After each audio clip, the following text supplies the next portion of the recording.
Seen them on Facebook. Maybe you should go to YouTube and try watching it over on the YouTube. Tried that. Thanks Yeah. though.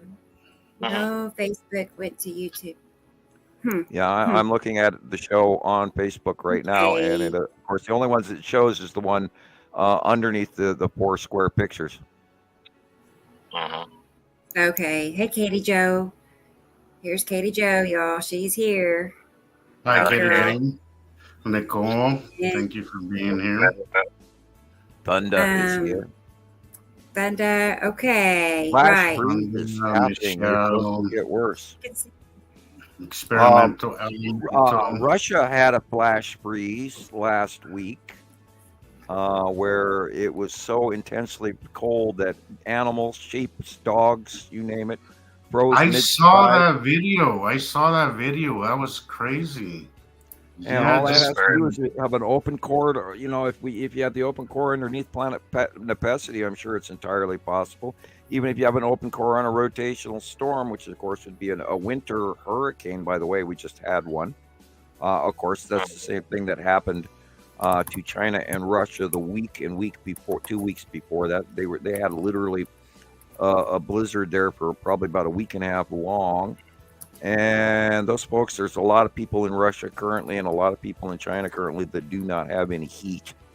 And right now they're suffering greatly, including yard fires. I watched a thing on the folks in the Soviet, or excuse me, I can't call them the Soviet Union, but in Russia, who have been literally since November without any actual natural gas.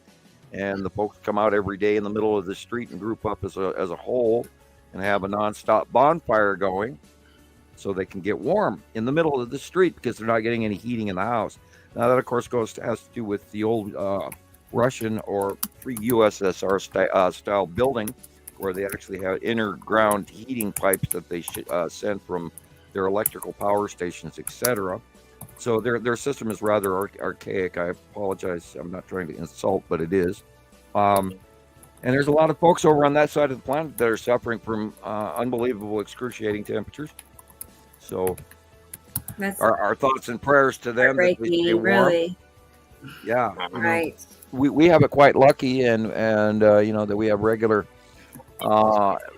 functioning gas mains and electric utilities, where some third world countries unfortunately do not, and not all of them are in warm climates. So yeah.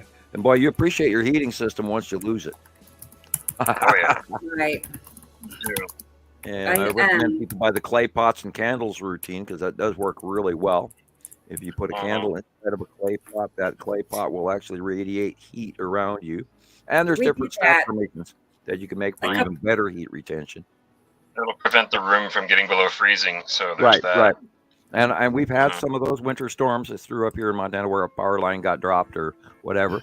And we can have all the natural gas in the world, but if you don't have any power to run that turn on cycle of your furnace, then you're not getting any heat. And I've often thought about getting one of those natural gas electric power stations that turn on, but of course they're a couple $1,000s. I've thought about it. I don't have the money for it, but I thought about one of the wood stove, like Generac or something like that's a really good main name. So if you have a little bit of money and you're thinking about it, and you live in a region where you get a lot of ice freezing and power, your power lines and that sort of thing, and you do have natural gas, look into Generac. They can pay us later for their free commercial. This is something that Nicole sent me. She sent me a link to this. And I don't know, I thought it was interesting. I have 2 images showing that the coastline had moved by 800 feet. So well, what it was, it was a subduction zone that gets bent down and bent down and bent down, and then when the slip occurs between the subduction zone and the area that's being suppressed, that whole area of land rose up. So because it let that go, and slowly over time it gets pulled down and pulled down and pulled down, but by the subduction, the 2 areas meeting. And then when the slip release happens, that of course is what the earthquake is. And sometimes it's small, sometimes it's huge. And so if they rose 800 feet, that shows you how much suppression. That fault line was being packed down for thousands of years to get it that low to rise 800 feet. Wow, that's a lot. Or even Right. 80 feet, you know, an I 80-foot have rise is a some lot. video of Japan from the earthquake. We'll see Yeah. that here in a minute. But So that whole level of area of land Destructive. rose up, and so the ocean level is less. Okay, I was curious about that. So it's normal when there is an earthquake. Is it what Well, you're saying? subduction zone, and there's a subduction zone on both sides. There's one on the China Sea there between Japan and China, and then there's also one on the opposite side there, off the coast of Fukushima Daiichi Prefecture and all of that. And then there's one that goes all the way literally around the side of Japan and then heads south at the south of Japan. And then there's a whole bunch of other fractures and fault lines all connected in that area. They're highly volcanic. I mean, tectonically active is what I should say. You mean Japan? Yeah, Japan. Okay. Yeah, and this was I on the thought inner so. side area where the last major quake was, and that was in between China and Japan on the inside in the China Sea between Japan and China. And usually Okay. the one on Fukushima in 2011 was on the opposite shore out in the Pacific. And that was a few kilometers off the coast of the Pacific. But they've got multiple subduction zones going on around them, which is why they've got the volcanoes. Because anywhere to about 200 to 250 miles on either side of a subduction zone, where the ground is being pushed below the other plate, and it goes downward, all of that gets heated up and melted into magma, and that's where you end up with a subduction zone regency local volcano within that proximity of the subduction zone. And that's how that works. Interesting. Well, now we know, don't we, Nicole? And we lost I didn't know that. I don't know if she knew that or not either, but now we both know. Okay. Sorry. I thought everybody well, knew this stuff. No, Sam. Did you know that, Taylor? Because I didn't know that. No. I'm sorry. I thought that was general information. Yeah. Well, let's talk about your new drawing. There's a new one. Actually, it was a little. I had to draw it 3 times this Keep time, reloaded. and I never hit 3. Usually I'll do it in 2, but I crumpled up the first 2 original ones and then worked on a third one, and got a big major hand stall in there on Atu's Moon. I wasn't too thrilled with because drawing around the circle of the Parmesan bottle from out of the refrigerator. So the Parmesan bottle is what? Lead object or no, that was actually the Parmesan bottle was actually Atu's Moon this month. I figured. Okay. Right. Here it is. And so Parmesan that bottle. sounds about right. Atu's Moon Parmesan bottle. Yeah. So Atu's Moon you can see that Yellow Moon. A little glitch on the backside there where the pen didn't quite meet. And soft shaker for lead object. I would have done it over again, but I was already on my 3rd copy of it, so I didn't, Right. So here it is compared to last month. It was December there. And it's all closer and tighter. We got Saru back. Bigger and it's very similar to I should have actually made Isatum's Yellow Moon bigger this month because it is much bigger than this one, but I couldn't find the right shape sized circle to draw on, because I do cheat. I draw around plates and bowls and things that way. I get a good circle. It's hard to draw a perfect circle. Yeah. And I try to draw them. And of course, we everybody around the world has been seeing the red asteroid regularly. It's a lot of cameo, and then the green and the blue moon. And I was able to get Nempacity a little more visible this month because Atu and Atu's Moon have moved over farther to the left.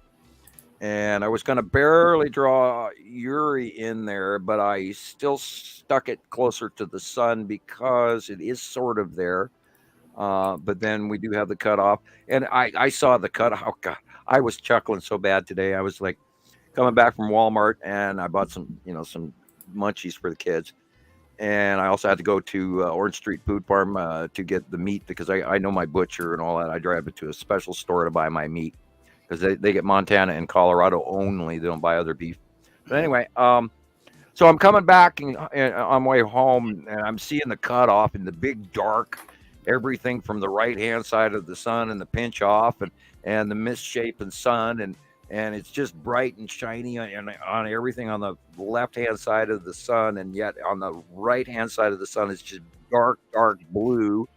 And I'm laughing half the way back home, just going, I can't believe people don't see these planets. It's just unbelievable to me that people don't notice that there's a really weird thing going on with the view of the sun. And it's beyond me. It really is beyond me. Let's go back to that. That was weird. This picture here, I was like, what could that be? I mean, like asteroid, spiral asteroid, maybe? Oh, yeah, the weird or lower clouds this morning? Today? Was this today? Oh, no, not today, but recently. Oh, yeah. It could be asteroids, but it could also be just normal clouds as well. Really? I just thought. Well, it's not always asteroids. How, Yeah. It's winding it looked. I thought that looked strange. But anyway. I've been having a field day going through 2018 pictures and finding some very. I've been going back a few days before Tuesday just to look for stuff for the show, and God, I've been coming across a lot of cool stuff that I'm like seeing it with different eyes now, and it's been so fun doing that. This came in yesterday. Ones I can't wait to for Sam to see. One of them was actually here in Salt Lake. It's a little bit more recent, but we'll see that later on. But very interesting picture. I looked at this one and I was a little bit shocked by it, meaning that I thought Saturn's moon was a little farther to the left than I expected. But this is literally a very, very close pass of a Saturn's yellow moon. It's got to be from the flame. Like I could be wrong, but boy, this freaky looks like a Saturn's yellow moon, really, really close to Earth. And we've never seen it this close. And from 215, 216 was the closest it was, and it was not anything like this. So I mean, that close or over the top of us. And in 15 and 16, it was off on the left-hand side and sort of worked its way away from us and got smaller over time. So this is unusual and really kind of cool. I could be wrong. This could actually be Attu's moon with asteroid creeping in, and it's just bright ass red. From I don't know. I kind of agree with yellow moon. I mean, those flame-like clouds. Yeah, kind of. It's just not at all. It doesn't look like any Attu anything I've seen before. But the placement is a little. I see it. Yeah. That flame-like pattern is just uncanny. So it doesn't look exactly. The placement is a little bit weirdly too far to the left to be that way. Yeah. But that's it's entirely possible that the whole ball game is changing because we are going directly underneath Nibiru and his Saturn. So who's to say? It still plays right for. I do think it still plays right for the Saturn's yellow moon, but seems like it's a little bit more to the left than usual. Yeah, more than we expect it to be. Yeah. And it could be going over the top of us. We don't even know what's going to happen. I mean, the whole system could change at any, from what we've seen regularly, the ball game could change. We don't know. Right. What do you think of this, Taylor? We were talking before the show, and he was, he's still learning. Learning for sure. Because I was trying to, he's heard me explain how accurate the drawings are and everything, but he's like, what were you saying, Taylor? Where he questions what planets are, if what we're seeing are actually planets. I know. I come from a very different background of different things. I mean, I hate to call it conspiracy theory, but rabbit holing, just stuff like that. And it has kind of, in a sense, warped how I understand all of that, from what I was taught in school to what I would learn later on and other different topics, because I fell into many different things, even flat earth, concave earth, just looking into all these different cosmologies that were popular in these little sects out there. So I did all those rabbit holes myself too, Taylor. Mm-hmm. And it's good that you do all that just for the sake of being thorough. And it's good that you question it and don't just, it's good that you're doing the work, because I think anybody who puts in the work, before making an opinion about it and giving it a chance, that puts you ahead of a lot of people, So keep doing what you're doing. I think you'll either see it or whatever. He's got winter gloves on. Are you in a garage or something? Or It's just cold. This is a 100-year-old house, and this is drafty. okay. I'll be honest. Okay. We're not built like y'all up north. Leave us alone. Yeah. You mean us people with insulation? Yeah. That's it. Right. I know. That's true. That's probably what it is. Yes. Yeah. He's. It in was like so a cold we laundry had to put room. Grandma in the wall to insulate the house.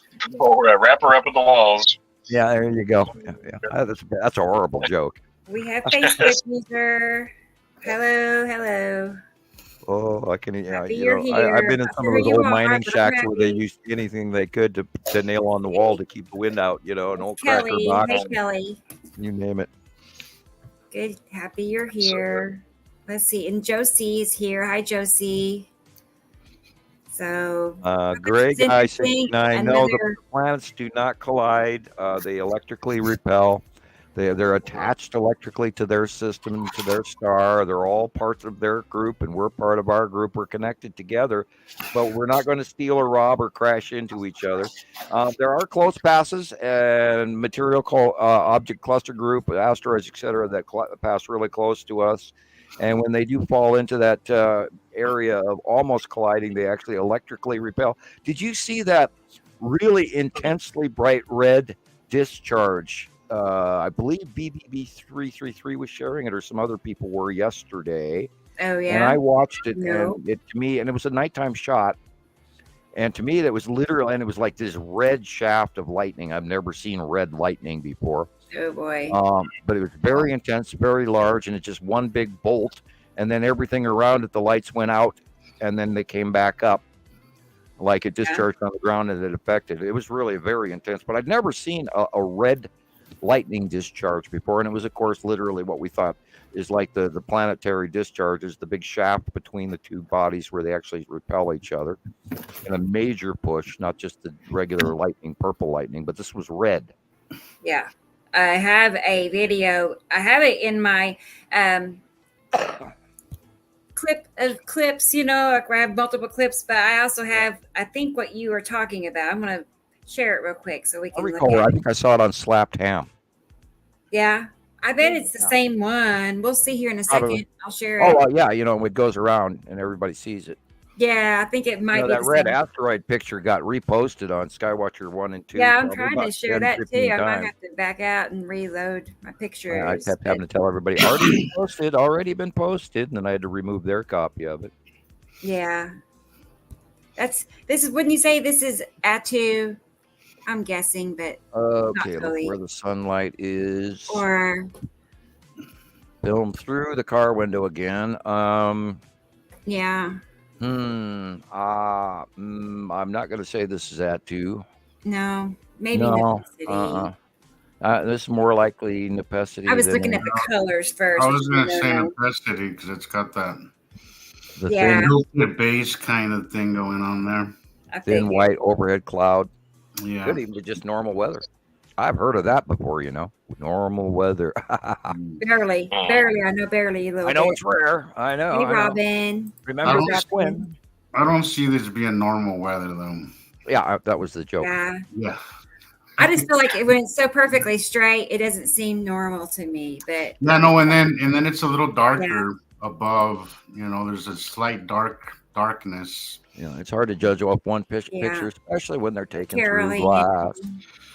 Well, I think in this picture, I don't think the glass really. No, but I, I me, do. I'm I always do. looking- I know. I still gotta recommend against it. Right. I anytime, know. 'Cause I it know. only gives the peanut The gallery feeling that it's more. okay. It only Right. gives the peanut gallery more weapons to come Right. against. To I get it. sit down It's anybody. like I'm looking at the sun and it's glaring. I'm looking Well, at the clouds, it's but science threshold where you say, "Excuse me, I can't take this submission at all." Period. No matter right. what it shows, no matter how cool it is, if I know it's through glass, then I don't use it. Yeah. Yeah. Mhm. Carol Ann is here, everybody, in case you didn't hear me. So Yep. And we have a question here. What is the white illumination in the evening sky? Currently seeing it in Central Florida. Light refraction. Yeah, most likely the bottom of a planet, one of them. Yeah.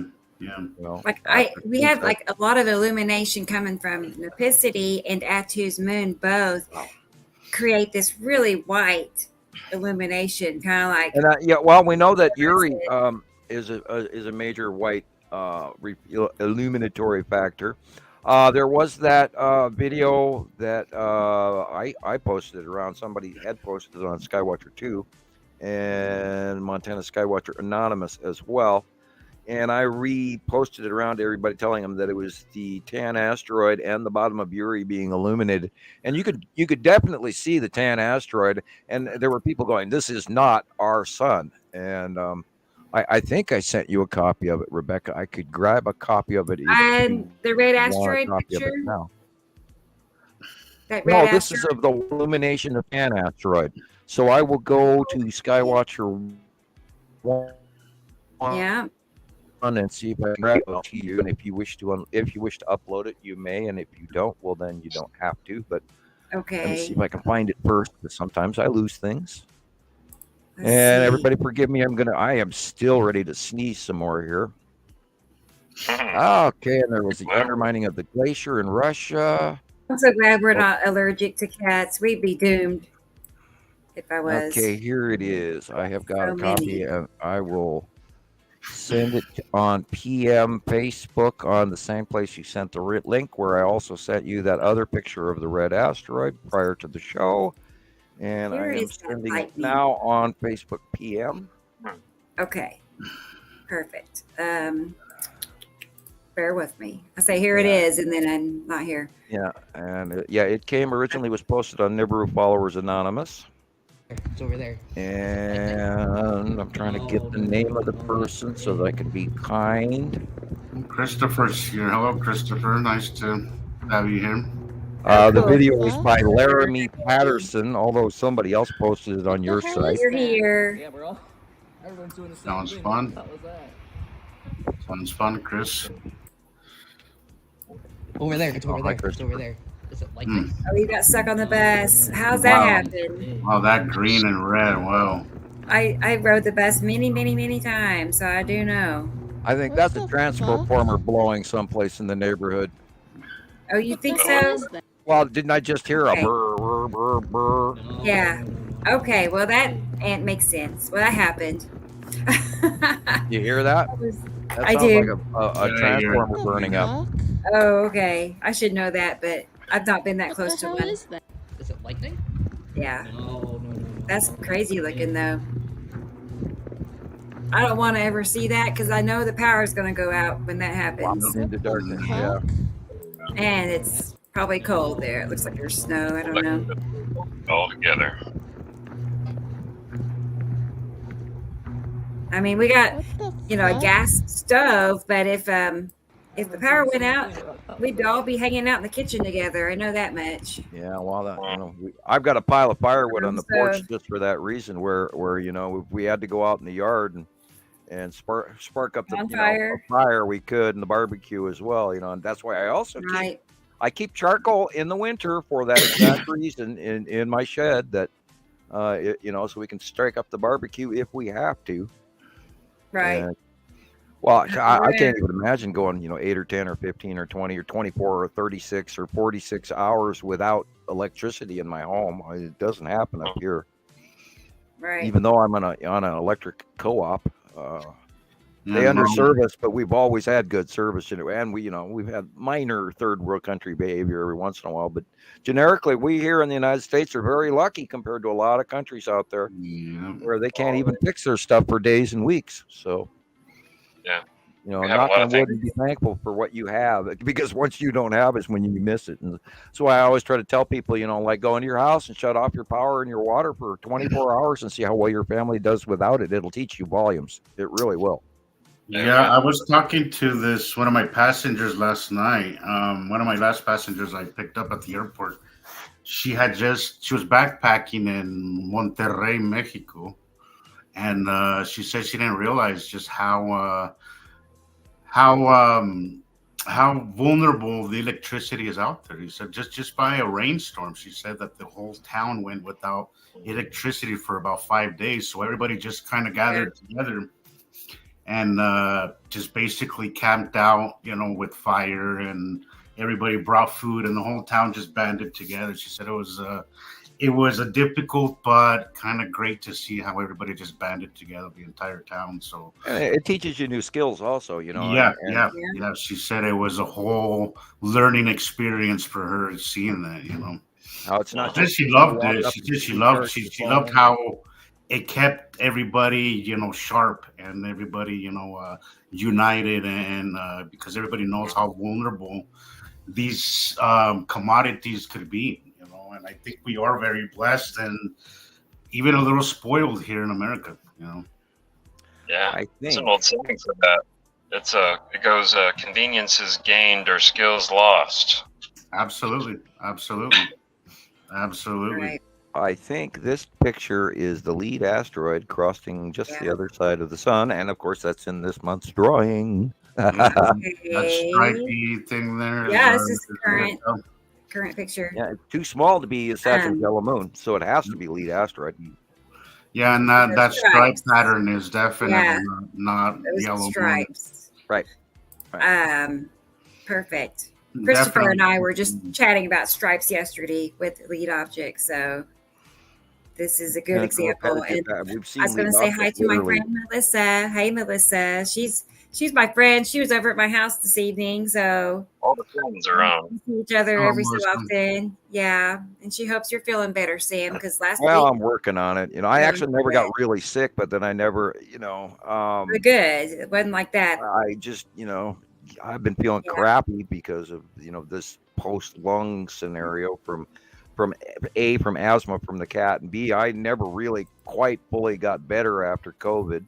And I had it literally in October of 2019, right before everybody else got it in the country, which was the beginning of 2020. And I had it early, but I believe, we got it from the Wuhan Games people, because up here in Great Falls is the jetter, what we refer to as the jetters.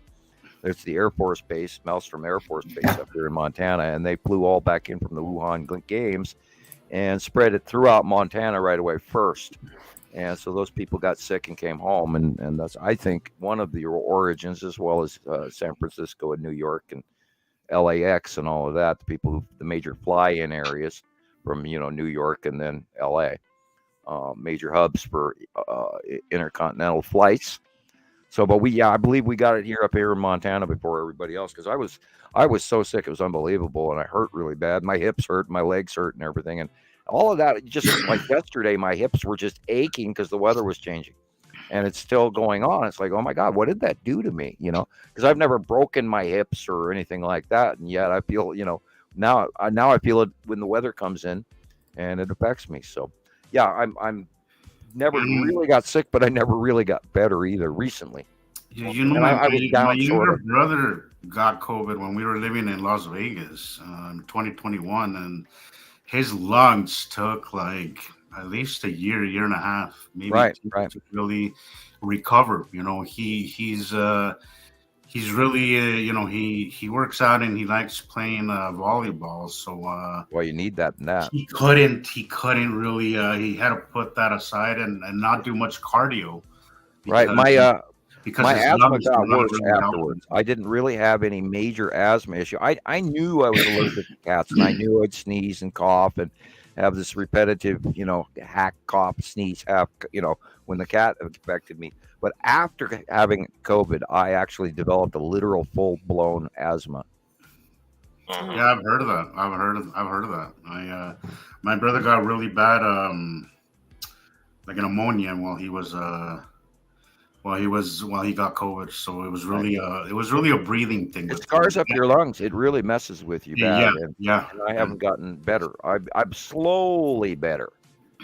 I at first I couldn't even walk to the garbage can, which is 3 doors down. I live in a mobile court, of course.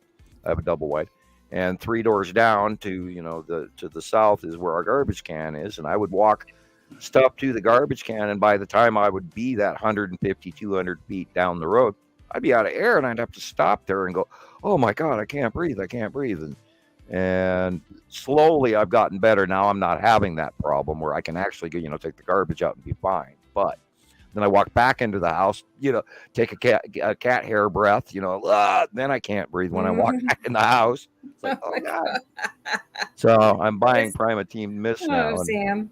Yeah, it's no fun. I like all your dramatic effects, though. I can. I'm glad. Yeah. Again, he'd be great for radio. He'd be great for radio. I know it. That is what we're doing. Oh, this is the ride. Both my brothers have had a COVID. Yeah. My older brother has had it like 3 times. Wow. Oh my goodness. And knock on wood, I'm the one that's most exposed due to my job. And I, again, knock on wood, I have yet to catch it. So the girls never got it. The girl, I stayed away from the girls. I have not gotten it. I have not gotten it, and I'm way more exposed than they are. And I just don't think about it. I think a placebo effect is really, and I hope I'm not giving medical advice here or anything, but I think we could literally make ourselves crazy and even sick.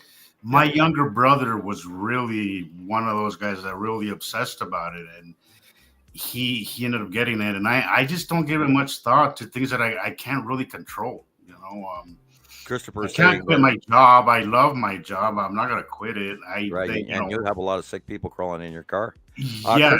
I do have Mullen leaf tea with elderberry. I will say I did have a few times where I saw people coughing up a lung as they were coming into my car, and I was like, dude, I'm sorry, but I did cancel the ride a couple of times. Yeah. Not many times, but sometimes, especially when I was in Las Vegas, a lot of people, because there's such a melting pot and there's so many people coming in and out of Vegas, a lot of people don't seem to really take it as serious or I don't know, whatever. But there was a lot of people who were actively sick still taking public transportation, which I find really irresponsible and rude and a bit selfish. Yeah. If I hear someone coughing in the store, I go to another aisle. I did deny a few rides up there because I was like, dude, if you get a brand new M95, you should not be taking public transportation, let alone even be out in public. Like you just shut it. But if you get somebody that wants to crawl in your car, if you have a brand new M95 still in the wrapper, and they're getting in the car and they're doing the cough and they're telling you that, and you're already exposed, you dig that out of the jock box, and believe it or not, the M95 will filter out the microbacteria stage. That's the only thing. The cloth mask won't do that. An M95 will. And that's why they were impossible to get at the early stages, because the M95 is actually small enough that it will block any of that bacteria from getting to you through that mask. I have multiple masks, and I do have an M95, but honestly, I'll be honest, I just don't use. I don't. We had the rideshare had us wear it. It was something that was demand. It was a policy where we had to use it for like the first couple of years. First year and a half we had to use it, and I did use it. I still want to use mine. I haven't. I really haven't. If I haven't had it to, I haven't used it, honestly. But I do feel like here in Salt Lake, people are a little bit more conscious and a little bit better about not going out while they're sick. So I really don't have any problems here with anybody. Everybody that gets in my car is nice and healthy and free of any sickness for the most part. So yeah. Like Christopher says, a 95 is the only one that's going to actually filter out the bacteria size. And cotton masks do not work, period. And the only thing it does is protect other people from you. And a cotton one is basically going to reduce the amount of your exhalant direction. It'll just stop it right there where you breathe in a smaller bubble of your own air. But if you're really, really serious about not getting somebody else's bacteria, then the M95. I'm sorry, Maria, you have COVID. That's I'm sure that's no fun. Hope you get well soon. Oh my goodness, Yeah, I just I can't even imagine getting it now. Sorry, Maria. She has COVID You were out vacationing all around Florida and all of that, Maria. So I'm gonna kind of say when you venture out of home, then You get to feeling better soon. yeah, I hope you feel better. But God, yeah, Christopher was talking about this picture.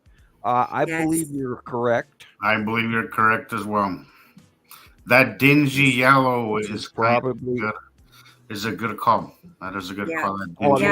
There's nothing else on. There's nothing else up there in the sky that is going that direction on the right-hand side of the sun, so it has to absolutely be a Saturn yellow moon with the Ion Trail, and it's very big.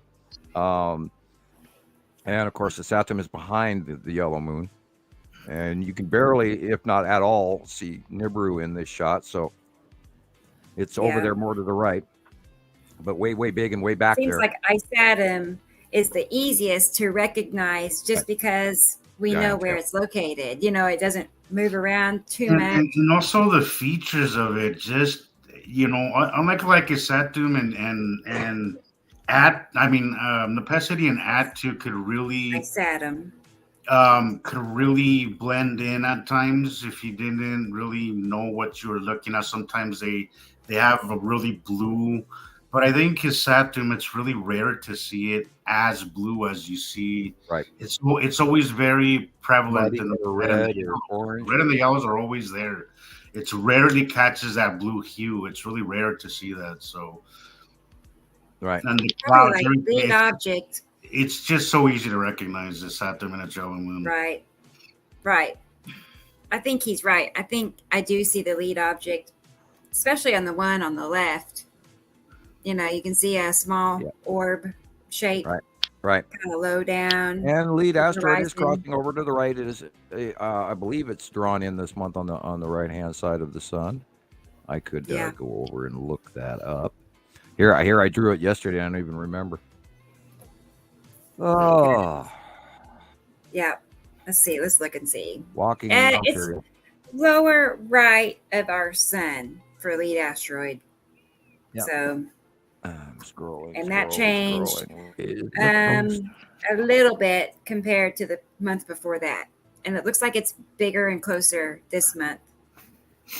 Okay, I've got it drawn underneath. But yeah, it's moving over to the right of the sun generically. I see. Okay. Good to know. Did you download or upload that illumination video that I sent you on PM? Oh, let me look and see. No, I haven't. I forgot. I'll get it now. Okay, I got stalled there for a second on my feed, so I might be patching out. Oh, yeah. Cool. All right. Let's take a second. Okay. It's worth discussing because the illumination of the Tan asteroid is a reoccurring thing that we've watched many, many cycles over. And now it's big, and it is. And what's because he talks loud. The guy talking, granted, there's a lot of swearing going on, so be prepared. I'll give you a warning. Swearing is coming. But I love listening to these guys because they're not, of course, as used to things as we are. A fresh point of view every once in a while is occasionally humorous and entertaining. So if and when you're ready to play that. And that was part of the drawing discussion was this month. I of course, I added more of the orange and yellow to depict that there is a self-luminescent behavior going off of the Salamander asteroid group again, or Tan asteroid as well. So say that one more time. I didn't catch. I was talking about self-illumination of the Tan asteroid and the Salamander asteroid group on the side of Uri is being more illuminated. And of course, that was done in last month as well, but I didn't accentuate it well enough to stand out. So this month I did a lot more orange in this month's drawing on purpose to show you that is going to be illuminated in orange and showing up and I did things a little different this month because I was on my third sheet, got it half done, crumpled it up, threw it away. Got it half done, 3/4 of the way done, went, no, that's wrong, crumpled that one up, threw it away. And the third one is what we're looking at, which is why I left the mistake in on the back of Attu, because normally I don't do that. I try not to, but there's days that, I'm not completely fully awake and it's the 15th and I'm drawing, dang it, here we go. Yeah. Yeah, I know you always draw 'em the day of, Yep. typically. Mm-hmm. Yeah, I So don't it's think I've as ever done it current as it early. can be. I know the sun is not that high at 8 o'clock. There is no way. I've been watching the skies every day. It is January 15th, 2024. And I know for a fact the sun is not that high at 8 And look how o'clock. big it is. That's the tan asteroid, sir. dead center above the yellow and white house. Look at where the rays are pointing. That big Look circular where the light's area. coming from. Yeah. And this is no the way. white illumination at the bottom of Uri as well. And earlier somebody was asking about the white illumination. So this is what brought that to mind. And if you see that, looks like the sun behind the clouds back there, and it's big and huge, but it's not. That is the tan asteroid, especially since he's standing here telling us that's not where the sun is at 8 o'clock in the morning. So he's correct. That is not the sun. It's a very large asteroid, and the whole bottom of the planet Uri is I being wonder what illuminated. time it was. He said about 8 o'clock in the morning. Oh, he did say, okay, Yeah, cool. he said the sun is not that high at 8 o'clock in the morning. And he was right. Thank you. See, Lorraine. I see Lorraine is here. Hi, Lorraine. And don't mistake it for the small dot front. It's a very large. How much oval, is it? How much of this is Uri? The whole bottom area, the white, everything white throughout the whole skies is the bottom of planet Uri showing white. But the center dot above the house with the yellow panel and the white panel and the two cars, the white and the blue card, directly above that, you can draw a big circle about the size of a lemon. Of course, that's my screen because I have a 43-inch screen, so it's the size of a lemon. To you, it might be the size of a golf ball in the center of the picture. But above the houses, the blue and the white car and the two telephone poles, directly straight above that, there's a big, large white circle. And that is not so that's what he's looking at. It's not the sun. That's actually the tan asteroid. And it's big. It's huge. And I did a whole series on that last night. I was, doing one of those midnight to 3 a.m. posting rants again. I went through this morning going, okay, did you post anything stupid and silly that you want to remove today? Because, I get going and I sometimes get tired and don't realize I'm getting into the silly zone. And so if you come across some of my posts where I do that, check what time of night I actually posted or day. Because usually I only post during the day. But if I'm up late, sometimes I get a little silly. Post crazy. Nothing wrong with that. Okay. Well, I get emotional and I add songs and I start giving everybody music and and then I get wound up and going, you guys have to listen to this. Oh my God, this is so important. And I don't want to be this guy screaming in the phone booth on the Art Bell show. But, there are days that I do want to scream that heavily at people, especially, like coming back from Walmart today. I was laughing all the way, literally halfway, from Missoula to Lowell, half of the way here. I was just laughing because I kept looking up and there it was and there it was and there it was. And oh my God, how can you miss this? And I can't believe you missed this. And it's getting to the point where it's humorous that such a large percentage of the population isn't noticing what is right before our very eyes. And I can't believe, and I've said this a million times, I can't believe that people don't notice these passing planets. Oh my God, you've got to be kidding me. And I was to the point where the frustration turned into laughter. I was like, almost who was that? What like almost one of those comedians that breaks into a hysterical laughter. I'm looking at pictures that Christopher sent me. Sorry, I didn't mean to. Is somebody's phone vibrating or is there a pigeon it's going? It's mine. Oh, okay, I was going. It's mine. I'm saving photos. Oh, okay. But yeah, speaking of that, Sam, Nicole was mentioning just a while ago how everybody has their faces buried on their phone. Right. 24/7. 2 days ago, I went to replace to change out my tires and put some winter tires on. And there was a bunch of stuff going on in the background while I was waiting. There was a bunch of, the sky was just, it looked like a bunch of debris just passing in front of the sun. And I was just mesmerized sitting there waiting while literally everybody waiting there. And I mean literally everybody except the employees. had their faces buried in the freaking phone.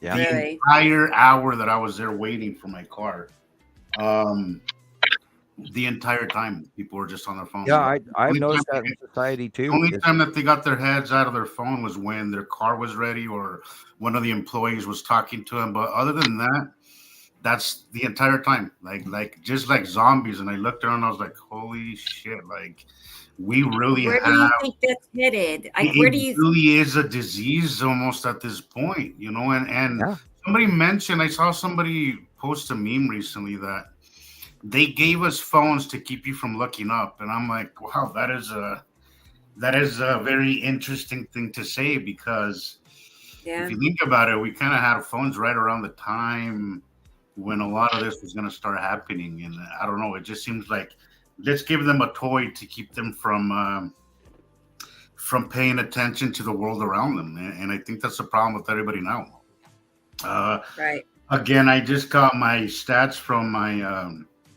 I get 3 months reviews on my Facebook page of how my videos are doing, and I don't know what the deal is with people, but okay, so out of 1,000 views per video that I get, everybody drops off after 5 seconds. They stop watching the video, and I'm posting 30-second videos.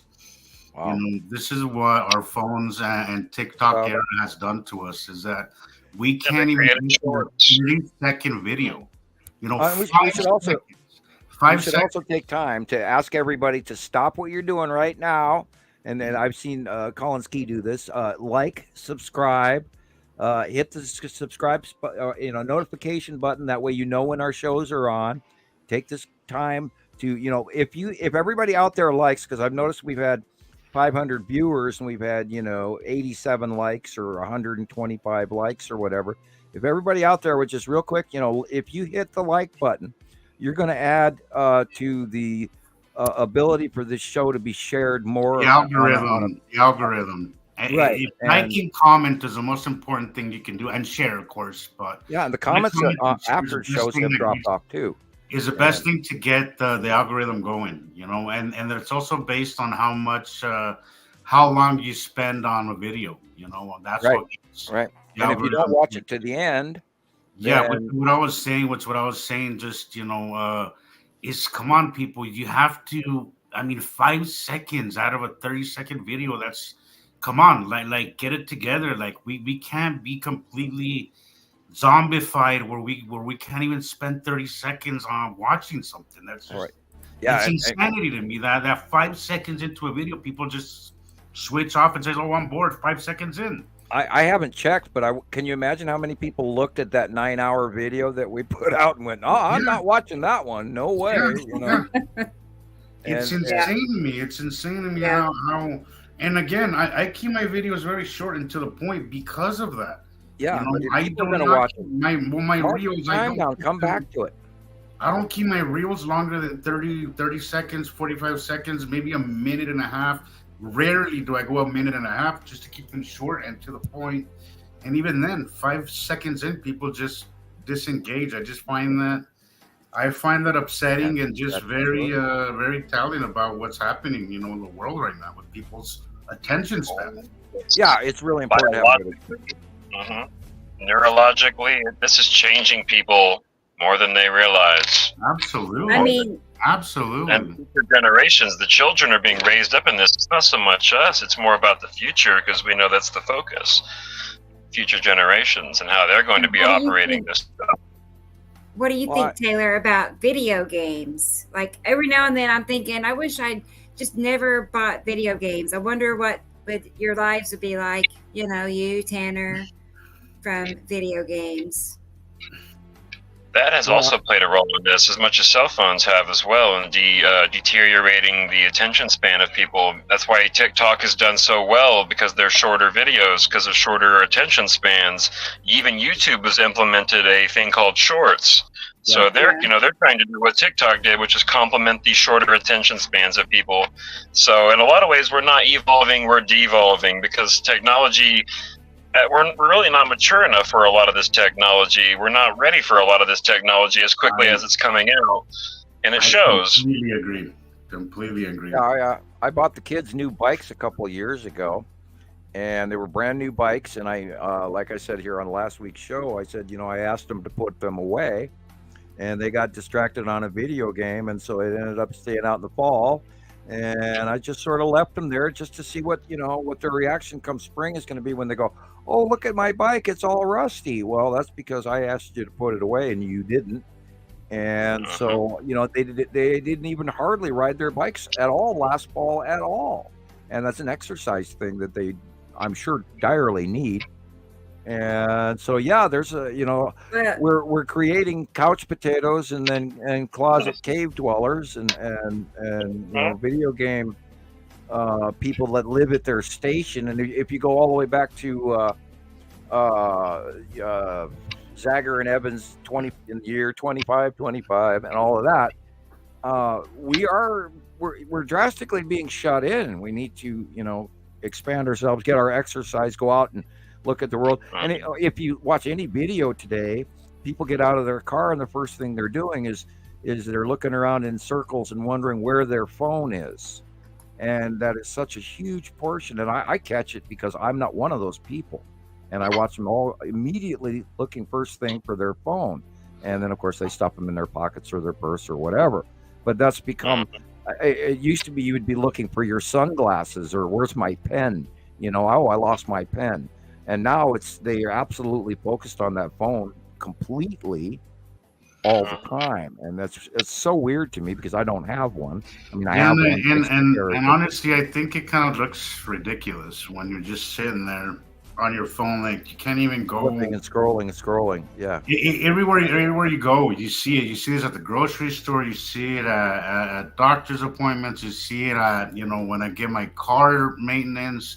Everywhere that I go, this is going on. My favorite one is. In fact, even people driving next to me. Yeah, you're in Walmart and the guy walks by. He's got the thing stuck on his phone, on the side of his head. And he's talking really loud, and the guy on the phone is talking really loud. And you, like 5 years ago, people would look at you for rude as that. Now it's just general practice. Like, oh, I'm on the phone. Deal with it, dude. Whether you hear it or not. And you're walking through the store going, dude, disengage and shop for once instead of being on those damn things. Anyway. Yes. I agree with what Christopher said just a while ago. Even if it's not for the sake of watching planets. You were right again, Christopher. It's just a beautiful world. Like there is a lot more to this world than just your phone. People might actually see the text. I went out on a walk right before I came on the show, and I was taking a walk, and there was the ducks, and you have to take all that stuff in. People were feeding the ducks. And even the people that were walking were on their freaking phones. I'm like, dude, like disconnect at least when you're out in nature. Take a second, enjoy seeing the ducks on the pond. Like at least, I don't know. I enjoy things like that very much. That really does it for me. I think my mental health is better when I take my walks out in nature. I love that. And great for filming, but before you go on a walk, leave your phone at home. Unless and there's I might need it for for filming. I keep mine in my pocket because I always have a camera ready. Yeah. But unless something's happening in the sky, that phone, if I'm taking a walk out in nature, that phone is in my pocket. I put it on silent. I don't answer calls. I just take my walk, and it's like my meditation is to go take a walk and just disconnect. And if something's happening in the sky, then I'll pull it out and record it because I'm always up for that. But other than that, you have a reason. Yeah. But other than that, the phone is in my pocket, and that's not what I'm out taking a walk for. I'm out to take a walk and kind of just have that mental break, and just kind of take in the world around you. It's just we're really getting disconnected from that, and it's not healthy. Yeah, it's not. And people need. Well, let's just hope that let's just hope a whole bunch of us get a whole lot smarter really fast. Well, so Sunday has a question about consciousness or the crown of thorns. I'm not an expert on that by any means, but maybe Sam, you No, I've dusted across the surface of that topic on an occasion. That is mixing in. Now, people, unfortunately, we are drastically influenced by the creations of the Roman Empire still to this day. And then you have to take into account that the papacy of Rome changed locations. The Roman capital was in France at one point in time. The Roman capital was literally up in the Germany, Poland regions. Of course, the maps have changed so many times; it's hard to tell you exactly where. Austria, etc. And then, of course, prior to that, it was in Rome, Italy, and then Constantinople and everything. And the Roman Church moved around an awful lot, and all during these processes of moving the church, a lot of the texts of the Bible were rewritten by the rich. And so what they're describing, the crown of thorns, is a way for society or the rich, wealthy people to limit you and tell you that, oh, your original sin and all of this and the crown of, and they're using these masking statements to fear you into complacency and to comply to what they're telling you you should behave like, and it has to do with control. So when you're mixing in a question that's indoctrinated in religion, then there is no real answer for you. There can be a generic assumption, but I wouldn't base my information out of the cross-reference of the Bible. It doesn't do you any good. There's a bunch of other. Now, if you were to mix the tablets of thought, and you were going to mix in some of this and some of that and all blend in the middle, well, then that's fine. And Egyptian lore, etc., or Sumerian texts or whatever, or the Colburn Bible, whatever. If you're mixing that, well, then okay, then you're going to come up to a cross-reference assimilation. But when you're starting to use the Roman or the religious doctrine as a base guide for wanting to know knowledge, you're not going to get any answers, because it was written by man, not by truth, not by science. And I apologize for that, but it's been rewritten so many times by so many different groups of people. And then the Bible was originally laid out in different languages, and then there's the translation to English, and the translation to French, and the translation to German, and the translation to Russian, and the Italian. And you have to remember that all of this is being translated by some guy. Oh, well, in Italian we say whatever, but in English we have to say it this way. So you're going to see a direct loss of actual. A lot is lost in translation. Right, absolutely. It's like my parents trying to tell me a joke from Germany, and they'd say, "Well, it doesn't translate well, so I'm not telling you."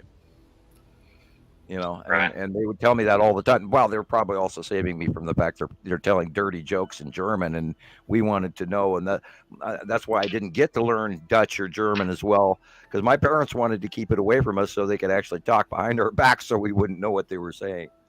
And they directly complained about it later, going, "We wish we would have taught you Dutch." And I picked up a lot, but not, I wish I would have learned that. Most of the swear words we picked up, but my dad always, when my dad swore, he would always go "hot verdamme," and which is Audrey, damn it in Dutch, I guess, And Dennis. Hi, Dennis. My younger brother he's a translator, actually, for cool. He translates Spanish for courts and lawyers. And he tells me that all the time, that sometimes when even Spanish to English, which is relatively very easy to translate. Right. Not easy, but it's very basic.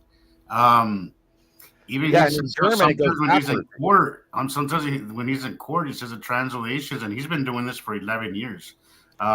He says that sometimes he has to sit, it takes him a second just to make sure that he gives a proper translation, because if you're not careful, the placement of the noun and all of that in different languages. The structure of the sentence is different in German compared to how we, Bill went to the store, and in German it would be something about the store that Bill did go to, or the structure is different in some languages versus the way we It's very speak. subtle things in Spanish, but it's small things that can amount to, you know, even the jury, you know, kind of misconstruing, misunderstanding something, and that's a big deal when you're And in doing.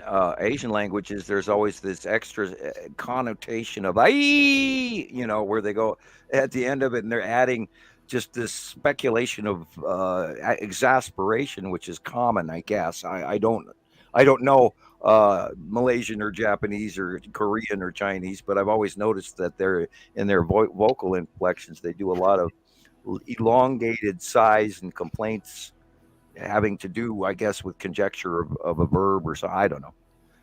Anyway, we digress. Yeah.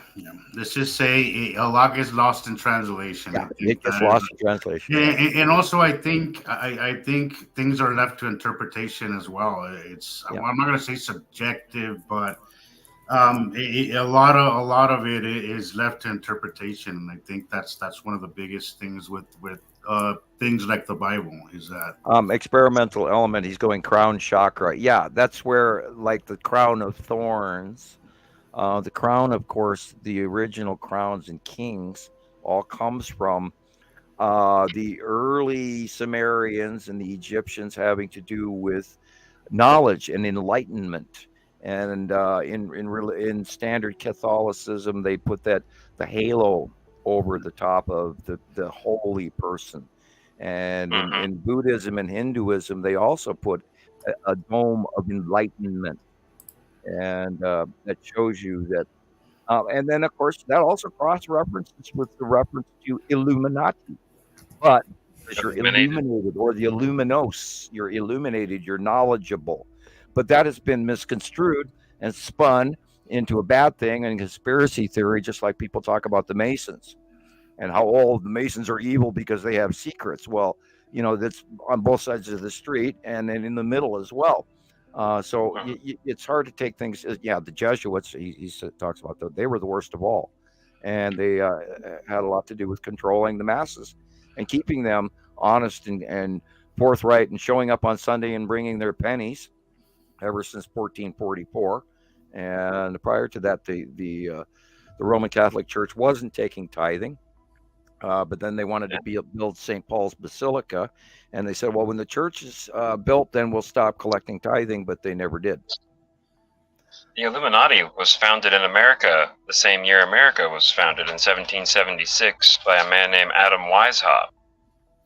Right, and that was from a derivative of the Illuminos. That is so which ran in. That had to do with the Spanish Inquisition and everything else, and certain sects that were hiding from the Spanish Inquisition, because there was two Spanish Inquisitions, one I believe in 14 something, and then another one in the 1600s, and that also had to do with the transference of the papacy between Rome and Italy, Rome and the de Medici families, and then they went into Spain, and once the church was moved to Spain, that's when the first Spanish Inquisition came into being, and they murdered millions of people, and they burned millions of books, and that's when all the other religions stopped working with each other. Before that, the Jews and the Moors and the Muslims were all trading information between each other, and they were all godly and sharing and loving each other and everything. And then after the beginning of the Spanish Inquisition, that's when all of that stopped. People stopped talking to each other. Well, that video was crazy. That road takes. I know. And what is it deal with the? Do you see that line right down the middle? Is that what's the deal? Are you guys seeing that? Yeah. Well, there's. It was a little less prevalent. I don't know if that's a camera thing or if that's. Oh, I think it's a planetary edge cutoff of light. I'm thinking that too, because if you rewind it, you could actually see it a little bit less. It gets brighter. It gets a little. And that's what I was talking about. How dark it was on the right-hand side of the sun versus on the left-hand side today when I was coming back from town, and it was just absolutely dark on the right-hand side from a Saturn being there so close and Nibiru being there. That the whole entire that side of the sky, and it was mid-afternoon when I was coming by, so of course I'm looking at the sun in the south. By the way, it's supposed to be overhead semi, and wasn't. It was deep south. and everything on the right-hand side of the sun was pitch dark, dark, dark, unbelievably shadowing. The entire northwest sky was dark. And that was part of why I was just laughing, going, I cannot believe people don't notice this. It's insane. Yeah, look at this video, it's crazy. Look at the rotation and look how you can see it come close. It doesn't come all the way into view, but you can see how the darkness is just, it's more and more. I'd be going cuckoo if I didn't know what this was. I'd be going the sky's falling. Holy shit, we're being lied to. Look at the sun right there. It's getting pinched. You look at the shape is changing. The shape is changing because it's getting cut into. That is crazy. See right there, you could just there's a planetary cutoff right. Oh wow. There's a lot. And I think Saro's coming into play now.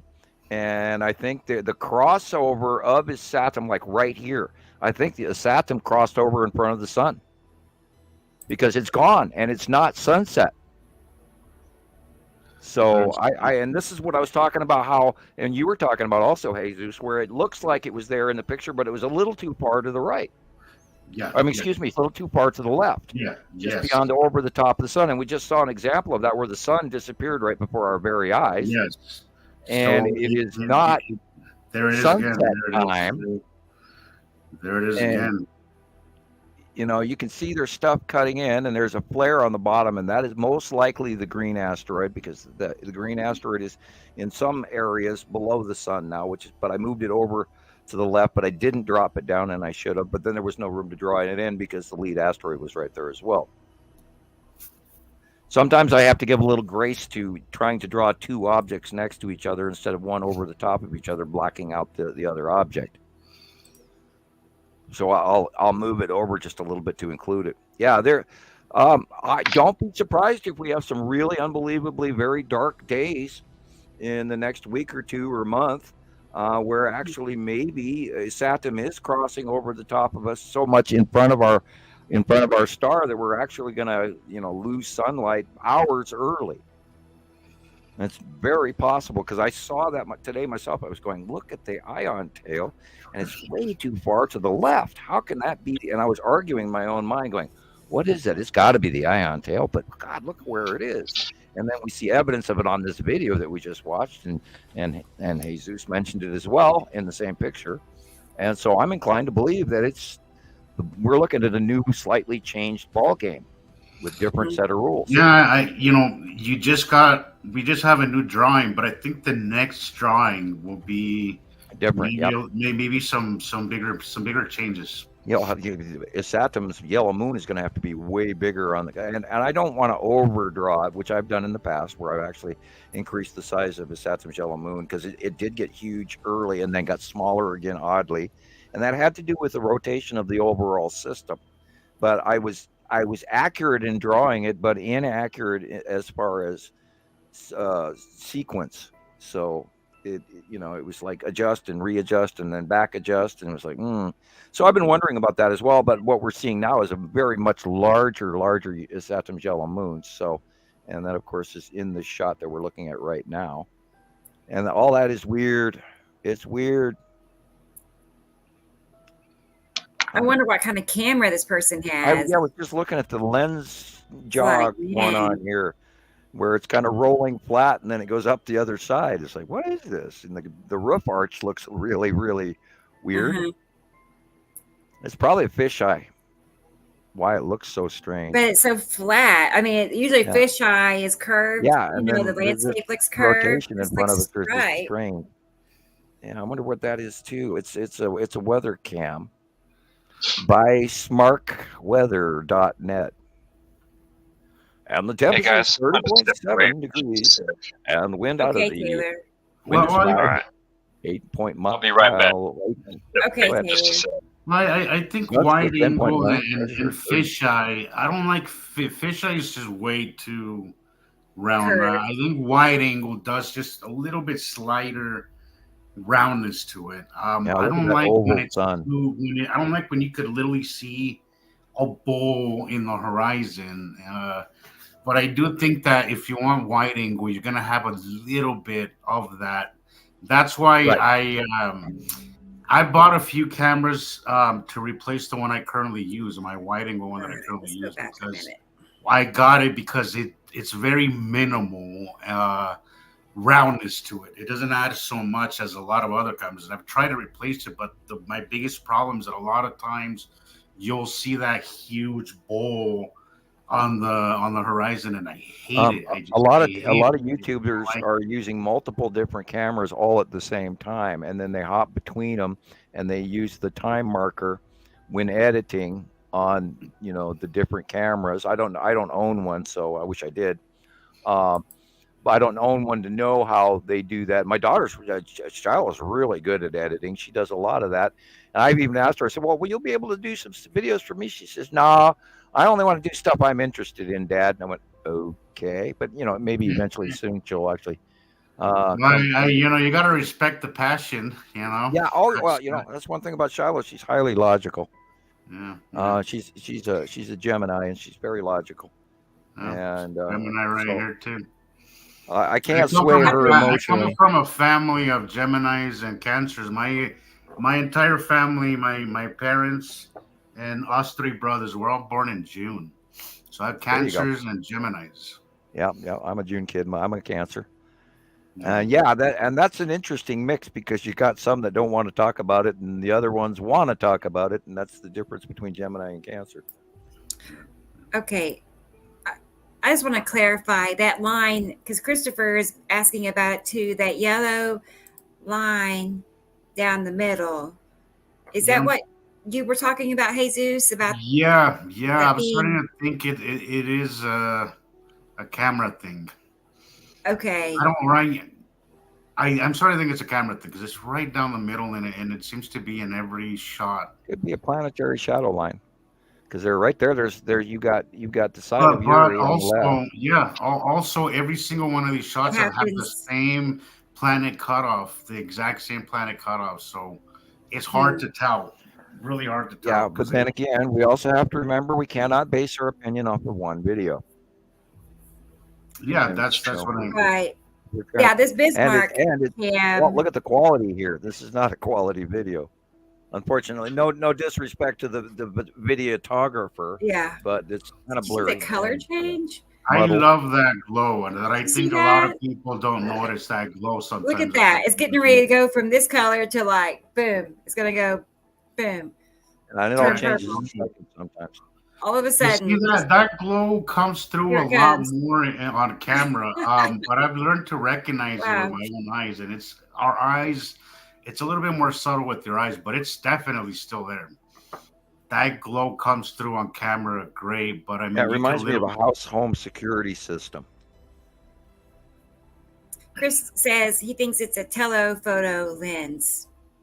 Telephoto. I don't know. I'm laughing what that with little flashes of rain, and it's raining. It does seem like a panoramic of some sort, kind of, but somebody's home camera off their back porch. And again, I use various methods. I like to use my phone, and I like to use my wide angle camera because of the same reason. That way nobody says, "Oh, well, it's because of this, it's because of that."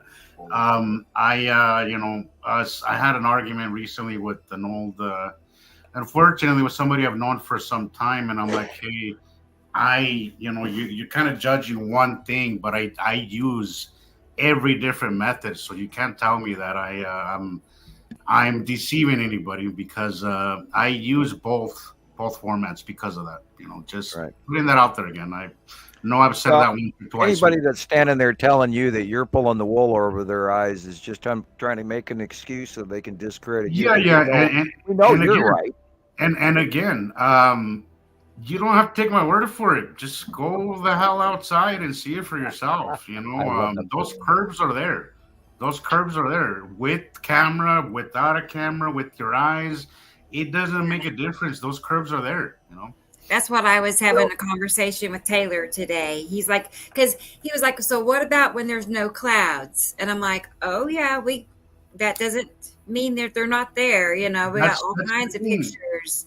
I don't know. I don't like to post a lot of my planetary captures. I like when they're not cloudy. A lot of them. Okay, you're gonna have some clouds. Always, it's really rare to get just a blue planet curve line, but I like my captures to be the least clouds, the better. For me, because I get that. Well, all I see is clouds. Not to say that there's a lot of cool shots with clouds that are awesome, but in my preference is to capture things that have minimal clouds in the mix because because of that whole. Yeah, look how muddy this is. Sadly, this is a good part of the video, and it's all pixelated, muddy. Something weird went black in front of the sun there for a brief microsecond. Look at that color of the sun. Look at that. Yeah. The yellow and the. And it's definitely pinched off. And you can see the curve right there on the right. Look at that darkness, that black blob. Right.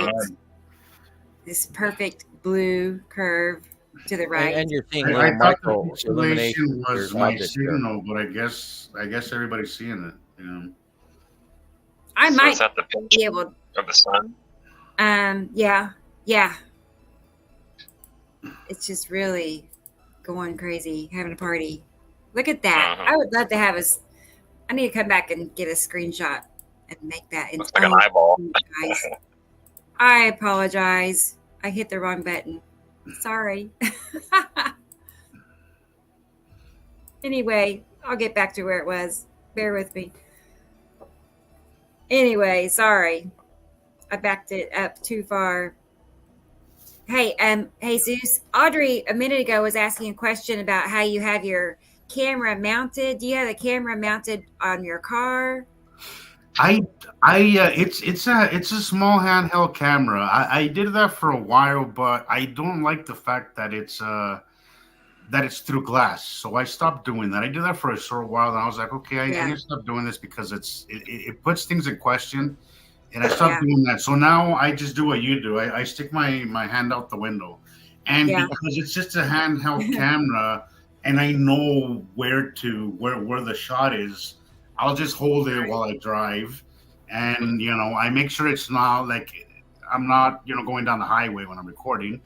But I do I drive a lot. I drive like 200-300 miles a day, so I just hold it out the window now. Roll your window down and I always have to go back and mute the wind. I always have to go back and mute the wind. Yeah, but that's why I'll add a music now, but because you hear the wind from things. So I don't do unless it's raining and there's something really cool happening. I'll take the captures just really for my own viewing pleasure, but a lot of what I do too, like a lot of what I post is for the public, but a lot of it's just because I have fun doing it and I love posting stuff. And as I was telling somebody recently, like I'm not really trying to convince anybody. If you see it, good. If you don't, I'm sorry. Like we're putting ourselves out there, and hopefully this information resonates with you. But I'm not really trying to force my opinion or what I see on anybody. Like I'm not here to argue with anybody. That's what I was telling somebody. A long time ago, I chalked it up. I'm not here to prove this to you. I'm here to give you examples of it.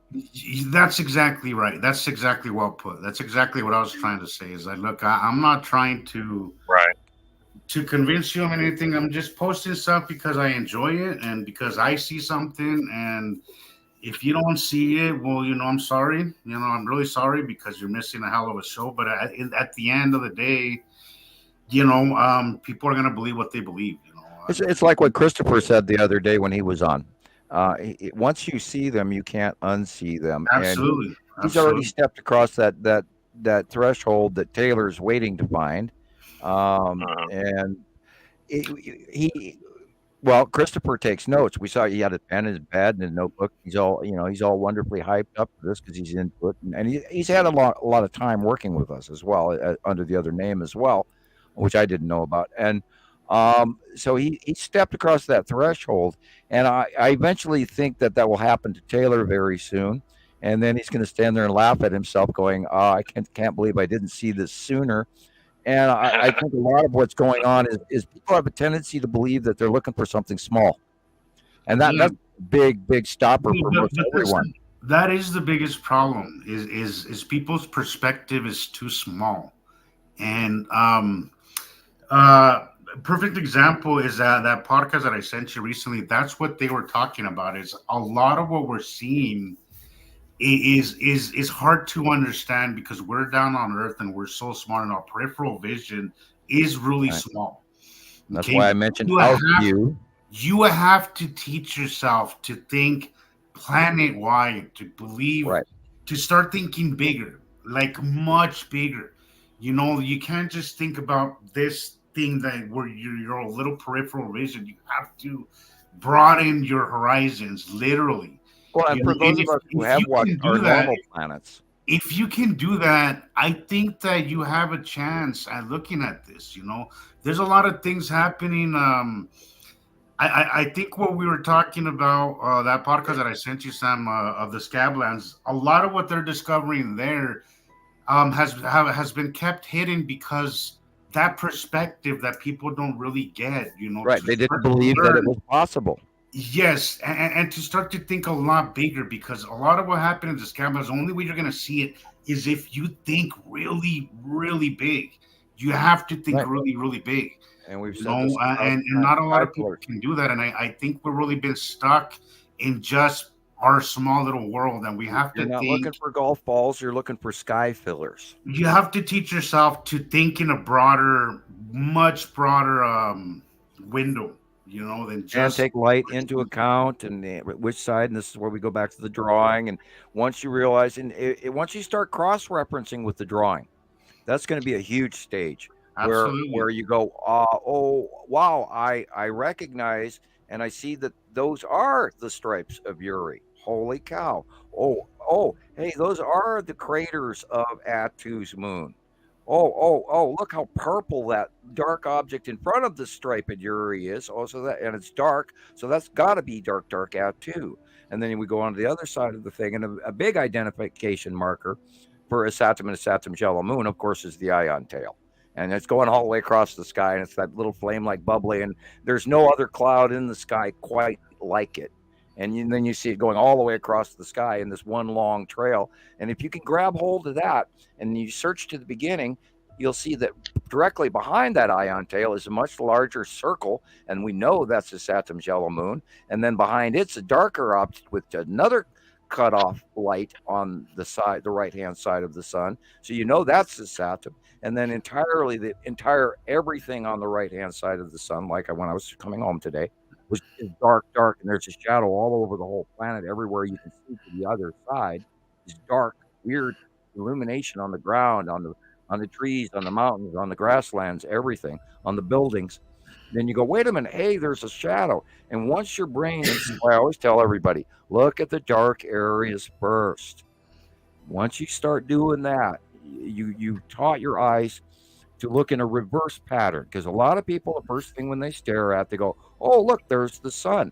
And now, like, if you keep it paused right here, I think part of this is what this line we're talking about is a camera effect, but it is also a reality of a shadowing effect. Yeah, we have lots of right there. That is literally what you're looking for first. Don't look at the sun. Look at that dark area and that big cut off blue line, which shows you that's the side of the planet is Saturn. Because that is how big it is right now. It's curved on both sides. Oh, cool. See that obvious that rounded dark area everywhere on to the right. Both sides. It's always there. The dark side of a very massive object on the right-hand side. And that's what I saw today, again, coming home from town. And it's just like everything on the right-hand side was completely dark. And I looked at the mountains off in the distance to the west and to the south and everything. And it's just dark. And it's like, and look at the sunlight. It's like oval. You know, the sunlight is oblong. It's 3 o'clock in the afternoon. How come it's not completely illuminated everywhere? And it's not the clouds doing it. So. Yeah. You know. And you have to tell your brain there's an object between us and the sun, and we're seeing the dark side of them until their side illuminated. Yeah. And that doesn't happen until they pass us. In varying degrees from above our heads to beyond us. And that's when the light is illuminating the face, is when they go beyond us, then we are able to see the light that is hitting them. Other than that, we see a dark edge, which is why in this shot right here, where you have it frozen, well, it was there briefly, that dark blue area is the Saturn. And then you see the never-ending ion trail going from this, from the center of the sun all the way to the right, and that's the ion tail of the Saturn's yellow moon. And it happens so often over and over again. Of course, now we're getting into normal clouds, normal weather, and you have to learn to look behind the clouds, behind the first or second or third layer. But even that has a big curve, to the right. The curve again, and then the dark blue. Yeah. And then over to the left, and that big illumination shows you it's an increased size flaring, so that means it's being cut off, and it's focaling from a cutoff flare. And once you start to notice that, and then you take into account how big these planets are, and then you'll see your first rounded side edge of a planet, and once you go, oh shit, they're real. And off you go from that moment on, and there's no turning back. Yeah, it is. Christopher says, I like that. Look at the dark areas first. You have to teach yourself to look in reverse. That's exactly correct. When I first came to a lot of these other Nibiru channels that were, 5% truth mixed in 95% BS. Yeah. A lot of what was being said is everybody was searching for light sources, and it was always such a big thing. Oh, look for the light source and the light source. And then I understood when it came to Montana Skywatchers that it was a huge keeper of seeing the truth when you're looking for light instead of the darkness. I never would have thought. But when I started looking for the dark areas, everything just came and made much more sense to me, Because then you work your eye into the graduating color lines and the banding and the shadowing and the light illuminations and the angle of light, because you start at the dark. But if you start at the bright and look at the sun, the rest of the picture, everything's going to be in the background and you won't see anything, because you've already literally eye blinded yourself by that yellow or the white or whatever. Even if if you're not staring at the sun on a picture, it's literally the same as if you were to look up in the sky and you stare at the sun, and before you know it, you got all those dots in front of your eyes, you can't see anything. And you have to remember, like this bottom illumination that's going on right before our very eyes, there is a sunshine refraction going on there on the bottom of the planet. And that's why it spreads out that wide. And here, if you look in this sunset, past sun, there's still the sort of what the heck is going on with that line of illumination that we're seeing here. And you can see the bottom of a very large, rotating, rolling planet. Because the sun should not flare out like that. It shouldn't be that big, but it's being cut off to make it that big. Like pressing. And the more you watch, you'll pick up on the patterns. Because they're very, very repetitive. They're very repetitive. That is the one thing that I don't understand about a lot of this, is that things happen, right? You'll have this period of where nothing in the sky is happening, right? Blue, sunny skies, and then all of a sudden, bam. And then this pattern happens over and over. And then you'll have perfectly normal sunsets, right?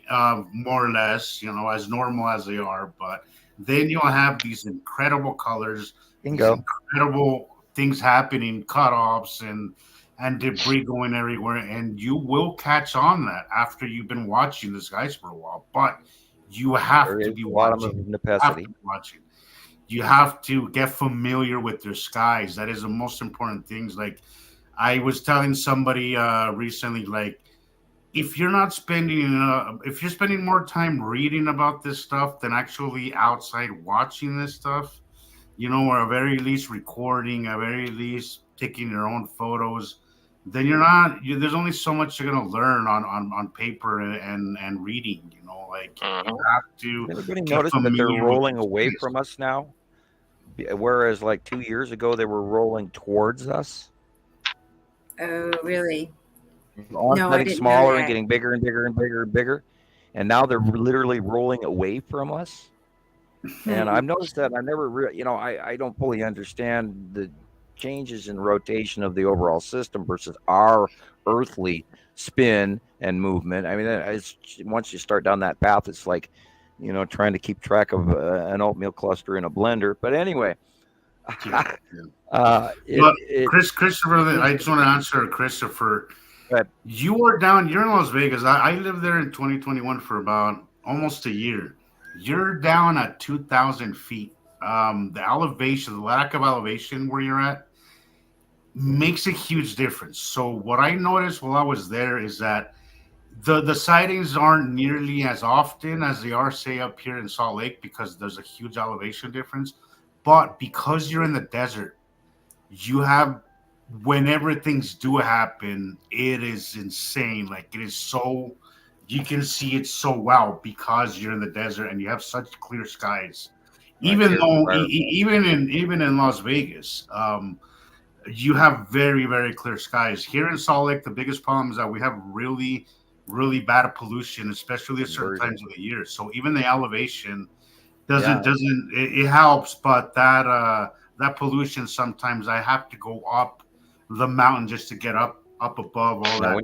You have an but down there where you're at 2,000 feet, you're not going to see it. Some of us up here. But when you do see it, it's a hell of a show up there. We had that. Okay. Yeah, and people down at sea level, if you're in California and live on the coast, you are having a harder time at sea level seeing that what we kind of take for granted up here in Montana or in Utah even, for example.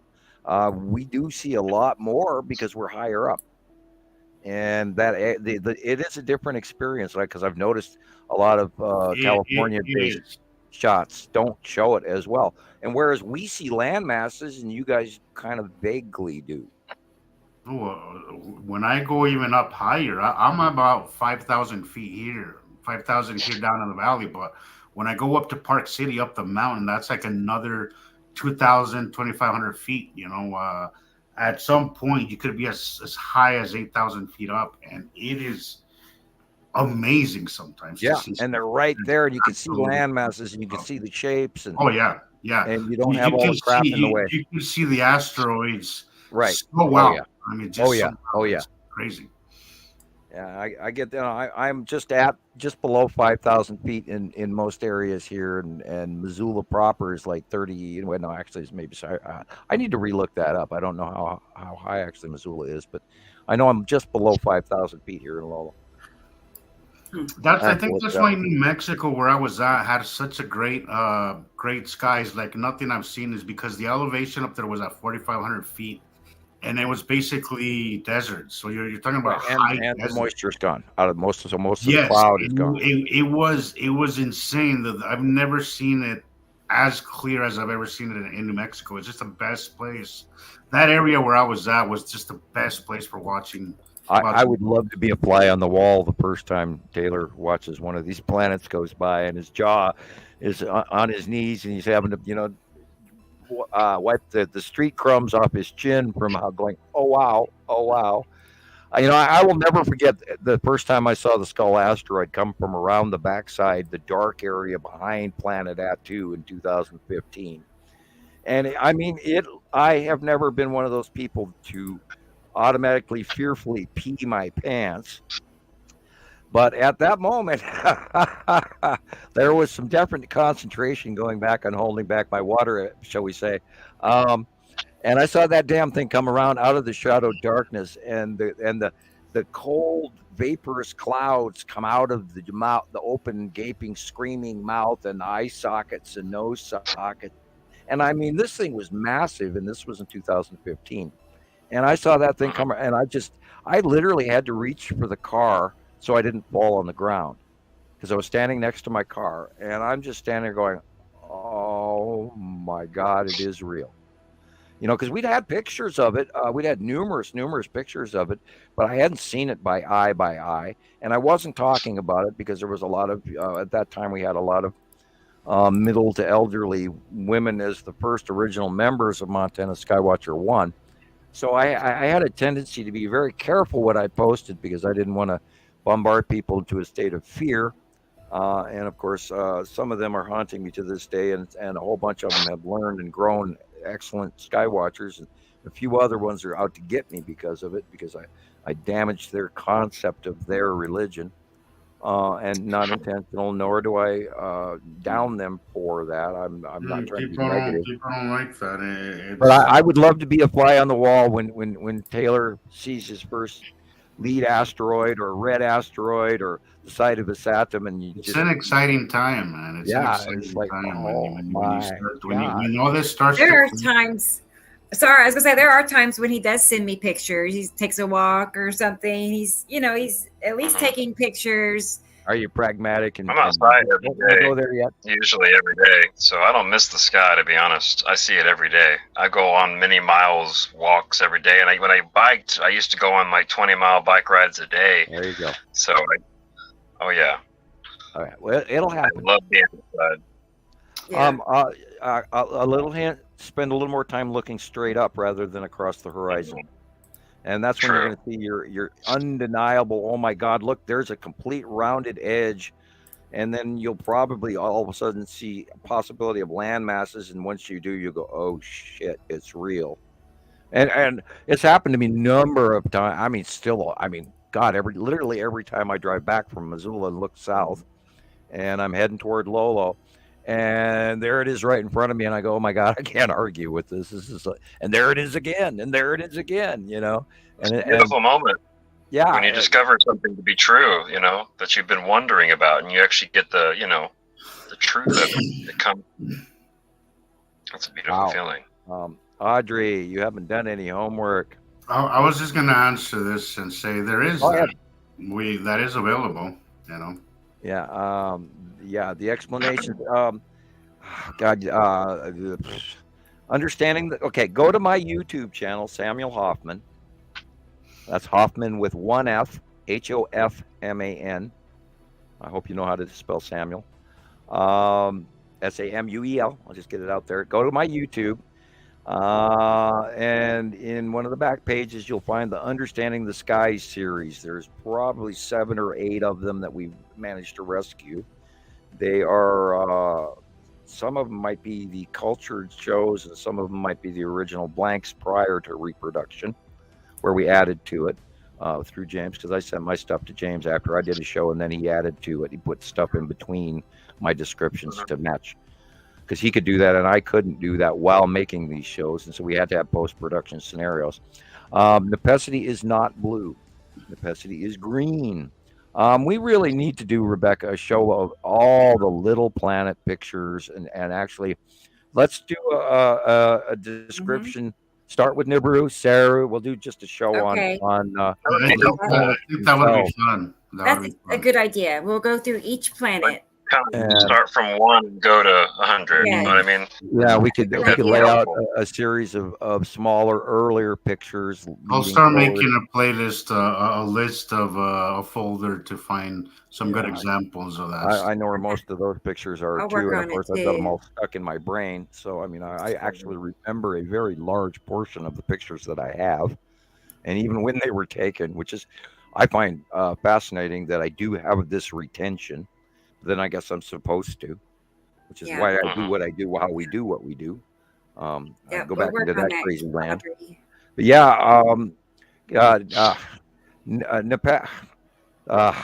Nibiru is blue, dark blue, deep blue, because it's an ocean planet. It has many land masses that are sort of almost peninsula shaped for the general. I've only seen pretty much one face of Nibiru. I haven't seen the whole circulation of the planet very well to memorize it.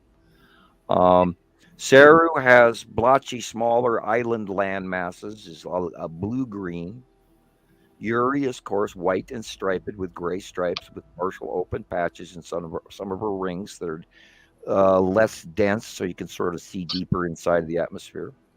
Atu is a striped purple, but the stripe runs at an angle, whereas Uri's stripes are horizontal, but Atu's stripes go at a downward angle to the left. Attu's moon, of course, is white and pockmarked because of full of craters. That's why we know it's a moon, not another planet. Isatum is red. Isatum has a yellow moon that's spatially attached very close to the proximity of the planet, which is why it does the ion tail around it. We believe it has two smaller side facial moons, one on either side away from the center moon, sort of like a trio, which is why the ion tail goes around off the yellow moon into the side moons on either side. I can't fully explain it, but that's apparently what is happening. Of course, Nepesity is green. It has dots on it. We believe it to be volcanic because we've seen rather unusual open puff holes in its atmospheric cloud system, as if there was multiple volcanic activities blowing off around the planet at the same time. We believe Nepesity to be the next smallest of all the planets. Of course, Metim is tiny and blue, very, very bright blue, and it has oddly sort of glacial like surface view, like as if it's frozen and covered in ice. And then it has dark areas, like there was volcanic ash on certain areas in between ice. I don't know. It's the best way I can describe it. Let's see. We got Isatum's red, Nepesity's green, Metim is light blue, bright blue. I think that's everybody. And then, of course, Immaru is the big brown dwarf that's orangish brown. It doesn't put off light. It's a gas giant electron cluster. Massive, massive, massive, massive, massive, massive, massive, massive. And it holds our two stars. The standard red star that belongs to the Nibiru group is bigger than our sun. Our star Sol is a yellow dwarf, and it's smaller than the red. And we've seen evidence again of the extra behavior of our star and some back filigree electrical stuff that's been going on that I'm still wondering how NASA is filtering out that second star behind, but they can do anything they want, I guess, with their film before they release it. And we always know that nothing goes unvetted. Not one stitch of information ever comes out of the government without it going through the classification or declassification prior to ever going out. And they were very, very adamant about that when I was there. And information always goes up, never goes down. And they were adamant as hell about that. And I, of course, didn't always follow their rules because that's me. So I got in trouble a couple times for trying to talk to people when I was not allowed to. Because you want to share what you did today at work. But I've always been the kind of I don't want to say a rule breaker, but I just kind of a rebel. A rebel. Okay, yeah, that's why we're here. Otherwise, none of us would Taylor be listening knows. to this. He knows. We'd be going, I'm sorry, but society thinks that you're Yeah, absolutely yeah. batshit crazy, and I'm not going to listen to you for 5 seconds because there's no way that these planets are right next to Earth because we'd be dead. That one. And you have to be a rule breaker. You have to be somebody who's different, not going to believe what everybody tells you, not believe what Einstein believed, and not believe what society tells you. And because, oh my God, I mean, an example is our dear friend Mark, and he doesn't even dare go into the middle of his village and look up because he's going to be ostracized by the public around him. And of course, Jesus has run into that where he's had people come after him. I've had, I was filming from my driveway and I got the cops called on me. And Rebecca actually gets passerbys to stop and talk to her, which is nice. And I actually, this week, I ran out of business cards again in my wallet. So I have to remember myself to put more in my wallet. Nice. And I had a really nice, like 70-year-old checker at Orange Street Food Farm today. And she was actually very inquisitive and very knowledgeable. And we started talking. And it all started out when she asked me, do you want paper or plastic? And I went, unfortunately, plastic. And the Earth won't like that, but I can't kill the trees. And then off I went, Of course, listen to me. I'm a major liberal here in Missoula, Montana. Of course, that is Missoula, Montana. Until most of the people that moved in here, till the money moved in, screwed it all up. We used to be the coolest hippie town that ever was. Chris is asking about the cops. You had the cops called on you. Oh yeah, I was taking pictures of the sky in my driveway because I was dealing with a neighbors had spilled a bunch of diesel fuel in my yard and my driveway and killed a bunch of my stuff, including a very old grapevine that I had. and Nova slipped in it and split her head open on her birthday bulb. That's another story altogether. Oh my goodness. So I was out there and I was taking a couple of photos. This is when I still had the cameras that worked. Actually, it was on my flip phone, I think. Yeah, maybe it was my flip phone before it died. And I was I took like 5 shots of the driveway, and then I started taking a bunch of pictures up in the sky. And literally within, a half hour or so, because out here the cops take forever to get to here, one of my neighbors had called the cops on me or the sheriff, the county sheriff on me, because I was behaving strangely, I guess. Suspicious. Yeah, that's the word, suspicious. Uh-huh. She was all freaked out. I mean, I'm like 100 feet away from this lady's house. And even if I was taking pictures of the side of her house, what the hell does she have to be hiding for or is worried about? I don't know. She doesn't live there anymore.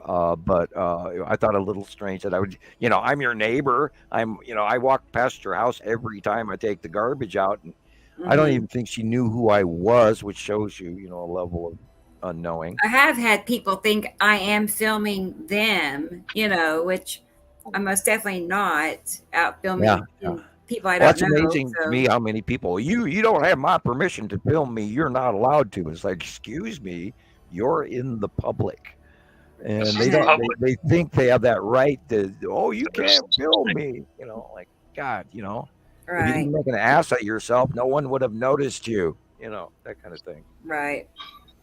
I've had that conversation with people before. It's kind of a rite of passage to have these things happen. If you're 2024. Once you start recording and taking pictures as much as some of us do, it's going to happen to you. It's happened to me twice. Get a pre-printed sign that says, no, I'm not filming you. Do it. Do what? I used to get embarrassed when my mom would do it. She'd be like, I got to stop what we're doing. We got to start recording like right now. I'm like, we're almost there. He's got to flip the car around and go catch this thing. So I already know it's an adventure when I ride with mom. We're always going to capture something. There's always going to be a detour here and there. Oh, yeah. I can imagine from your point of view. I mean, come on, lady. What the hell? You're taking pictures of the sky. Right. We're going to the store, right? It turned into a sky endeavor. But he knows. He knows when I flip the button to open the sunroof. That's the signal. Sunroof comes open and up. The phone goes up into the air. I'm like, here we go. Here we go again. Yeah. Here we go. She's got to catch it. So I have some pictures from Christopher. He sent to our email, which is, I'll show it again in case anybody wants to send us some pictures for tonight. It's skypicsforsam@gmail.com. And here are some pics that Chris sent. And I sent you a message, Chris, on Messenger. And if you want to join us, you're welcome to join us and talk about your pics. I just want to throw that out there. I know it's no notice at all, but yeah, I love it. He's also Christopher's also talking about how you get the cops called on you for walking through your own neighborhood anymore. And what kind of world do we all of a sudden live in where people are so frightened of someone walking through their neighborhood? Like, I don't know who that man is. Oh my God, call the cops. I was like, what are we living? I mean, he doesn't have a trench coat. He's not walking around with an AK-47 and a mask. I think you could leave them alone. That's called a public sidewalk. I'll send it to you, Chris. Okay. I noticed I'll wait for you. Walk by my house all the time. I'll send it to you now. Let's see. Well, I think people have become so disconnected, Sam, from, it used to be that. Well, it used to be that we knew our neighbors and we talked and even invited each other to a barbecue, and we don't really see that anymore. We've been here. My brother's been here about 5 years. I've been here. This is my 4th year. 6 years. For my brother, 4 years for me, and we barely know the neighbors. I couldn't tell you their names. I couldn't. Yeah. Everybody's just like hi, bye, and if you even get that interaction, and this goes everywhere. That's where we're all at. This is where everybody's at. Yeah. And this goes for everywhere. Like everybody's just, most have of the friends people, on the most of phone the you don't even know, but you're interaction. not willing to talk to the people that walk by you in the stores, and that's Yeah. where I come off as nut job to a lot of people, because Sure. I've been in the service industry, in the hotel business, and in the bar business and restaurant business. That I talk to you like I'm an employee clerk behind the counter always. It's like, hey, how you doing today? Nice to see you. Oh, hey, nice shoes. Hey, and I come off as nut job to everyone because I'm friendly and I will talk to anyone. I keep my distance, and I'm aware of my surroundings, and yes, I have walked in the ghetto before, and a few big cities in my time, and I learned that Minneapolis included, and Chicago. I've walked through Chicago. My last walk through Chicago, boy, I got looked at. I had a full Western backpack with boots hanging off the corner and the sleeping bag and everything, walking through downtown Chicago in Montana gear. And boy, people looked at me like, what are you doing? Are you John Denver? Something like that. I mean, I chuckled last time I walked through Chicago, but I digress.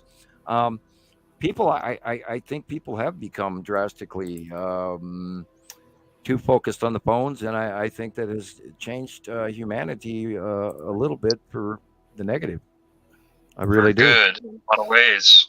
Yeah, last night I was speaking to a high school teacher. He teaches PE. He does a few different classes, but he was telling me that what he's seeing in this younger generation is that wow, yeah, a lot of people, a lot of their social skills are very limited. Well, and they're brave and they're rude, and they have no respect for the elder. Yeah, that's what he was saying. He said like most of the students in my that I deal with, he says, couldn't hold the conversation the way we're having right now. He said it's just beyond them. Most of their interaction is on Snapchat, is on. I mean, God, man, I mean, look, I got the new Kardashian bag, and I was like, everything is Instagram. Versace this week instead of the other one. Yeah. He says, and it just makes it to where sometimes he says, there's some students who were taught well and their parents are very involved with them and their social skills are good. Level of says, and I'm able to connect with those students. But he said, for the most part, he said, most of my students are kind of in a cloud. Like their social skills are so bad. I think your mother did a good job, Taylor. You're a very bright and intelligent and respectful young man. And I'm saying young because I'm, after all, so old now. Oh, my God. He's still young. I'm heading for another birthday. Can you tell I'm not happy about it?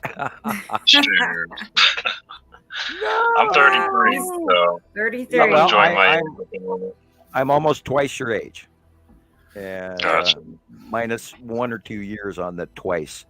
So yeah, I'm going to be 63 this year, and I didn't start it. I wasn't 60 when I started this crap, and that was 14 years ago, and I was arguing with my 50s, and it's like, wow, how did this happen? And we've been here for 14 years, guys. Holy crap, my kids have grown up. I mean, and look at you, Taylor. You've grown so much. He has. I'm so proud of you. Yeah. Thank you so much. Yeah, and we need Jillian here to give that, Scottish accent. He's been familiar with New I can't hear my own mom talking right now. I guess I'm bugging out. I can hear you fine. Let me reset. It's happened before. Okay. Sorry. Yeah, okay. I'll be right back. Yeah, okay. I was going to say, I found you 10 years ago. So he's, heard me for 10 years now talking about Sam in some form or fashion. So yeah, that crazy mystical creature, that weird Dr. Nibiru that lives in a cave up in Montana. Oh, what was it? Oh, yeah. Do you remember that there was a rumor going around where I actually wasn't in Montana, and I was, pardon the expression, I was some highly overweight gentleman living in Texas or something like that. I laughed about Dude, that. I kind of remember that. I can't say not for even sure. in Montana. He's some heavyset guy in Texas, was what they said, and I just Hey, Christopher. wow. Yeah. Where did they get it? They're way off. course, with Hey, that. you're sideways. How do you do that? Sideways. My wife bought me this tripod, but I can't figure out how to use it. So Are you in Mexico? If you're standing on this, oh, hey, better. how y'all Uh-oh. doing? Now he's on your now you're in head. South America. Yeah, at the pole. Hey guys, Funny. how's everybody doing? Well, I'm give us well. something to talk about on topic because we're venturing off into our discomfort with society, the youth, and phone use. Well, give me something to talk about on topic. We're venturing off into There you Sociology. go. So this evening, just like Jesus was talking about, nothing was really happening today, and then I needed to go somewhere, and it just while I was out, I took the bus, and while I was out, things just started happening, and then it just got really, really wild. So, I took a bunch of photos, and then Here they I need to are. get a camera Hold 'em up. because This is you Kevin know- B. from the Yeah, UK. This is the red asteroid in the bottom of a planet Atu. Oh, sorry, Sam. That's Sorry. all right. I'm not. That Yeah, picky. yeah. I was Red pulling his asteroid in the pictures up bottom of too. Atu, and Atu's moon is above the red asteroid, but you can see the two-layer Atu behind. But the secondary bottom rounding line that leads to the left and behind the mountain, that's the bottom of planet Atu and the Ion drop tail that goes beyond the mountain here. But that object in the center is the red asteroid, and then the dark dot is the little sister. And I'm going to get a Coke. Sisters. Okay, go ahead. Yeah, I love this picture. I mean, I had let's see. Oh, that's gonna say there's the bigger version from it, but look at that. It's crazy. I guess that's Yuri there to the left of our sons. wow. But that looks like nothing normal. It kind of looks like a creature is chasing after something. I don't know. It's just so very bizarre. Not anything like we grew up with, Jesus, right? I don't know how No, old you are, no. Christopher. I talk like you're a young I just guy, turned but- 41 last year. Oh my Oh, gosh. you're so Okay, old. you're not that young. And watch, your next You're 20 years my are going age. to fly by. You're going to go, what happened? Right. You're my age. Yeah. Yeah, there's I look at it like this now. There's calendar years and then there's biological years, right? So Well, 40 is the new 30, and Yeah. 60 is the new 40, and all of that. Yeah. Yeah. like Here that. we're seeing red asteroid with lead asteroid behind That's the it, same and picture. Yuri. Whoops. Here's a light pinch. Doing that. I keep doing that. Sorry. Anyway, okay. Sam, this is, we were looking at this picture, and this is the same, just Right, pulled right. out. So, Right, and the onset clouds on the left-hand side is the bottom of Yuri, and we're probably looking at the dark in the middle dark area. It would probably be spiral asteroid, and then behind that and upper left would be where the salamander asteroid group /10 asteroid, bottom of the onset cloud of Yuri, because they're all connected to each other. And the salamander asteroid group reaches up the side face of Yuri and all the way down to its base cloud. And then when that onsets, that covers the sky, and then we'll go over the top of us, and then we'll see the white illumination and what we call Yuri whiteout. And that's where a lot of this earlier in the podcast, we were talking about how the skies turn suddenly weirdly white. And that is usually when the refraction light color of the sun angle hits the bottom of planet Yuri, and then that whole left-hand side of the sky, if not the entire sky, depending on the process of Yuri going over the top of us, and then to the north by northeast sky will all be all Yuri after it moves. And like I was noticing earlier, it's like they're rolling over the top of us and away. Whereas before, a couple of years ago, they were small when they first came into the light illuminated view, and then they got closer and closer and closer toward us. And that has now changed because the rotation has changed, because we're underneath them, whereas before we were beside them. And that's it's hard to imagine in your mind, but they are between us and the sun. And in that tight spiral, and Christopher, you may have a little trouble placing that in your head and realizing that the second star is beyond our star. And so that's where they're sort of closer. They're attached to their star. I don't know what the distance between our star and their star is, but I'm sure it's quite a huge distance, because we know the standard red is way bigger than our star. And yet compared to the two, they're, we've got pictures of them where one is in front of the other, and we've got thousands and thousands of those captures. Yeah. And it's hard to place, but they did come up from, if you were staring at the sun, say, for instance, an example, at due east in the morning. Okay, so you stand there and you close your eyes and say, they came from below our feet in front of us on the left-hand side.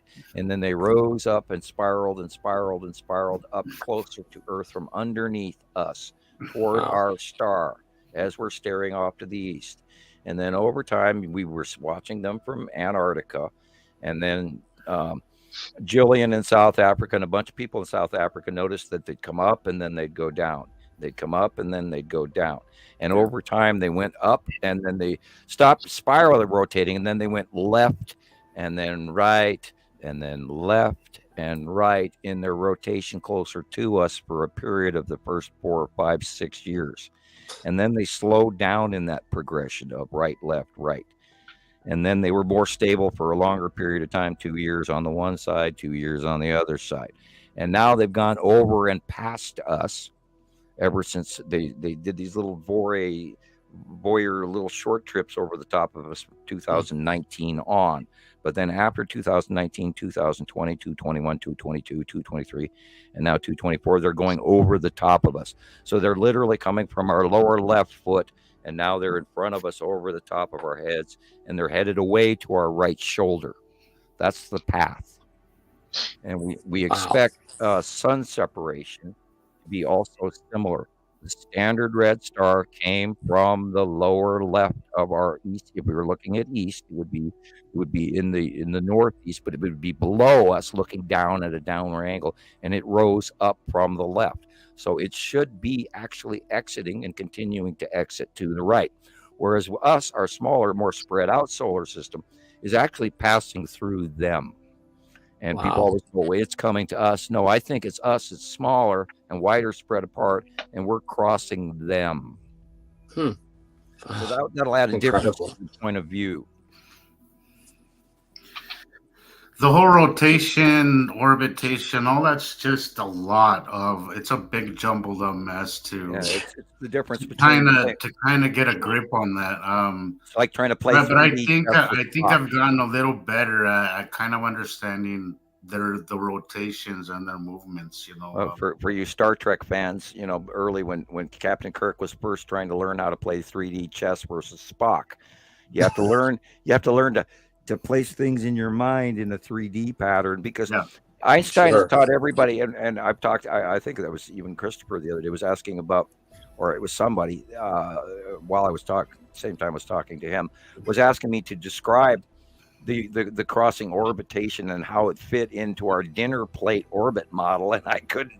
I went, I can't do that, because we spiral behind our star. We don't go around our star like on a dinner plate in front of us in this horizontal plane where all the planets are on that same plane with these little ring structures. First ring is Mercury, second string is Venus, third is Earth. We're in the third ring, and that's how it's all laid out on this dinner plate, and that's not how it works. We travel in a spiral behind our star because we're. I have that video, an example we can look at real quick. Go ahead. Absolutely. Tell once me you what place it's that in called. your head, it answers so much more of the 3D modeling issue of how we're just basically, we've been spiraling and spiraling and spiraling behind, and so is that other star, but it's at a different orbital ellipse, tighter, whereas we're wider out in this arcing oval, and we go around the mass. And then every 3,654 years, because of static buildup or whatever, if you were to take into account a capacitor or transition of electrical status or whatever, if that's, and I'm sure it's part of the scenario, but then we pass each other. We pass through and across each other every 3,600. And if you keep that in that spiral rotation going to the side, rather than on a flat dinner plate, it makes far more sense that we're spiraling behind, and then we cross paths with each other. I'm having a blank moment. Tell me what the technical term for that is. The spiral helix orbit model. that's not what I was thinking Oh. either. What? I know there's another term. There's another term, Fred. I know what you're saying, Rebecca, but God, it's gonna drive me nuts. You mean that video? Yeah, well, I have the video. I have a copy of a video. Okay, so what term were you talking but there's about? there's an actual term for that. Yeah, helical. But there's another one, Jesus. You know it. No, I know what you're talking about, but it's I'm checking YouTube now. I'm like, did it yeah, ever? I'm doing the same too. I always type in spiral helix orbit model, and it always brings it right up to me every time. I sure didn't save it on my laptop under helix. I can grab it in a heartbeat if you'd like me to send you a copy of it. Right. I just go to YouTube and look it up. I'll just type in spiral helix orbit model.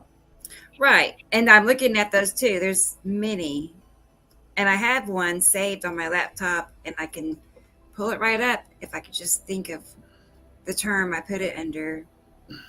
I'll always remember spiral helix forever. Model, our solar system is a vortex. Solar system in motion.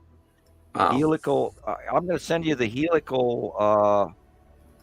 Is it a link? I don't know if you can hear it in the background. I'm going to send you a copy of it. I even like the piano behind it. Can you hear this over my mic? No, I can't. Okay. All right. I was just wondering. I'm sending it to you now on the PM and Facebook. Okay. There we go. Okay. Nice. It's on a baby grand. You can hear it. When I was working in the Red Lion in Eugene, I had a baby grand piano in my office. My office turned out to be like a storeroom, but anyway. That's funny you said that. My grandma always wanted a baby grand piano. Oh, that's pretty cool. You set me in front of a grand piano and I can play with it. And, I can't. I used to be able to read music, and now I'm, been so many years, and I've been in numerous bands and stuff. And I play guitar and bass and other stuff.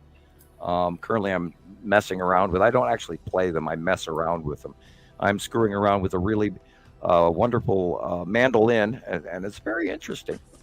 Although I would like to upgrade to a better quality one, but because it doesn't stay in tune very long. But years ago, I could play a lot better than I still remember some of my piano lessons from age 5 even, but I used to be able to read music, and I can't now. It sort of left me. Years, but it's like it takes me longer to start than I have prostate patience for it. So it's like, it starts in G, and I got it, and then I go, nah, forget it. I can't read it. Right. I had piano lessons when I was a kid, and my parents would drop me off at this lady's house, and we were practicing on a real piano, and she had the bench, and you know how the bench has the it opens so you can put the sheet music in it, right? Right. Well, she had it turned around the wrong way, and I went to pull myself up, and I put my fingers in it and sat down. I've done that. Yeah, totally busted my fingers. You smash your. I haven't thought about that in a long time. Here's a thing. Oh, and this is horrible. I probably shouldn't even say this, but the same thing happens to older men, and I've never currently had it happen to me. Although I am getting close to that age. The greatest curse that you can ever give an old man is, "May you sit on your own balls." Anyway, that's a horrible statement. Because it's excruciatingly painful from what I understand. That's got to be awful. I'm sorry, my brain went there. I had to share it. I apologize. I don't look forward to that at all. No, I don't like thinking about it. We'll cross that bridge once we get to it. I think around podcast land, there's about 300 males that just quickly crossed their knees, going, "Oh my Lord!" And I apologize for forcing your contemplation in that direction. I do, but it was hilarious, and I had to share it at the time. I'll never forget that, because I actually saw this little Scottish guy, and you could barely understand a word that the man ever said, but that curse. I hope you go home and sit on your own balls, you bastard. And I've never stopped laughing about that. You know, it's cruel and it's cruelty, and yet he's not giving him a bad curse. You know, like may you fall off a bridge into a well or something. You know, but I hope you go home and sit on your own. You know, it's hilarious. Okay. I apologize. I had to share that.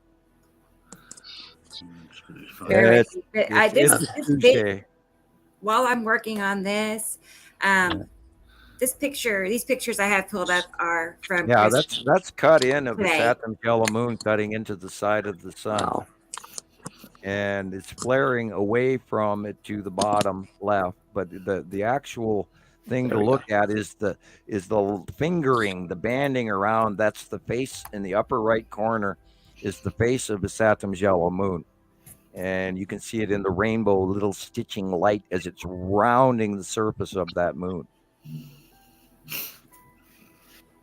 And this is why I talk about it. I cannot believe people are not noticing how screwed up the light is. I mean, that's number one. Number one. Well, the shape of the sunlight is another. The pinching that we're seeing, how, you know. I did it again. I wandered over. I got a Coke out of the refrigerator. I set it down.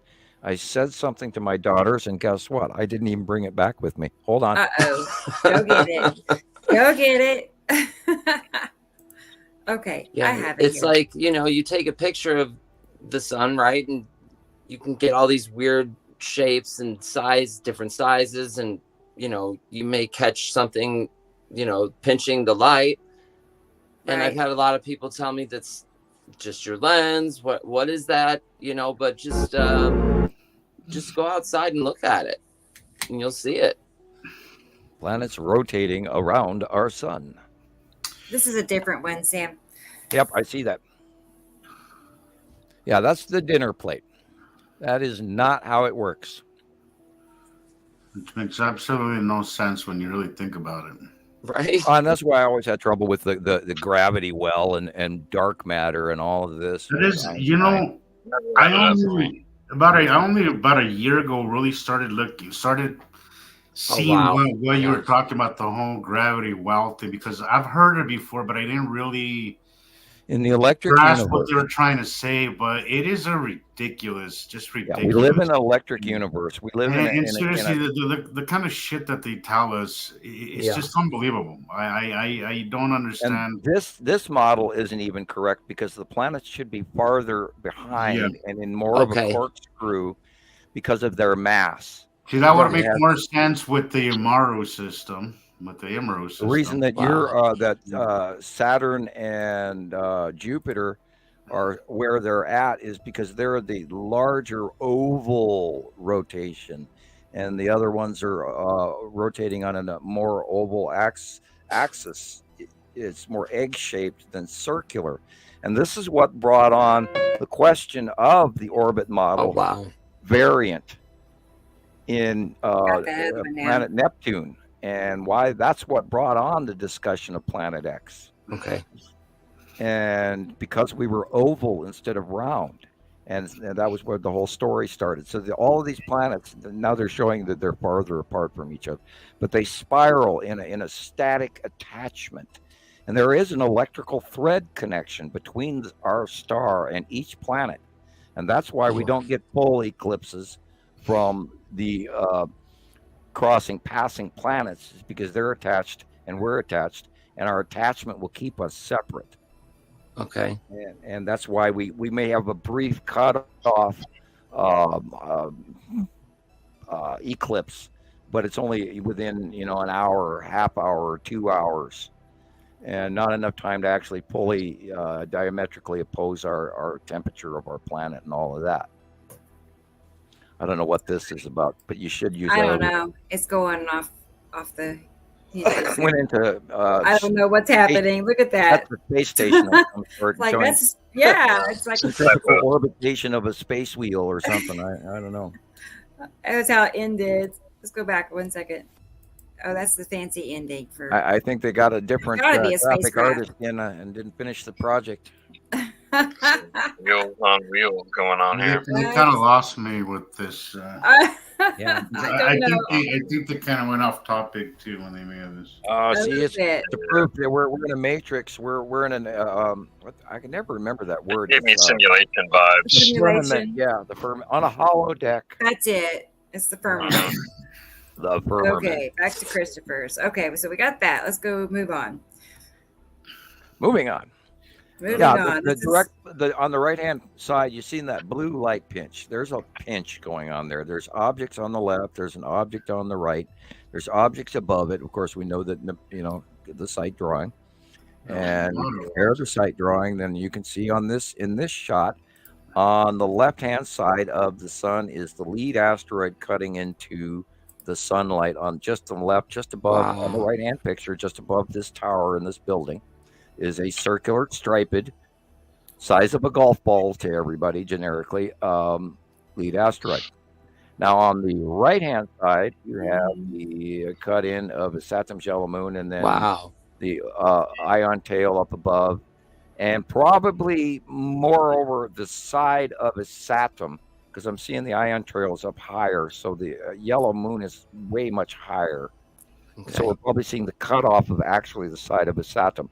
Okay. This week, Saturn is actually blocking the out view of Nibiru, so we're not seeing a lot of Nibiru right now, unless you were to look farther over to the right, and then you'd see blue, blue, blue, and then it was blue, like so big, totally dark bluish, one end of the sky to the other.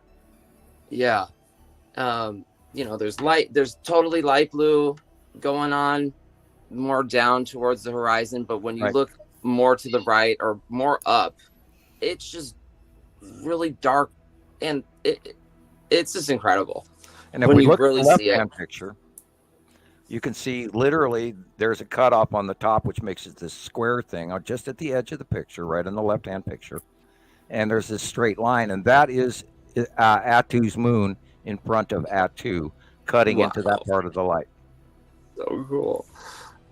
And, I tried to, when I'm taking the pictures, you said like a couple episodes ago, you said take the pictures, do the right, do the left, and make, get the sun at the bottom of the right, get the sun at the bottom of the left. But I was having trouble with the sun in my eyes trying to get it right. It adds a tributation on the right-hand picture. It doesn't have to have it, and you can see there is an asteroid coming in right behind the palm tree on the left.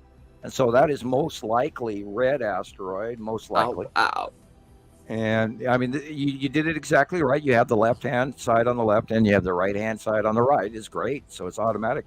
And you can see the size of Attu's moon on the left-hand picture, and you can see that weird little line in the middle, and that is the separation line. And believe it or not, Attu has one ring that's in the southern hemisphere. And it actually goes around the face of Attu's moon, so you could entirely have the ring right there. Wow.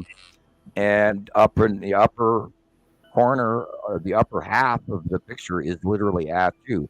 Now, if Rebecca wants to bring up current monthly drawing, sure, and we use that picture in comparison to the left one.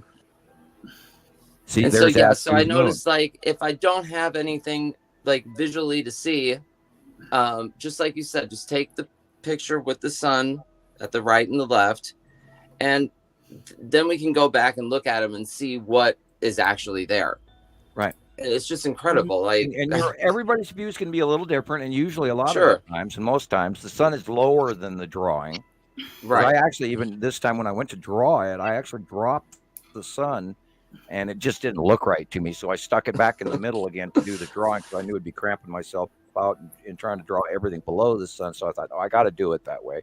But actually, the sun is way lower than we normally see it in the horizon. Yeah. It's just like, wow, and which is amazing me currently, and which also adds to the tip factor. I know we're far more tipped than we were even a year or two ago. And that I think that has a great deal to do with what we just saw with the California tidal increase, where all the waves were doing far more damage than we've seen in the last 20 years. And I think that Earth is tipped, and because people say, well, wouldn't it affect our tides? Well, there you go. There's your proof. Oh yeah, the shadow of the moon last night was way underneath it. Just way underneath. Speaking of which, I've seen a whole bunch of captures where everybody's getting two objects in this really weird bottom crescent illumination, and then they're seeing something weird behind it and wondering I why. have yet to be able to catch that on camera or anything.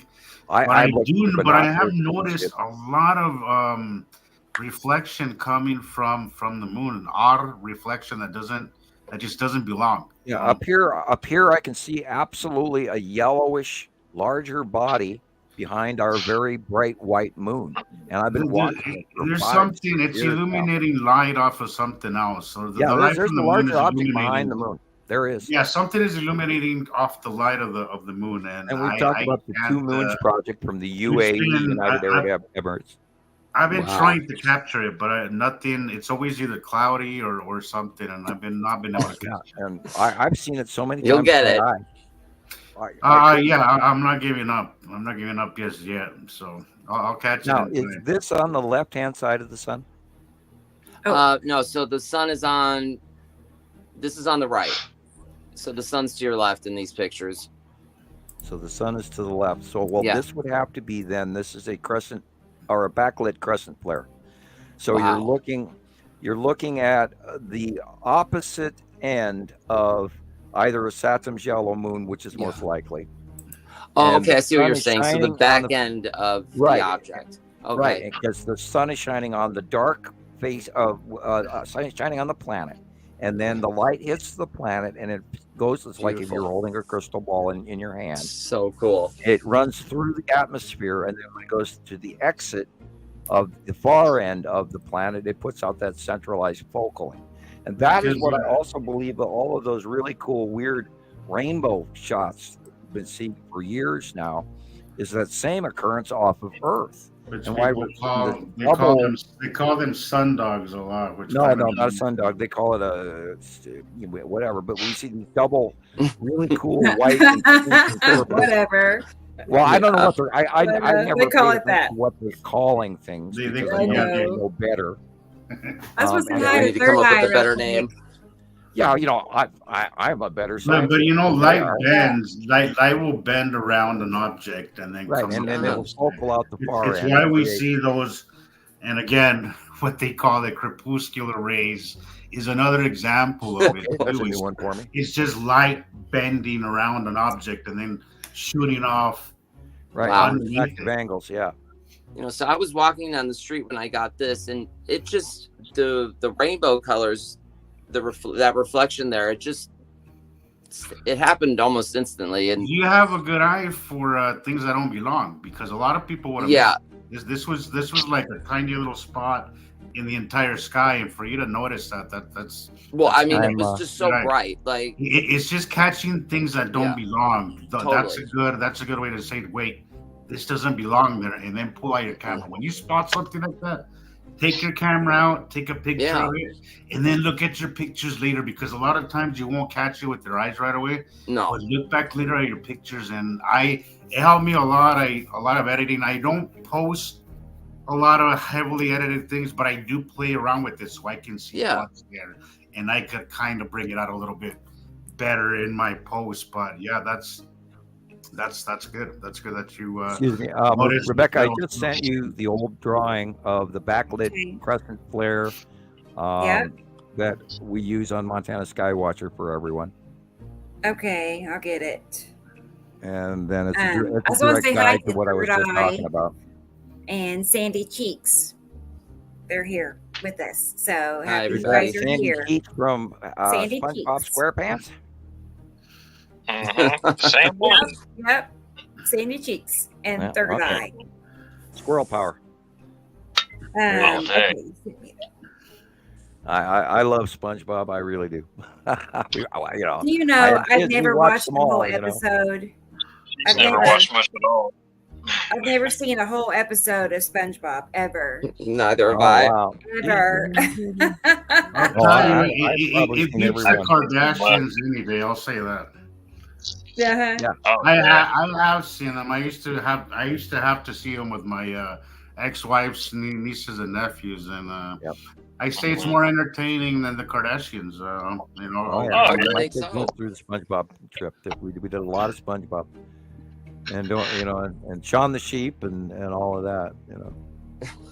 Oh yes. What I couldn't take was a baby shark. That's the one I just. Oh, couldn't. I love, yeah. Well, we went through the little I minor yellow couldn't. I lady. just couldn't. I Did a lot of couldn't. My Little Pony. Oh no, it barely touched My Little Pony. I mean the whatever ponies they had, the plastic ponies, every one that ever was made. And you know, back when in my poorer days when the kids were little, I wanted to get them a small toy every month, and you know the ponies they would each get a $7 pony, and that I could afford. And of course, they ended up playing with them in the bathtub for and they're almost as painful as Legos, almost. We all know what Legos feel like when you step on it. Torture. The rounded foot, and of course the little ones, the unicorns that had the horn, those were of course painful to step on. But you always had a little bit of the colored hair. Okay, so this is one that I have. This is what Sam sent me. So there's Sam's. A backlit crescent flare is when the light shines on the rounded planet, and then it flares out the far side. Oh wow. Vocals out the far side, and that's an example of what she's got right there as well. You can see it going out the far side. That is a cool crazy? example. I love this one. I love this one. Yeah. That is a perfect example of that focaling. Sam's when we first started seeing Nibiru, this is how big Nibiru was back in 2011 and 12. And then right about a little bit at mid 212 to right before 213, it got way bigger and came toward us. And then it went around over the top of the sun and then over to the left-hand side and then went drifting back all the way through 214, 215, 216. And that's where in 16, 17, and 18 we saw a Saturn who was spatially attached to the same area as Nibiru on their arm of the solar system. And they moved back and away and up higher, so we didn't get a regular view of Nibiru at all, especially since it's so big. But anyway, we did watch Saturn all the way through 217, 218, 219 off in the distance, and then we watched and noticed her coming back. And that's part of the right to left craze that happened. But then they came back and got bigger. And that's, I still chuckle about that part of time during the map drawing or the site drawings. As I started drawing is Saturn coming closer to us on the right-hand side, and then me drawing in the ion tail bigger and bigger and bigger, and it was like, and then it happened, and it was like, yay, I got this. You do that little dance going, I know what I'm talking about, and it was a serious dawn of elation for me. This planet shot, I can't even remember which planet this was when I think this was early Atu. When we first got this in front of Uri for years and years. I know. Yeah. This one goes way back. Well, that's when I was still typing MSW. Yeah, right. And that's the early years, 2013, before there was a 2. Yeah, this is probably 2015, 2014 when Atu was that size. I was going to say hi to Robbie. This is Robbie. I checked on you. Robbie. So glad you are here. He says better late than never. Hi to all. So Krusty Krab. They don't serve pizza. Okay, they serve Krabby Patties. Oh wow. Which is we went over that. Crab and chum awesome and all sorts of stuff. I love white and don't forget, Plankton is still searching for the secret formula. Seeing the truth. You're never gonna find it. Yeah, well, Mr. Krabs, he's about money, and he has all of his safe traps too. I think he sleeps with that thing. Anyway, are you SpongeBob fans? I used to watch it back in the day. Yeah, first couple of seasons. I'm trying to think of that other one. I was gonna say, weren't you kind of older for that? Is that your age bracket, SpongeBob? Or Tanner's? I would have been in a lot of, and mine and a few others. I would have caught the kind of the back end of it. There's no age bracket for SpongeBob. Okay,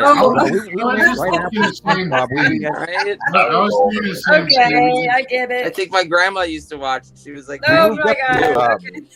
But I don't think you knew Adventure you watched Time it. after that. I really wish they could turn that into like an adult cartoon. It'd be Are hilarious. you sure it's not already? I'm Yeah. sure somebody's doing it somewhere. You know, Well, how many of you Put guys that have on seen? Adult Swim or something? That would be hilarious. How many of you guys have seen Adventure Time?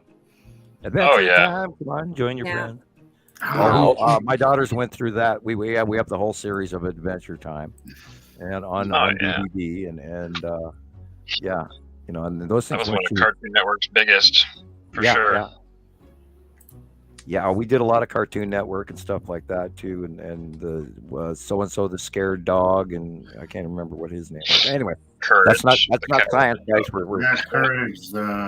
Courage. talking The all Cowardly Dog. Dog. Yeah. Mhm. I spent So a lot of time in how- front of a TV. Let's see what. when we were young adults, we were playing Dungeons and Dragons all the time. You know? Mhm. I was playing video games, like my mom said. She's like, imagine not Oh, having yeah. those games. What would you have been like? It's like, Imagine I don't know. not having a computer brought home or a Diablo and No, all of that. Yeah. but I had a Oh, Dungeons and an Vampires. Atari, World of given to me Warcraft. as a child. Yeah, I never got into Warcraft. so You're probably lucky because that game is one of the most addicting Expensive. games I've ever played. Very It's really well, is. yeah, you develop your character and you don't want to lose it. Right. Just You pour got a all lot of that time time. and money invested in it, and you don't want to let it go. And they've got you Yeah. by the short skin on that one, you know. It's like, oh. Anyway, let's get back to Planet. I have some videos of current events also. So Cool, if you cool, want cool. to break away and watch a video, we can do that too. So there's Sure, two of them. I have You're the one of producer. them. I found some few minutes worth of Japan and the recent earthquake situation. So I have it was advice pretty for you, Thunder. devastating. Don't pay attention to the chemtrails at all. Whoops, I said the word. Oh no. Oh. Yeah, don't pay attention. Just tell yourself they don't exist, and then you won't see them anymore. And then you can break it down. You can ask Just yourself, look behind them. Yeah. is it a spiral asteroid or is it a sea trail? And once I determine it's a sea trail, I ignore it. And if somebody's posting a picture on the website, as a matter of fact, or on Skywatcher, if they have nothing but sea trails, I actually remove it. You know, it's not even, we don't even discuss it. We don't need to go there. You know, it's just junk. It's, you know, it's like somebody taking a sunset picture in Hawaii and they're looking at the water. I don't care. You know, just it doesn't. I barely even see them anymore. Yeah. Oh, look, And a you know- small tsunami, and this is Oh yeah. this is the minor tsunami. These photos that coming hit out of on Japan the are just 1st of incredible. January. This is small compared to what the big one was in Yeah. the 2011 tsunami, which was I have probably watched every stitch of footage out there at least 3 times. Yeah. I watch a lot of it still. I'll go back to it all the time. And And watching some of the it things they did, expensive. post on the main news. Some of these towns were just completely devastated. It was incredible. Oh, beyond your wildest dreams. And if you people out there have not seen the Japanese, they're that guy. Goodbye. You're not going to be there unless you run. I hope he can. Yeah. If you look, And if they're you have aware. not seen the 2011 Japanese tsunami footage, I think you really need to inform yourself and go out and watch it. Yeah. And Fukushima Prefecture, etc. There are different prefectures, and learn which, or that, of course, that'd be in-depth study. But go watch some of that footage because you need to know that that's a high example of planetary change, and that 2011 was literally when that second star was getting here, and it was rising up in the northern hemisphere, and then boom. We're going to the most devastating 9.1 earthquakes we've ever seen. And it lasted for a long, 5 minutes or something? Oh yeah, like that? it was an unbelievably Look at long this. 5 minutes. Yeah, we It had just- a 6 point. Look at this. Yeah, drive My right back. gosh. While you're still, that guy lucked out. Beginning of the his year, car started off almost with a exploded. bang. A lot of different places. And water will push your house. It's gone. And you can fall down a few inches of water, but anything over your ankle, and you no longer are like standing on your feet. Wow. And those poor folks just lost their homes. Because that water, even if it gets in your baseboard or in your basement, you're going to end up with mold and mildew, and you're going to have to replace, rip out the walls and all of that. This is And no seawater- flood. This is. Salt water's even worse. Like water damage. Oh yeah. こちらの道路標識なんですけれどもあ、大きく傾いてしまっています。さら Yeah, に you 奥の道 know, 路 that, も like I said, 波打っ that ています。 6.1 we had up here in Idaho, it probably shook us back and forth maybe 15, 20 times and then quit. It was about probably 10, 15, 20 seconds. And we're talking shaking for 5 minutes. That would scare the hell out of you. Oh sure. God. Man, See it's like that? going back under there. Yeah, foundations for your house move, and, Wow. and your floor doesn't sit right, and water will seep in the future, and you literally, have to almost tear your whole Ouch. house down. 石川県珠洲市を震源と And す as you る can see in 大 this 地 graph, 震 this is on the inner 金沢市 China に Sea 隣接す between る Japan and 最大 China. 震度5 Okay. 弱の内灘 So の this is 地 the 震 northern 震 fault coast line. of Japan. The fault line, the こちらの the 道路標識なん subduction ですけれ zone ど fault も、 line comes 大 off き the く tip of 傾い that てしまっています。 peninsula さ and ら then に goes 奥の south. 道路も波打っ And てい that's ま why す。 they had a disruption so 地震の影 heavily 響 right で there, 地面が and 盛り上がっ why てしまったことで、 the area raised 信 so 号機 many が feet. 手の届きそうな高さに来てしまっています。 It raised up. 石川 And 県内 because で the は比較 subduction 的 slipped, 震度 and は then 小 that さかっ whole た area of 内灘町 land で that す was が being pressurized 通 and 行できな slowly いほど pressed 浮き上 down がった道 over 路 millennium now released and then went 住 upward. 宅地に行ってみると玄関 Then you 前 have の folding 階 like 段 carpet が folding. いやすごいなんかもうほとんど They have a really 壁のよう good. な状態 I です actually ね wrote it down someplace. 車を押し上げ They るよ have う a に地 really 面が good 隆起した series of 車庫 information や of what's going on in 玄 their 関先が fracturing 崩れ落ちて of しまった Iceland 家 in も Grindavik right now, and that has to do 40 with 年以 the, 上この町 the に暮 North らす Atlantic 住 plate 人は and the European plate separating. And what's going on in Grindavik is the separation underneath, and then 地 the 震発 lava 生 is 時 seeping up この through. 町で何が This 起 is こっていたのでしょうか。 subduction zone plate jumping. Two これは totally 地 different 震発生時の occurrences. 映像です。大きな揺れが襲うと That's scary. 奥の歩道が I can't 割れ even るように imagine. 浮き上がり And the money, the 手前の money 敷 that 地 they're all 内で going to は have to 地面 spend to に亀裂 repair が入ります everything. Wow. するとどこからともなく溢れてきたのは A 濁った泥 liquefaction, 水 Yeah. water seeping because 瞬く間に it's 道路が porous, 冠 and then the 水し water ま gets す。 shoved up from the squeezing. 大きく波打つ地面 That's Wow. just Look at unbelievable. that. 街の至る所で And 液 that's 状 bad. 化とみられる現象が起きたの I です。 was in the desert in Nevada one time when we had an 道路 earthquake, and が you could 完全に actually めく see れ上がっ the てしまっています。 earthquake coming to you and rolling like a この道 carpet, 路 like we just 地 saw in 震 the 前 front と yard. 比べてみ And る it と came and it lifted us, いか and に then it 地 went 面が past us, 隆起し and て I い was るか hit がわ just か one りま roll. す。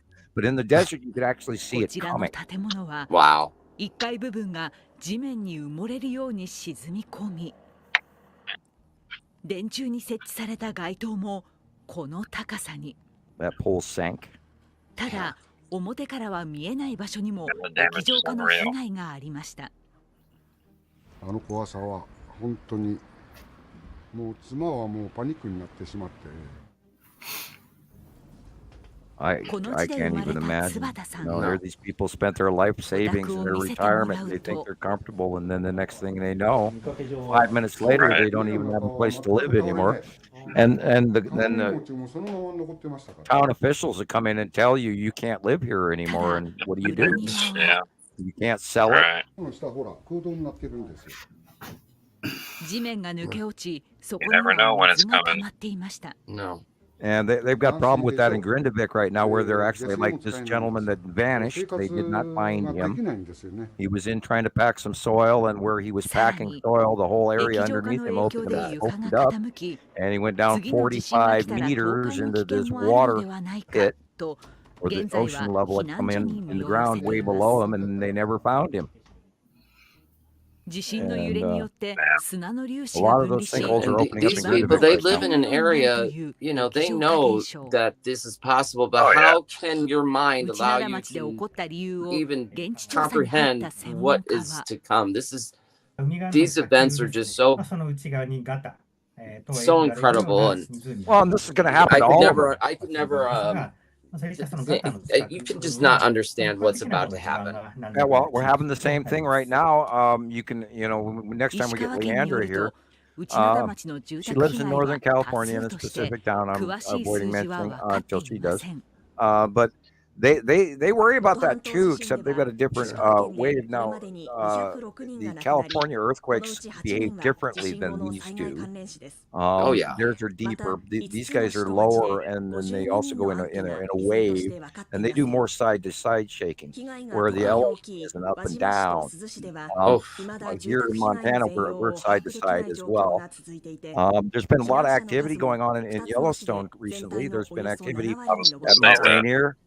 復 Yeah, 旧が tell 急 me がれる about it. 中、被害を受けた住民 Now の住まいを確保するため、 Yellowstone is 石川 vented, 県は so I 明 don't 日、輪 anticipate 島 a 市に major 50戸、珠洲 explosion. 市に We could 65戸、 probably see 合 some わせて sort of volcanic 115 activity 戸 where の you 仮 actually 設 see 住宅 lava, を着工しま but す。 I don't think it's going to 県によりま explode. すと、仮設 I 住 always 宅 tell は people that 早 because け it's れば highly 1ヶ vented. 月ほどで Now, if 完 it was 成 a する見 sealed 通 cap, しです。 the ones you got to worry about are the volcanoes with glaciers on top of them that are 2 miles thick, and there is one in Iceland they're drastically worrying about because it's capped, and that's capping it, and it's capping it, and the cold and the frozen, and it's frozen, and the water on top, and then if it does melt the water and it does fracture open, and the water oh, does sink into the lava dome, then you have the that's an gaseous explosion. explosion scenario, and those are the ones you got to worry about. Shit. Is the capped-in volcano, one that's vented and not under a mile of ice is most likely to do a catastrophic. Now, the example with Wow. Mount St. Helens bulged, and it did one of the first side blows. And I knew about side blow volcanoes as a teenager because we have example. I live right next to one, and I knew geologically what it meant because I studied geology. But current modern geology didn't even take into account a side bursting volcanic scenario. They all believed that it was the Mount Fuji thing, and then it blew up. And I was amazed to hear geologists say that because I knew better when I was a kid. Because we have examples of it here in the Missoula Valley, and it's blatantly evident that it was a side blow, and half the mountain just sort of went, and then it dumped itself all the way across into another mountain range, and you can see that by the accumulation of conglomerate material jammed in the other rock mountain face, and there's nothing like it anywhere else. So you automatically know that it was glacial related. There was a large amount of water flow. There was a large amount of rock that came down in, and it was a side blow. Mount St. Helens did that as well, and it side bulged a couple of days before it blew up, and I can't believe they didn't catch on to that because it was an immense amount of bulging, and then all the water and the steam under the ground, the glacier that was on the top of Mount St. Helens, that water sank in, and then it got turned into a whole bunch of steam, which literally, because it got so hot, it literally completely changed the feldspar and granite into this yellowish, almost sulfur-looking pumice rock, and it was no longer granite that it used to be. The whole inside of Mount St. Helens was like a cavity, and all of a sudden it just blew outside. That was a lot of that has to do with fissuring and gaseous form and pressurization of water hitting magma. Wow. And Grindavik does have some of that going on as well. But that's tectonic plate separation in Iceland. One side's going one way and one side's going the other way, and there's this big fissure in the middle that's opening up, and then the lava dome seeps up through the broken crack. Wow, that's incredible. I can turn. I was watching there was a 2021 and a 2022 eruption in Iceland, and I had it on in the living room for hours. I just sit there and watch. When the lava spurts out the stuff and it lands on the side and it lands in a pile and it rolls down the side of the hill, and that's known as pumicing. And I was just sitting there watching it nonstop, going, "Oh, ooh, ah, ooh," for hours. It was awesome. I loved those eruptions, and they were well filmed. Drone footage and everything. Phenomenal. What a show. I'm sure that's on the internet. You can look that up too. Iceland volcanoes. The early one, the first one, was really cool. And it had a big cone and all that, and a big, lava bubbling dome that would break open out the side, and all the crap would spill all over the place, and you'd watch it run down the mountain. It was great. I loved it. It's catastrophic and dangerous, and oh my God! But I was still eating up every second of it, going, look at that, Below 40 degrees temperature in Edmonton, Canada. Look at the doorknob, okay? That is inside the house. Inside. Yeah. I had ice on my windows. Look at this. Yeah, me too. Oh my gosh. Check it, y'all. Yeah, and that was This that was a few days ago. right there. 19. People lost power. 24. winds were 80 That was miles the an hour. on-land hurricane that developed in the people were Midwest, over gosh. up in Missouri and everything, and went all the way to the East Coast. And that did this. Raining. You see how quickly the weather is changing, y'all? I told you guys, these meteorologists, they can't keep up. They used to predict the weather, create the weather. I but think this now gentleman is on it my has a friend mind list of its own. recently. I told y'all, the planet's coming back alive. Oh, yeah? These guys get stuck. I added a few. New folks here recently. I'm being very careful on vetting people heavily. And Look at that! Oh my gosh! It's rain. And we will, all of us, do some of this. Every one of us in every location around the planet. This is what's coming. They can't go anywhere. Holy they stuck. Looking, I can Crazy, just like the pull whole up world looking like this lately. the whole world looking null like school Earth video where I'm link at in Florida, that I the always flooding hasn't been like this, but and just look the atmosphere, Jetstream the and gray, all the wind, the cold. this is the this is dragging. This is not the Earth's weather patterns that I've spent since the 80s studying. It's not even close to the same. We did. To me, it looks like an entirely This is different so planet. This is now. a very uncommon normal. event that would make the news everywhere. And now Right, it's we're not because- seeing most of this on the news. And Not on the major daily. news networks, no. Let's get Not it. at It's all. become so common now. I mean, also they're not gonna panic everybody. This is stuff that you're gonna catch on TikTok or catch on alternative Right. news I outlets. mean, These things used to happen once every 5. Well, there's 10 some weird years. stuff going on on South America right now. There's two major low pressure systems on South America that are not normal either, and I wonder what the weather on that's doing. 5 minutes. Completely I mean, changed just everything. imagine if this was your home. So Like, oh my gosh, look at maybe I this. shouldn't This go is out there. incredible. And the would you jet stream do? over Yeah, Africa go and Europe is really weird, and it's running all the way over Beware Saudi of Arabia, beachfront Yemen. property. Yeah, Yeah. good reason for that too. It's, Beware of beachfront property. It's just not worth the risk. I've been saying it for years. If you live on the edge of the ocean, be prepared because Living on the Antarctica edge, is literally. melting. And sea level is going to rise way faster than they expected to with that second star. Looks like it settled down and for a look second, what's going though. on I right think now that in was a Antarctica. The entire Because the weather water of the came up, South like, Pole instantly. has I'd say the changed, surge backed off. and it's way bigger. The jet stream is Shortly, way, we'll have another- way A bigger. swarm of earthquakes have hit Oklahoma in the past 2 days, mostly around the Oklahoma City area. Really? Yet another in a series of natural disasters that just keep happening and happening and happening all over the globe. There was a Have you felt any of 4.3 these earthquakes, magnitude Rebecca, earthquake or- near I didn't Oklahoma feel City any. yesterday. No. Trust Wow. me, you feel that. Then earlier today, a 4.1 magnitude earthquake hit right about that's in the not- same area. And then this morning, a 3.2 magnitude earthquake, once again in Oklahoma, in just about the same area. Now, I'm from Yeah. Milwaukee, but I live in Reno, Nevada. And last month, we had a series of earthquakes over a 48-hour period. Very similar Wow. to what's going on in Oklahoma right now. Now in Reno, we get earthquakes occasionally. Not in big swarms like that, but we get them occasionally. Now, I don't know if the same happens in Oklahoma City, if this is a new thing, or if this is something that happens all the time.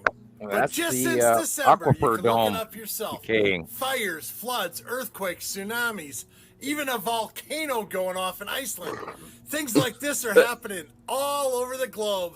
He's also neglecting to mention the string of earthquakes that's going on in western Texas, and that too is in a fracking region, and it's been so many of them. It's actually a cluster quake scenario, and I'm absolutely in awe they're not talking about it publicly because there's been so many.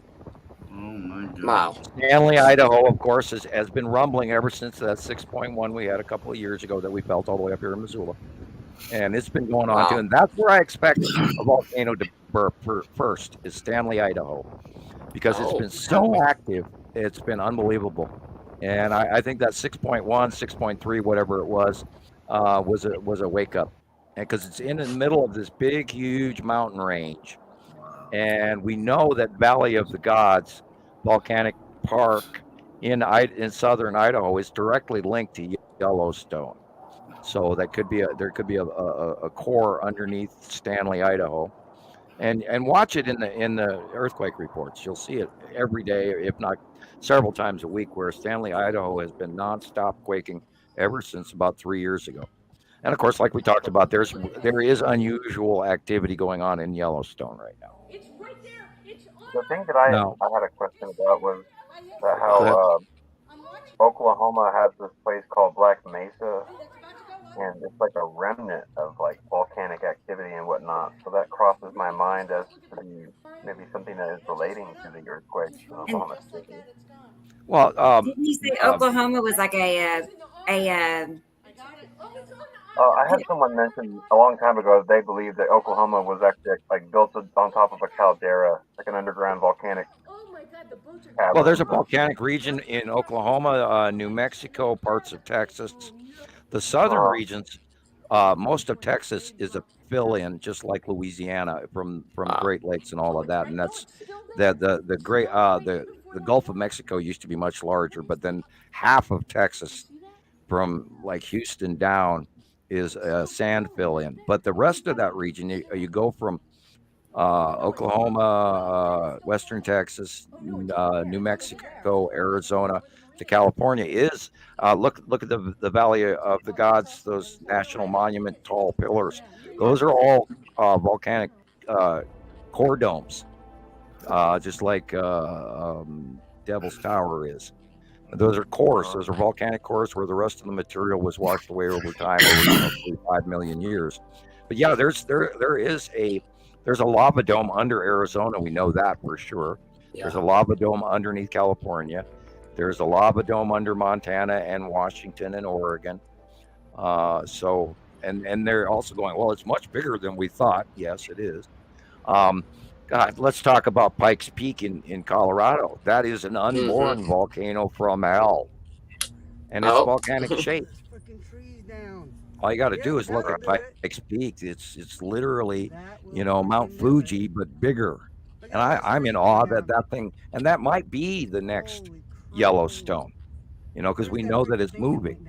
And we know that the reason that Yellowstone occurred and all of the volcanic processes that went on through Washington State and Oregon and Idaho and Montana and Yellowstone, Wyoming, all of that has to do with the North Atlantic plate moving over the top of an open volcanic core that used to be off in the ocean. Over the millennium, millions of years, Mexico State the Police whole detail plate cause has of drifted up deadly over the 45 top of that open core, which is why Yellowstone is what it is. This is about 40 miles from where I used to live, Santa Rosa. Okay. Less than 40 miles. Confirm this is not the red asteroid. This is the one everybody's posted around the world. And this cloud, that's the red asteroid. And if you look at the little dot in front, that's the little sister. It exactly. It's beautiful, but also at the same time, it's very strange.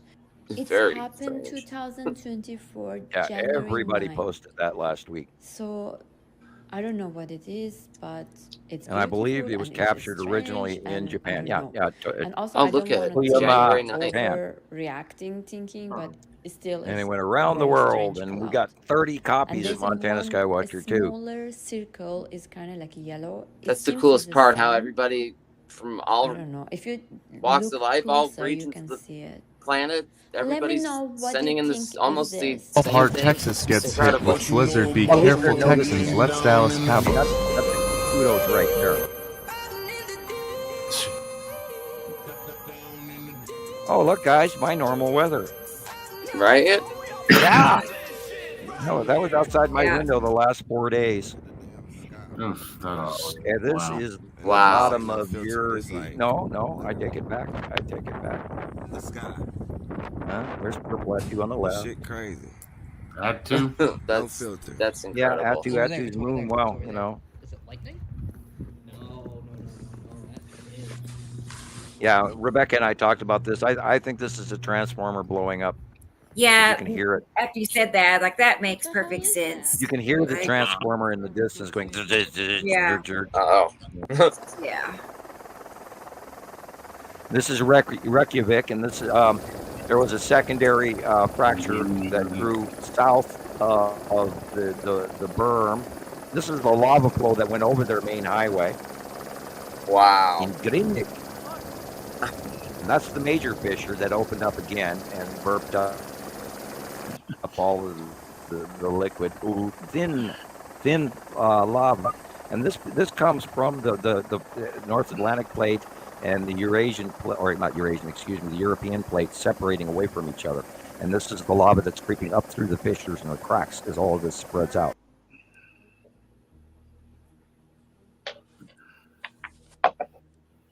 Anomaly There's for like this yesterday in movement. coast of Yeah, it's Chile like and Peru. I was, Yeah, that's what I was just talking about. Was there's these rotational low storms.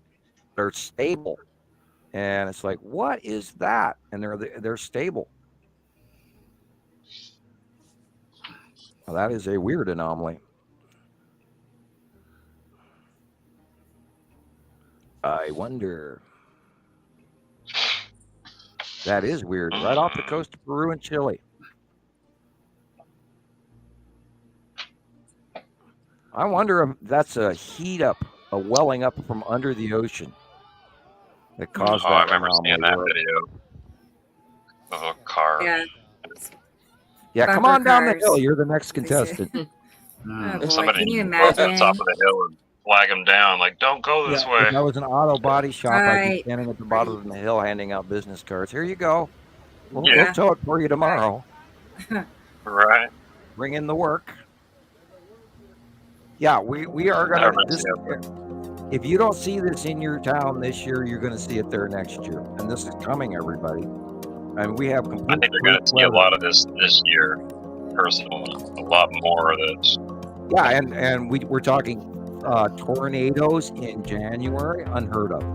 It's very strange weather. Yeah. It feels like we're going into something. We're transitioning to like a next level.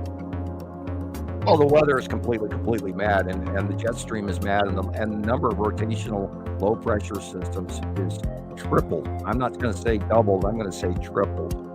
What we used to have, oh, there goes one, okay, and then we'll see one a couple weeks from now. But we're seeing them every week now. Repetitive. Homes. Yeah. Look, fish poop. Run from that. Oh, that stuff is nasty. Everybody goes, oh, let's play Yeah, it. it's pretty No, gross. thank you.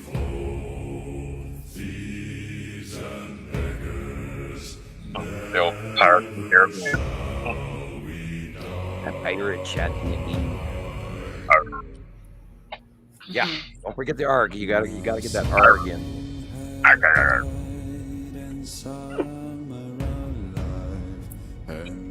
Yeah, if you live on the coast, you're gonna see this. Oh yeah. And everybody who lives here, every basement is full of That was water. it. So, how far inland do you think people would have to go to be safe from 300 something miles. Like And then if you, I have that take, spot. if you take into 300 account miles. Edgar Casey was predicting the entire east coast of America to be inundated by an asteroid hit or some sort of mass tidal wave tsunami, which is what brings people to the La Palma volcano off the coast of Spain. And it is cracking and fracturing, and it is separating, and they have proof of it. And it's just not if, but when the side of La Palma falls into the ocean, they say that there's going to be a 300-foot tidal wave. Wow. No, and that'll hit the entire, from Newfoundland all the way to Cuba, and even areas of South America, the eastern coast of South. It'll hit everywhere, and then it'll be so big it'll bounce back and forth a couple of times between the Atlantic Basin. You can see secondary and trinary wave come in, after refractive, because a huge super tsunami doesn't just hit once. It goes to the basin, bounces off the nearby thing, and then comes back at you again from another direction, which also happened in their most recent Japanese earthquake. They ended up with like 3 or 4 or 5 waves. Of course, the first one was the biggest because it wasn't really that big of a water displacement, because the tectonic slip was done in less deep water. If it would have been in deeper water, you would have seen a larger tsunami. But it was in less deep water in the China Sea, just off of land, which is where the slip was. So tsunamis are going to be more regular. I mean, you can ask unfortunately, all those people that lost their lives in 2009, and I'm not going to quote a number so we don't get in trouble for it, but they believed up to 250,000 people were dead within a couple of hours of that tectonic plate slip, of course, and that was in the Indian Ocean in 2009, off the coast of Indonesia and all of that. So, and if you haven't looked up that footage, by all means, do look that up as well. And it's amazing how fast people forget of these major catastrophes. How do you forget it? It's just. That's one of the big things. That one was bad. Well, that superstorm. There was no coast that was left untouched. Ireland and for a week ago don't even remember. They don't. I asked about that at the store, and they went, "I never heard about it." And I went, "Wow." Well, they're going to have another one. There's going to be because I just got done. 5 minutes ago, I was looking at it, and the jet stream over the top of England and Europe right now is flattened out and very, very intense. So don't be surprised if France and Germany and everybody downwind them to the east gets hit with again another major winter scenario here anytime now, if not right now. And we're going to brew. And look, it was -3 in Texas this week. Wow. When was the last time that happened? Oh yeah, it was 2021, by the way. A lot of water systems were busting here in town. A lot of water main systems. A friend of mine had her valve open and the water running. Little trickle of water to breathe. I love this. I watched this twice today already. That's what I was telling Taylor. I was like, "No, it's Sam's favorite video at the moment." This is one of my favorite ones we've done. You know what?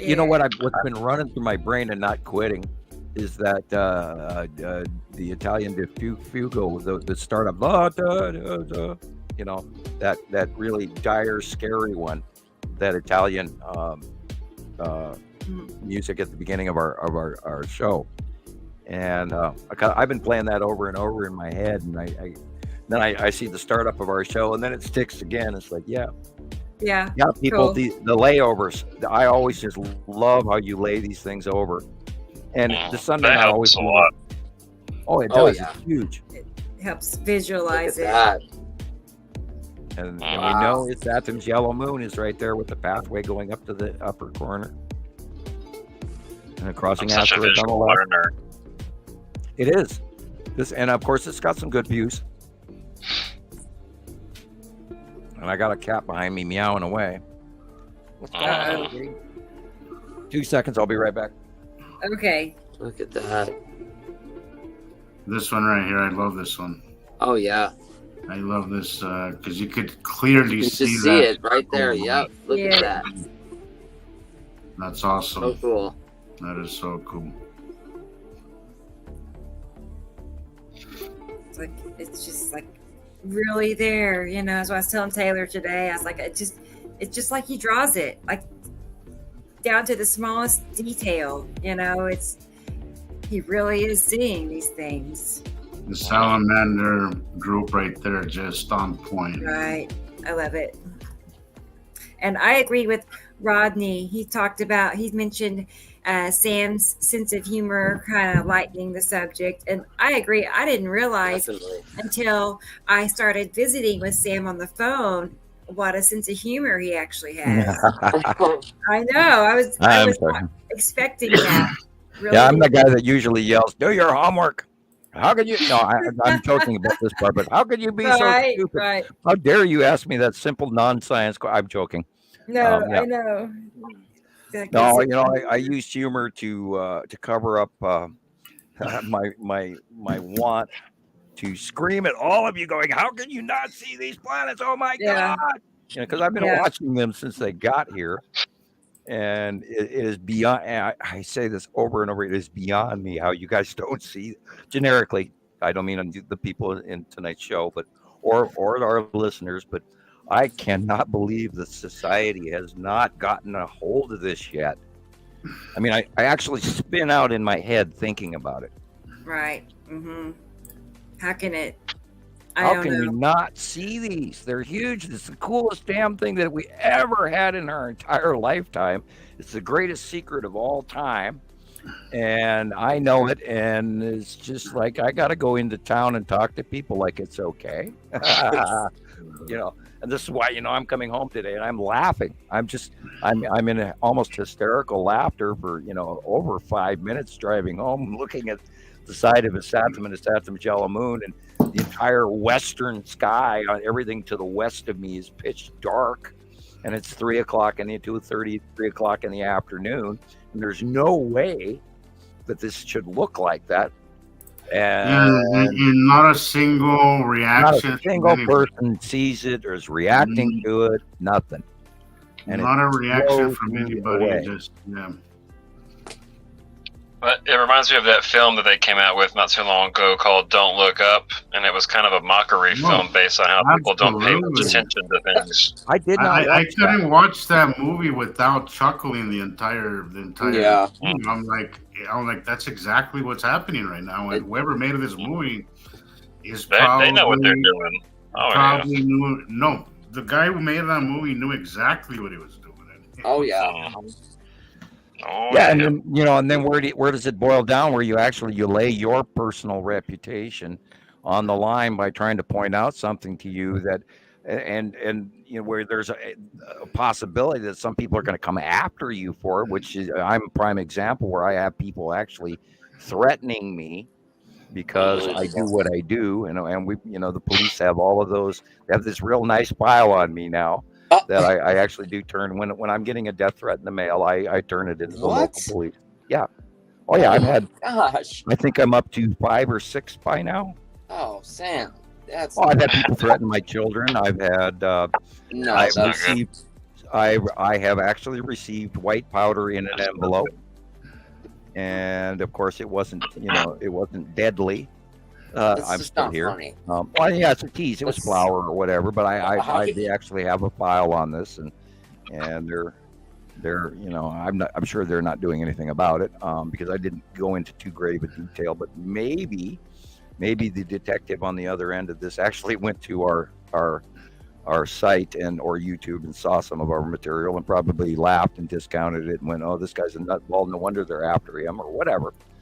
And, we get all kinds of crap for this. I know that Jesus has gone through a bunch of stuff.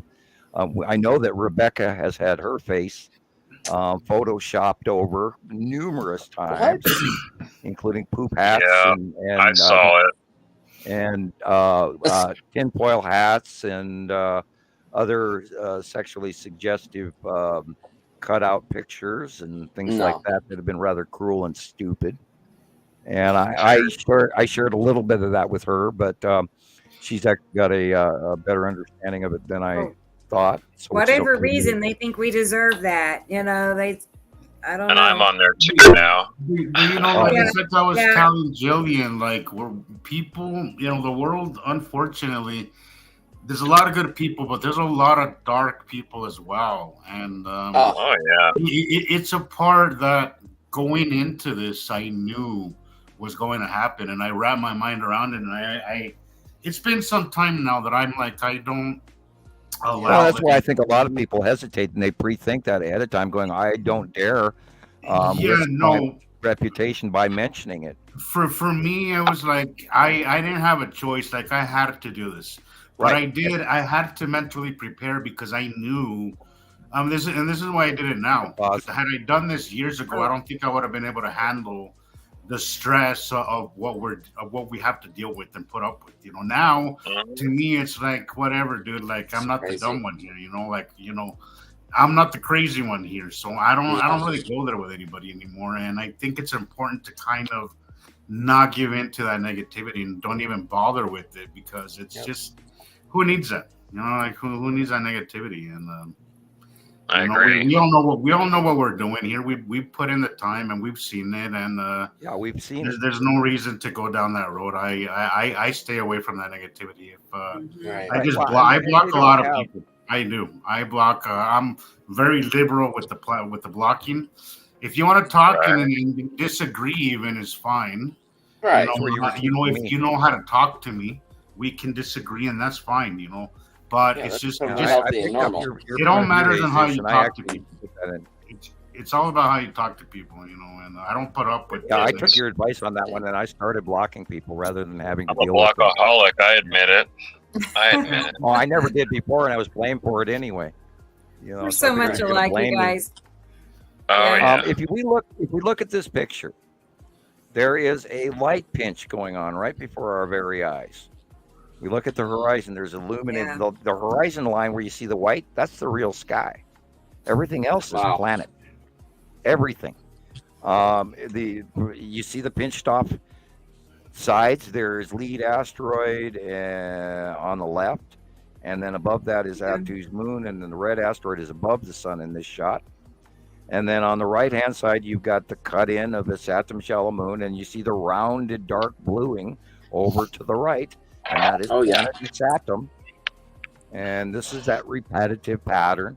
And if you look at the light on the picture, look at the houses, look at the roof, look at the trees. You can see that everything on the right-hand side is in this darkened shadow. And we've talked about this. Whereas look at the angle of light coming off of the pine trees in the middle of the picture to the middle left. See that angle light coming of the angling of the pine trees themselves on the snow. It shows you the light path. It shows you it's rounding a dark object on the entire right-hand side. And it's telling you that the light is screwed up. And you're looking at the oval, and it's getting pinched and pinched and pinched. Look at that. There are objects between us and our star, which are blocking the light. And you can see the shadows of the pine trees moving also. Wow, look at that. Angle of the light. Oh yeah, look at that. That's something else. Wow. It's crazy. It shows you there's an object on the right-hand side that is directly in between us and shadowing everything. And we've been talking about this for a couple of months throughout our programs, through our podcasts, where it's just the light is so wrong. And right there, when I was a kid, the sun in the sky was the size of a golf ball to a small orange. And now you look at the sky and the sun is the size of a major beach ball. That's because there's a larger star behind our star. That's right. And the activity Also, on when I was a kid, the sun was a different color. Do you guys notice that? Oh yeah. Because we have a yellow sun, like a warm yellow, and now it's a very bright white. Yeah, right. Because the yellow red star behind it is amplifying it. We have 73%. It reminds me of a light bulb before it's about to go out. In my opinion. NASA years ago, like 2012 and 13, started talking about how we had 73% more ultraviolet light. And they were trying to scrape their shoe off on it and say, well, we know that our ozone layer is getting better. That doesn't make sense. So why is it that we have 73% more ultraviolet light? Well, duh, because we have an extra star. We have a large object that got here in 2011, joined our star in 2012. It was documented by us, but then, I guess, we're just people talking on the internet and we don't know what we're talking about. Where our citizen science kicks ass on everybody else out there. Number one. It makes you wonder what is, the sun is directly linked to life on this planet and everything, and all the functions of our physiology. Yeah. What is going to happen now that there's two suns? But have you also noticed that the water requirement for us has drastically increased? Now all we hear about is stay hydrated. I've never heard, having a drink. 75% of people, they say these days, are dehydrated, and I think that has directly. Look at our rivers. Directly connected, exactly. Directly connected to the second star. We are essentially like plants as well. The sunlight, water. We have plants wintering over, which we've never seen plants live from one year to the next year in Montana. And for the last I don't know how many years, we'll have a carrot stalk that turns to seed that actually lives and is green, sticking straight up out of the snow, and the damn thing is still alive. And it's like, how? And if you roll down your window now, because everybody's got tinted windows, you roll down your window now and you stick your arm out of the car and you got to pull it back in because 20, 30, 40 seconds later, your arm is so hot you can't believe it. And that's not normal. That was never my lifetime, and I'm in my 60s. And we never had that. And I talk about going back, by the way, still looking forward to meeting your father, Christopher. Okay. I am very intrigued to him about it. So I would love to talk to him. I've always studied a lot of philosophy, not with a P. Me too. And I'd love to get his take, and I'd love to make him help him. He to wrote see a book some of this. about 15 years ago. Cool. I'll have to find a copy of it. Yeah. Well, I'll purchase one. Mail me one. I'll mail you. Oh no, we'll just send it to you. Oh, okay. Yeah. You have my address. Yeah. And I'd love a copy of his book. I always need something to read. And by the way, just for the this is Sam spinning the full circle because I'm OCD and have to. I don't read on the toilet. I had to say that whether it crossed my mind. Yeah, I'd love to have some reading material while I'm sitting on the toilet, which is the joke that went through my head. So I had to actually slap it behind the old commode whenever you're ready. Yeah, see, that's my problem. Everybody out there, and my level of humor is I can't shut up. It's not in me. I have to, I just have to keep talking. Toilet humor. Gosh. Yes. Mouth, heck, and the caffeine from Coca-Cola, I'm on number 2 already, I'm loving this Bismarck channel I found. Yeah. This one is just like, man, I'm cool. Just having a great time. And look at the rotation. Mm-hmm. Wow. That's what Katie mentioned a few minutes ago. Katie saw it too. She said rotation. Jeremiah Brooks. There, you go outside, you step out your door, and for the most part, there is a planet around you 360 degrees now. 2 years ago, that wasn't the case. But now we're in the middle of them. And no matter what direction you look, you are looking at a planet most of the day. And some of the night now, too. Right. Like each direction you look, you turn planet, you turn, just all around us. Yeah. And they're moving. That's I remember way back in the original early days of Montana Skywatcher 1, people would email me or message me and say, would you give me the coordinates of these planets in the sky? And I'm going, by the time I was to hand that out to you, they wouldn't even be there anymore. Right. And people forget that things are constantly moving. Like nothing is just suspended out there. Right. And it's not like Hollywood shows you either. They have atmospheres and they have clouds around them. So that's part of what people are missing. Wow. The best captures is when you see the side of the planets. The definite circle. And that's when it really dawns on you when you're looking at the full rounded side of a planet that's being illuminated on one side. And you go, oh my God, I see it. And then after that, you're forever down the path.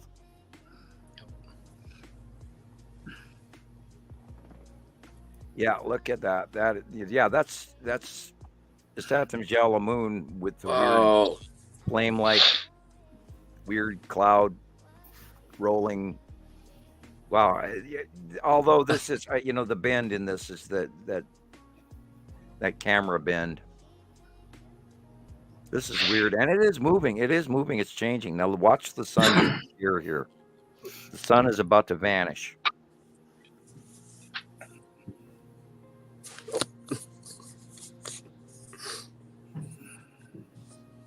Where the planet is going to rotate literally in front of it, because we saw that in that other footage as well, which is what I was talking about when I was coming home today. It was weirdly farther to the left, right there. It's getting covered up by the lower part of the planet atmosphere, and then is gone behind. Yeah, did you see the light kind of like bend into a different shape on the left as it passed on the right? That was really cool. And this could very well be close past of Saturn's yellow moon right there. And I think that is happening. And we've yet to ever see that before. So it's a new occurrence to us and for us. So we have to take that into account, that it's an entire possibility that we're going to have really tumultuous flame-like clouds directly over the top of us in a manner just like we saw with Attu's moon in the close passes. We don't even know what's going to happen with the base cloud of his Saturn's yellow moon. We have no clue. And it could be volatile and flame-like clouds from hell, and there could be a ion drop tail or a snorkel, or we don't even know, or a lightning, or all kinds of stuff. If it ever does have a close pass, I mean, it could be just an overhead pass, because they are actually lifting up higher. So there's a level of these planets are sort of smaller than what they used to be even 2 years ago, because now they're going over and above us and past us. So it's changing. This could very easily be an overhead pass of Saturn's yellow moon, and the only way we can determine that is through multiple sightings for the next 6 months. Wow! Right. I love those. Let's see. I agree with Jermaine. He said that, where was it? That these are not skies that we had a long time ago. That was one thing he said. I agree with him all the way around. And Thunder. Yeah. Oh, yeah. How amazing it was. He will be 52. Almost your birthday, Jermaine. Almost.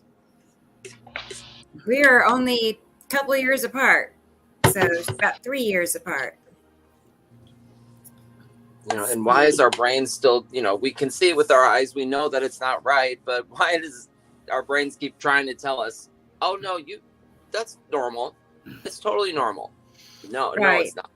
Well, we're societally locked into a level of I'm trying to think of the right word here. I'm not going to say complacency, of getting along, where we want to be part of the mass rather than the exception to the rule. And then there's some people that really absolutely want to be the exception to the rule, and I just throw it out there, the goth people, I'm going to piss off my father, I'm going to wear black or whatever. Sociological behavior. But anyway, generically we all want to conform. That's the word. We want to conform to what everyone around us sort of accepts and be not extremist. But there's a social conditioning that goes along with our society as well. People feel compelled to do things to fit in, to be accepted, and we've seen studies of this done, with people who go into rooms full of actors, and the actors all do the same thing, and they feel compelled to do what the actors are doing to fit in. Or even when they're asked how long the string is, and everyone picks the wrong string size on purpose, even though the guy clearly sees it's this long, but everybody else picks the wrong one. So what do? They follow in line. Right. Sociologically speaking, yes. And I have never been of that group. I have always chosen my own path. My paper, 1978. And also, I knew what I went through in order to get where I'm at. And then when I first saw the major sightings of the first passing planets, I went, oh shit, they're here. And after that, I tried to conform and share with everybody, and I went through a whole series of back and forth, and I still do. And then I see it for myself again, and then I end up in these hysterical laughing scenarios where you're going, I can't believe that that I'm sitting here watching this and no one else is. And I think there's a huge part of it where people are actually really, really afraid to embark across that threshold. I do. I believe it. And yeah, it's completely radically crazy and outlandish, and it couldn't possibly be happening. But we've been watching it for almost 14 years now, guys. Wow. And I'm in awe that the level of distraction that's going on, so that the phones, first of all, no one is looking up. And I didn't have that phone in my hand to distract me. Yeah. Because I've been going back and forth like through older pictures and videos, just trying to see if I actually caught anything before I even knew about this. And you'll do that for years. I still look back at old pictures like that one of Nibiru, where it's a close pass of Nibiru and it's a space shot. And I stared at that picture probably for 5 years before I even noticed that his Saturn was in the bottom right-hand corner. That's cool. And a Saturn's yellow moon, because it was minutely masked in a layer of clouds, and I just accepted. My brain automatically went, okay, it's an anomaly in the picture, so don't bother. And then I'm sitting there one day, and it's up on my screen, on my 43-inch screen, and at that time I had it up as a screensaver. It was the planet Nibiru, and then I'm staring here, and out of the corner of my eye, I looked up and I went, Christ, that's his Saturn and his Saturn's yellow moon. And of course, it's supposed to be there because that's where it is. But here's all this time I looked at it as just a cloud bank. You dismissed a lot of stuff like that in the earlier days, and even now you'll when go I back. When I go back, I'm like, holy crap, that is so cool. This is Natu's moon, of course, and the asteroids are going vertical. Wow. That's always there, that little... The little angled cloud, which is asteroids, is always there. I've got that diagram drawing right middle or left model of how the orbitation of the asteroid group goes under Atu and Atu's moon. And we've been seeing this same pattern off Atu and Atu's moon for well over almost 2 years now. And it's been right to left, but directly in the center mostly. Here's another example of that. And, That's crazy. Yeah, the long box on this one is just, it could not be more obvious. And I ran into this recently. This is actually here in Salt Lake. Can't be that old. I'm saying 2020, 2021. I'm not sure. There wasn't a date on it, but I know it's here in Salt Lake. You grabbed the long box out before my brain even grabbed it, and you're right. And the dark circle up above it is Saturn's yellow moon. Yeah. Oh wow! So the long box cube is right underneath this. It's the slant, right that above big the white sign? cloud above the sign there. That whole thing is the long box cube. Yeah. And then the side orb is slightly behind it. Yeah. Okay. To the middle right of the picture, and there's probably a few Star Destroyers parked in those clouds, because we're always seeing Star Destroyers parked next to the long box. Moreover, now there's now next to the Texas cube, they're all in the upper left of the Texas cube in this big group, and they don't park usually next to the Texas cube. Whereas the long box cube, there's always 1 or 2 or 3 Star Destroyers parked in different, some are vertical, some are going down, some are going sideways, some are going the other direction. And remember, they're in space, so they can face whichever direction they want to. But they're always in the shots recently of the long box cube. There's a couple of Star Destroyers along with. I was going to say that slant for the long box cube is really common. Yeah, it's been angled nose down for a long time. I was going to see if I had some more to... Yeah, and it's not like we are guessing on the long box cube, because we have direct sightings, close-ups of them with no clouds around them whatsoever. Oh, where wow. You see the structure of the architecture of the ship. I've seen it by eye. I've seen that thing by eye, and it's the craziest thing. It is the craziest thing. And that's an interstellar extraterrestrial craft. Yeah. Oh wow! And there it is on on the Egyptian tombs. Oh, you're kidding. Oh, yeah, Right. you guys did show this about 3 or 4 Right. weeks ago. This So is that Even the side orb is right there. That is even the side orb is there. No kidding. Yeah. Let's go back. That's why I love seeing ancient anything. I love watching it, ancient petroglyphs and ancient all that stuff. And when they match reality, because they try to tell us it's all there. Our history is there. You wouldn't spend 6 months to 5 years carving in a stone with a chisel and a hammer. I don't think so. To do, Jesse was here or back in World War II, it was not Fubar, but Norbert was I can't remember. It'll come to me. I mean, this one has the little orb and everything exact match to this. That is crazy.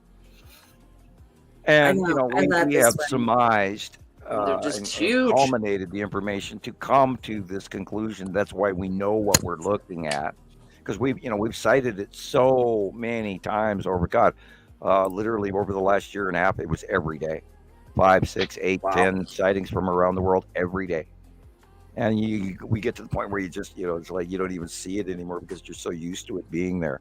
Man, I love this one. That is just this big scoop in the sky. You just and you're seeing a square and you're seeing the flat base of it and the angle going down back there. And again, matches, comes in from around the world. Somebody in Italy sends it to us. Somebody in Holland sends it to us. Somebody in New Zealand sends it to us. Somebody in Australia. And when they all match, you know that they're real. Yeah. And this is, of course, how we do things. I just want to say hi to Shelly. Hey, Shelly. How you doing? Yeah. And to Jermaine Brooks, yes, absolutely. They absolutely have an effect on people on Earth. Boy, yeah. Especially the moons, Yeah. The moon, it says a little moody and a little on edge, Yeah, you'll get you don't know why you're so on edge, and it's like exterior, and it's like, is my blood sugar off? Why am I shaking? What's wrong with me? I don't know. Or as a matter of fact, when I went out, I was going to say, and because the conversation kept going, I skipped past it. But I walked out into the living room, and I can hear the tone, the sky sounds. I can hear them up here. And I go away from, because I got my kids is in the background sound behind me. But when I go out in the living room, boom, right there again, you hear the woo. It's funny. I don't hear it, but I get really bad earaches when it's in off and on, and I've noticed it's really when they're close. Is that my ear just goes nuts. I can't hear it. Did you save that Australian?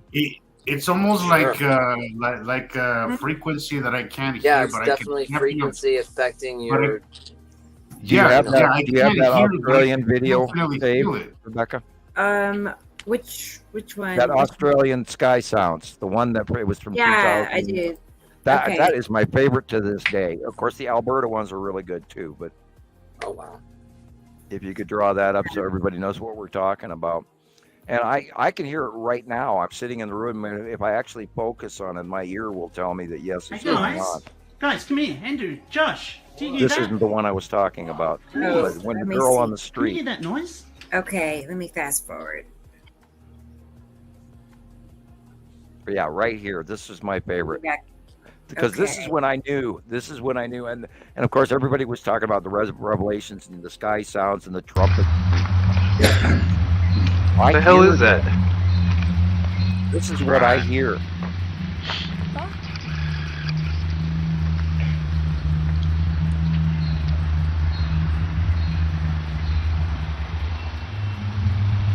Oh wow, yeah.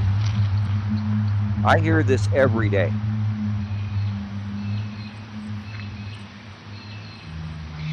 And I also feel it in my feet. Is that coming from the clouds? I don't know, it's somewhere up there.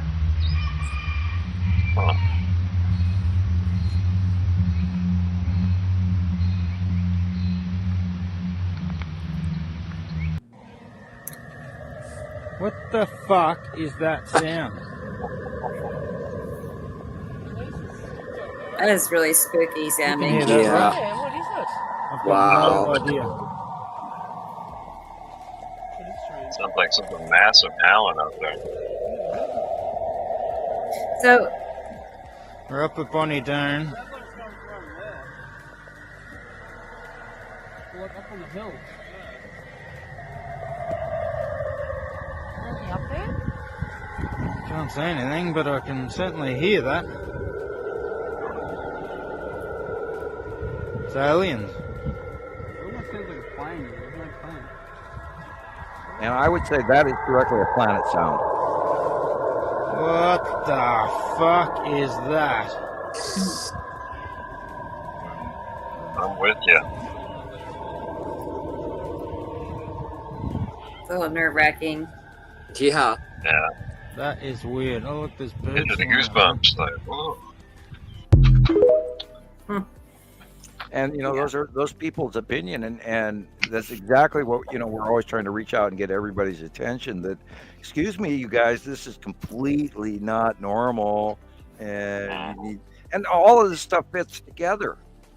And it also proves, of course, we're not full of shit. Pardon the expression, but we've been doing this for 14 years now, and we are very good at what we do.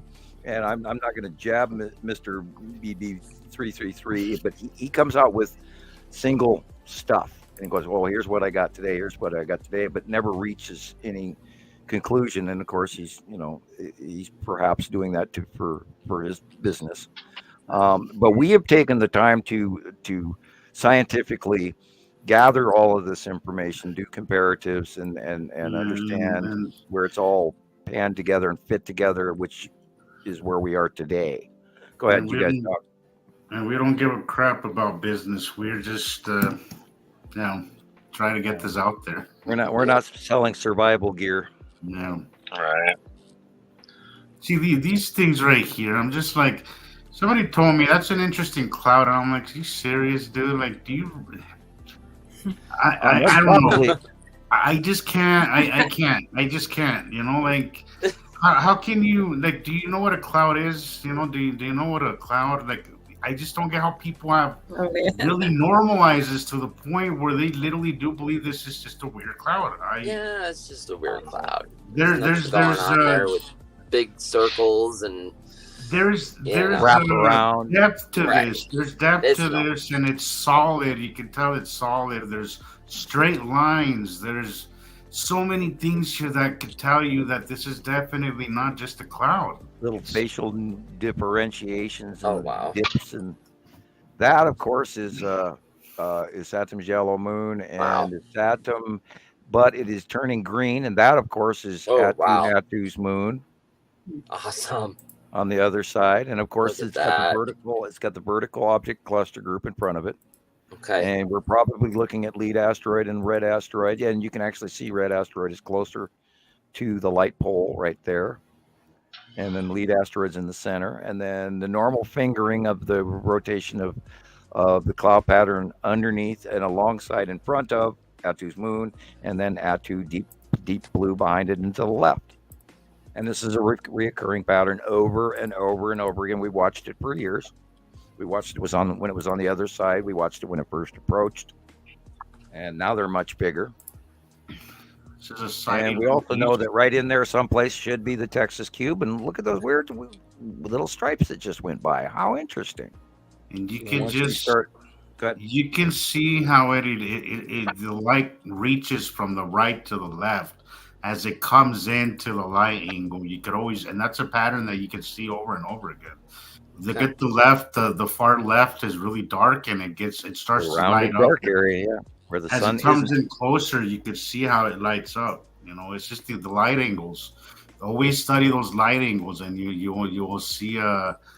If you understand the light and how it affects objects and things out there, you will understand how and when to look at these things. And I've said that before, but it's all about the light. It is all about the light and the dark, how the light affects the dark objects. When you get these side illuminations, it's just a perfect way to learn. You know, it's why I love doing time lapses, because it's just so much understanding of their movements, because everything moves so relatively slow to our eyes, you know. But if you time lapse it, you'll really see that there's a lot of movement happening. You know, it's just that we don't really capture it with our eyes as well, because everything goes also, how long do people actually go outside for? You go outside, you sit there for 5 minutes, and then you go back in.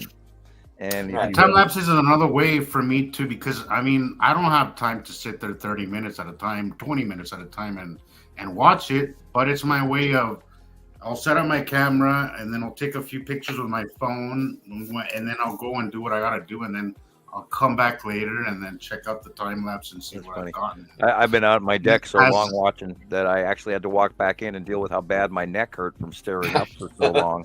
I'll go out there. That one day I sat and watched the Texas Cube go across the sky. I must have stood out there in the yard for 2 hours, to the point if where I my have the knees time, hurt, my I back hurt. absolutely will stay out there as long as I can if I have the time. Absolutely. I was no watching. problem with that. It's I just could see sometimes the I don't Texas have the time. Cube in clouds, It is- but I could also it see the is sky and the fascinating mechanical because workings.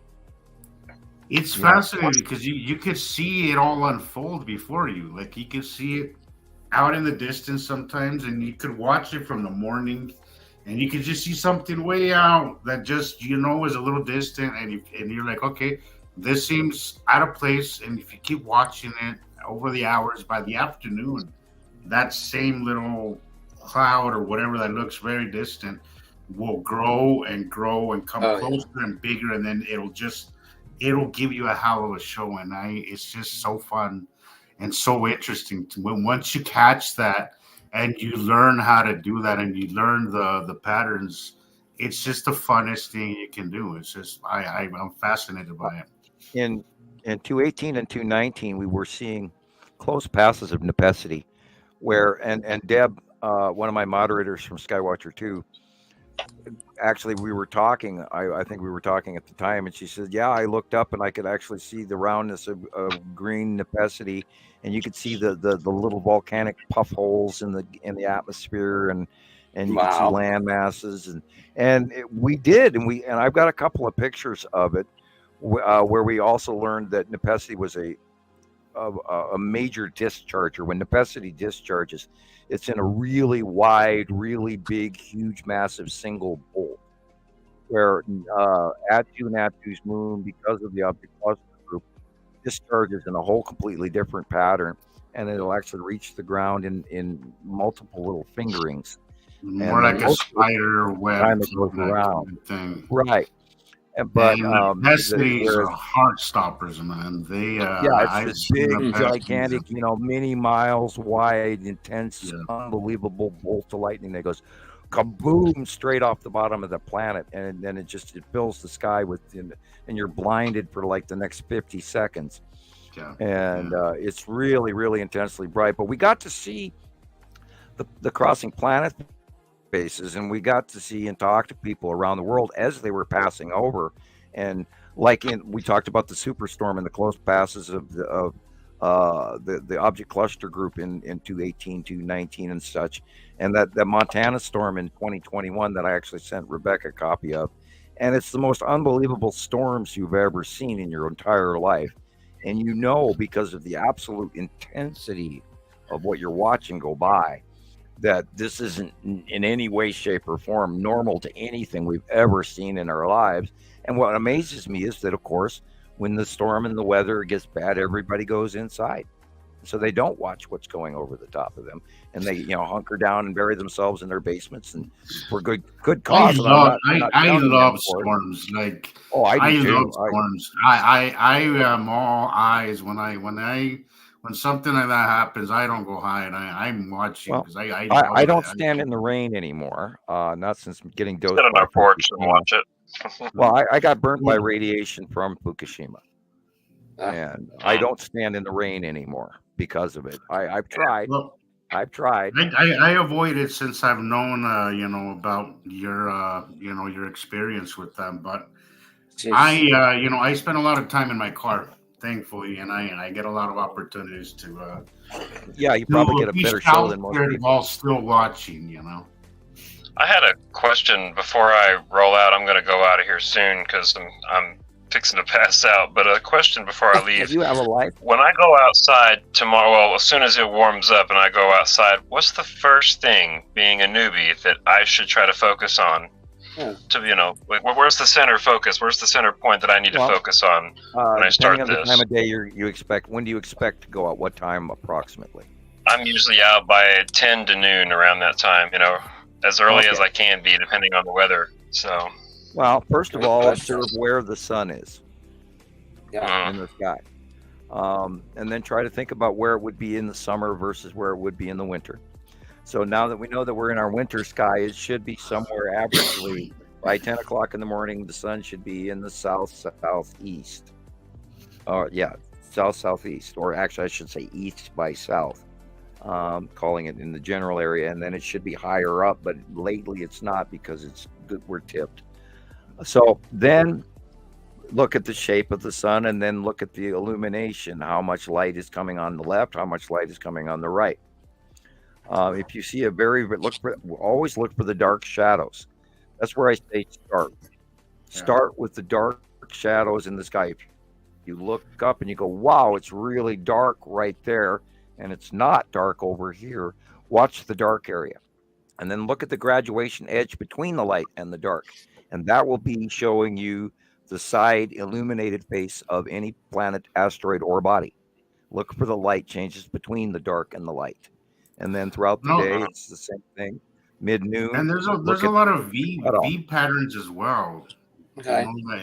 You'll see like the clouds kind of, because what you see a lot is the clouds kind of contour around you're the looking planet. for that rounded edge. So anytime you see curved clouds or V shapes, something is happening. Or a cloud is leaving a long drag. I've seen a box in the sky one time too, just a straight up box shape. Yeah, and guess what? Yeah. You were looking at the text. Anything that looks out of place. I mean, I always record anything that looks out of place.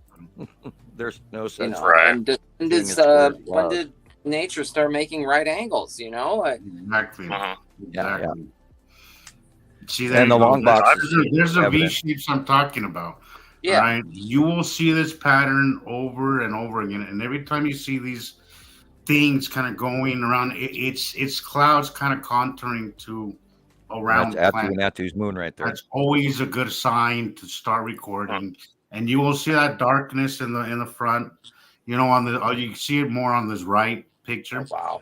More V shapes. Yeah. It's just the clouds. Think of clouds kind of like water forming around a ball. It's they will always contour around the planet. Contouring around objects. That's always a good sign.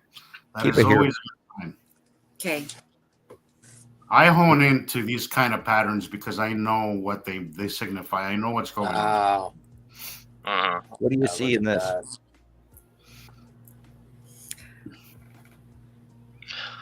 I saw a sky one time not too long ago that was a cluster of bubbles, just all clustered together, little bubbles.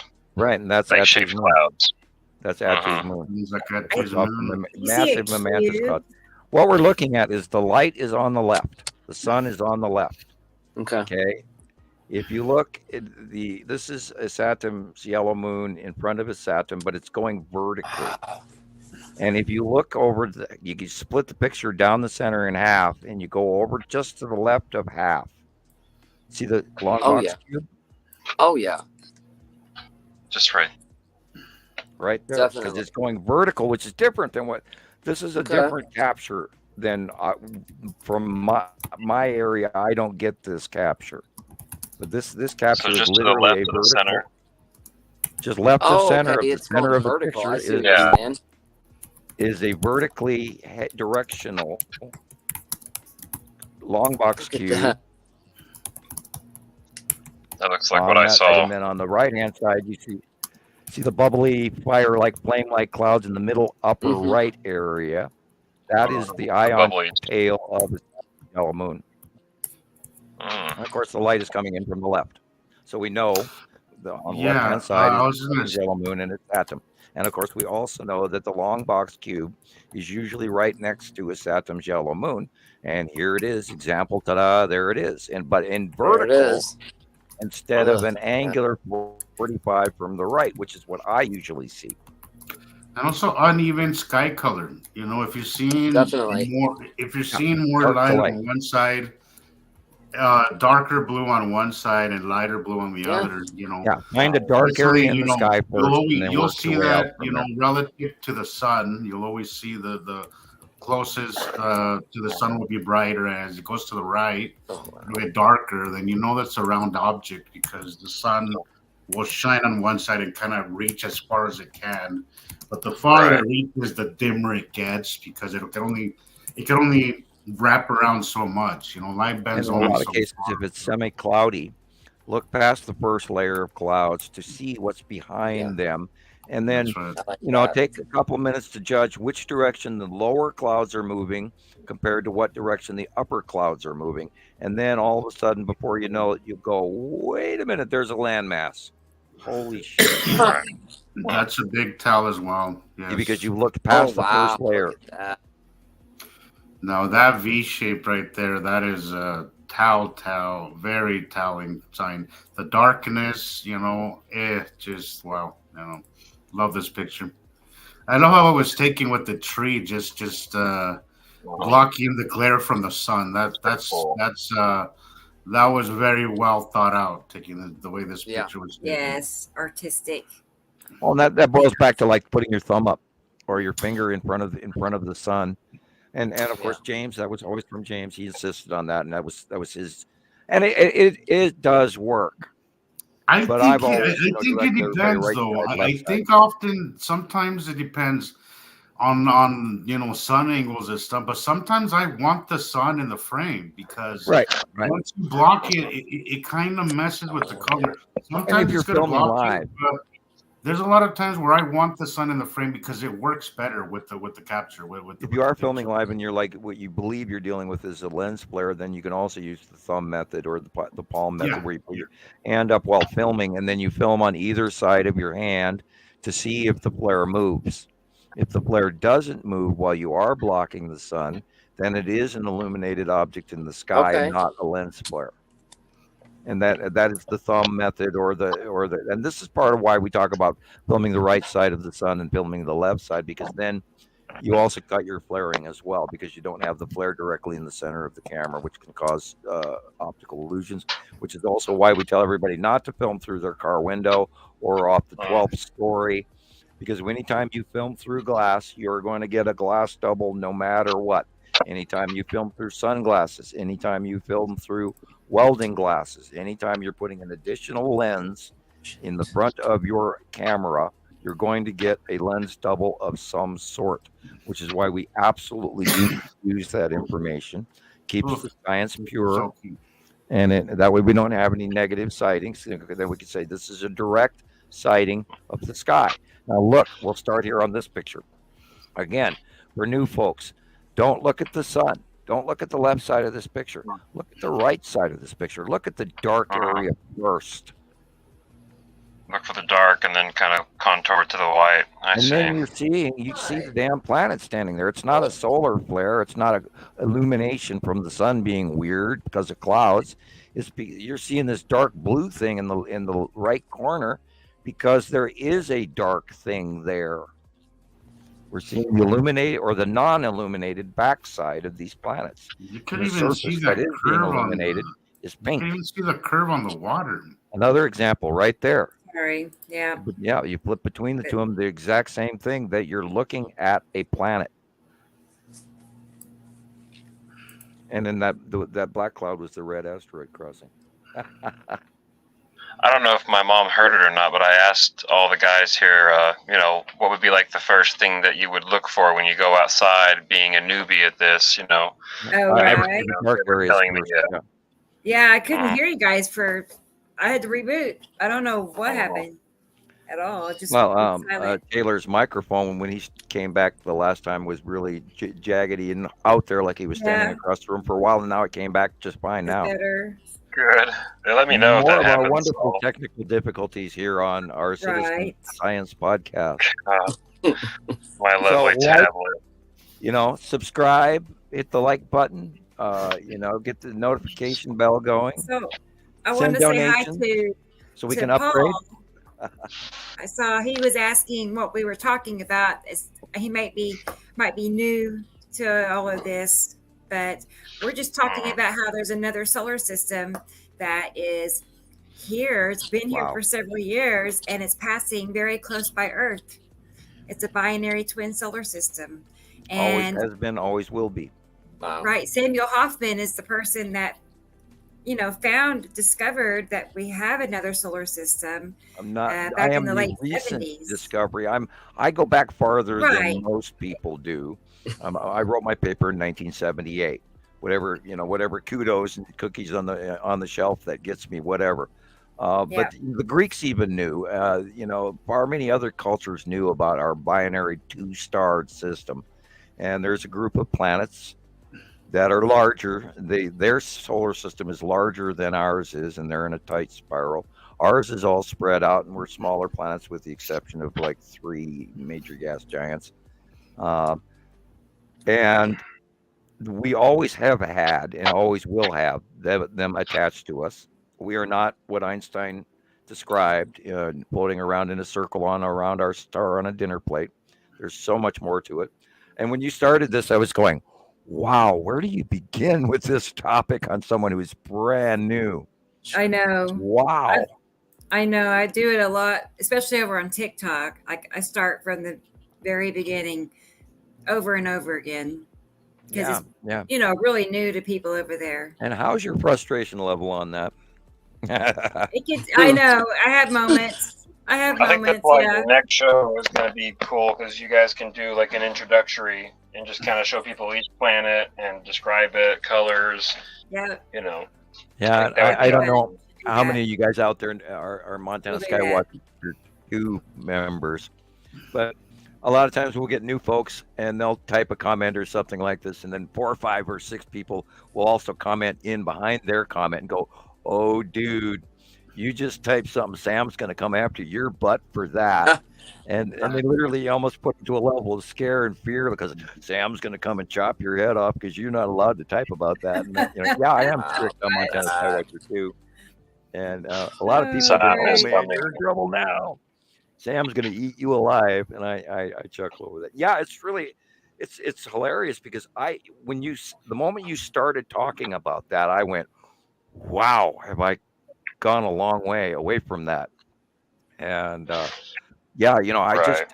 almost to the point where I expect everybody to know some of the work. Yeah, here, keep this picture. This is a great shot. It's 2017. Okay, and that means that this is the site of Attu. Yes. Wow. This is the site of Attu, and you can see it cutting in. Look at the dark area first. Don't look at the sunlight. Look at the dark area in this picture on the right-hand side first. And this has been going on, right? And look at the water. Look at the light on the water.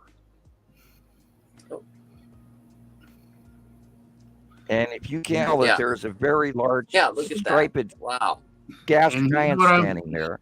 But here's what I was talking about: the sun, how it bends around. You can literally see the sun.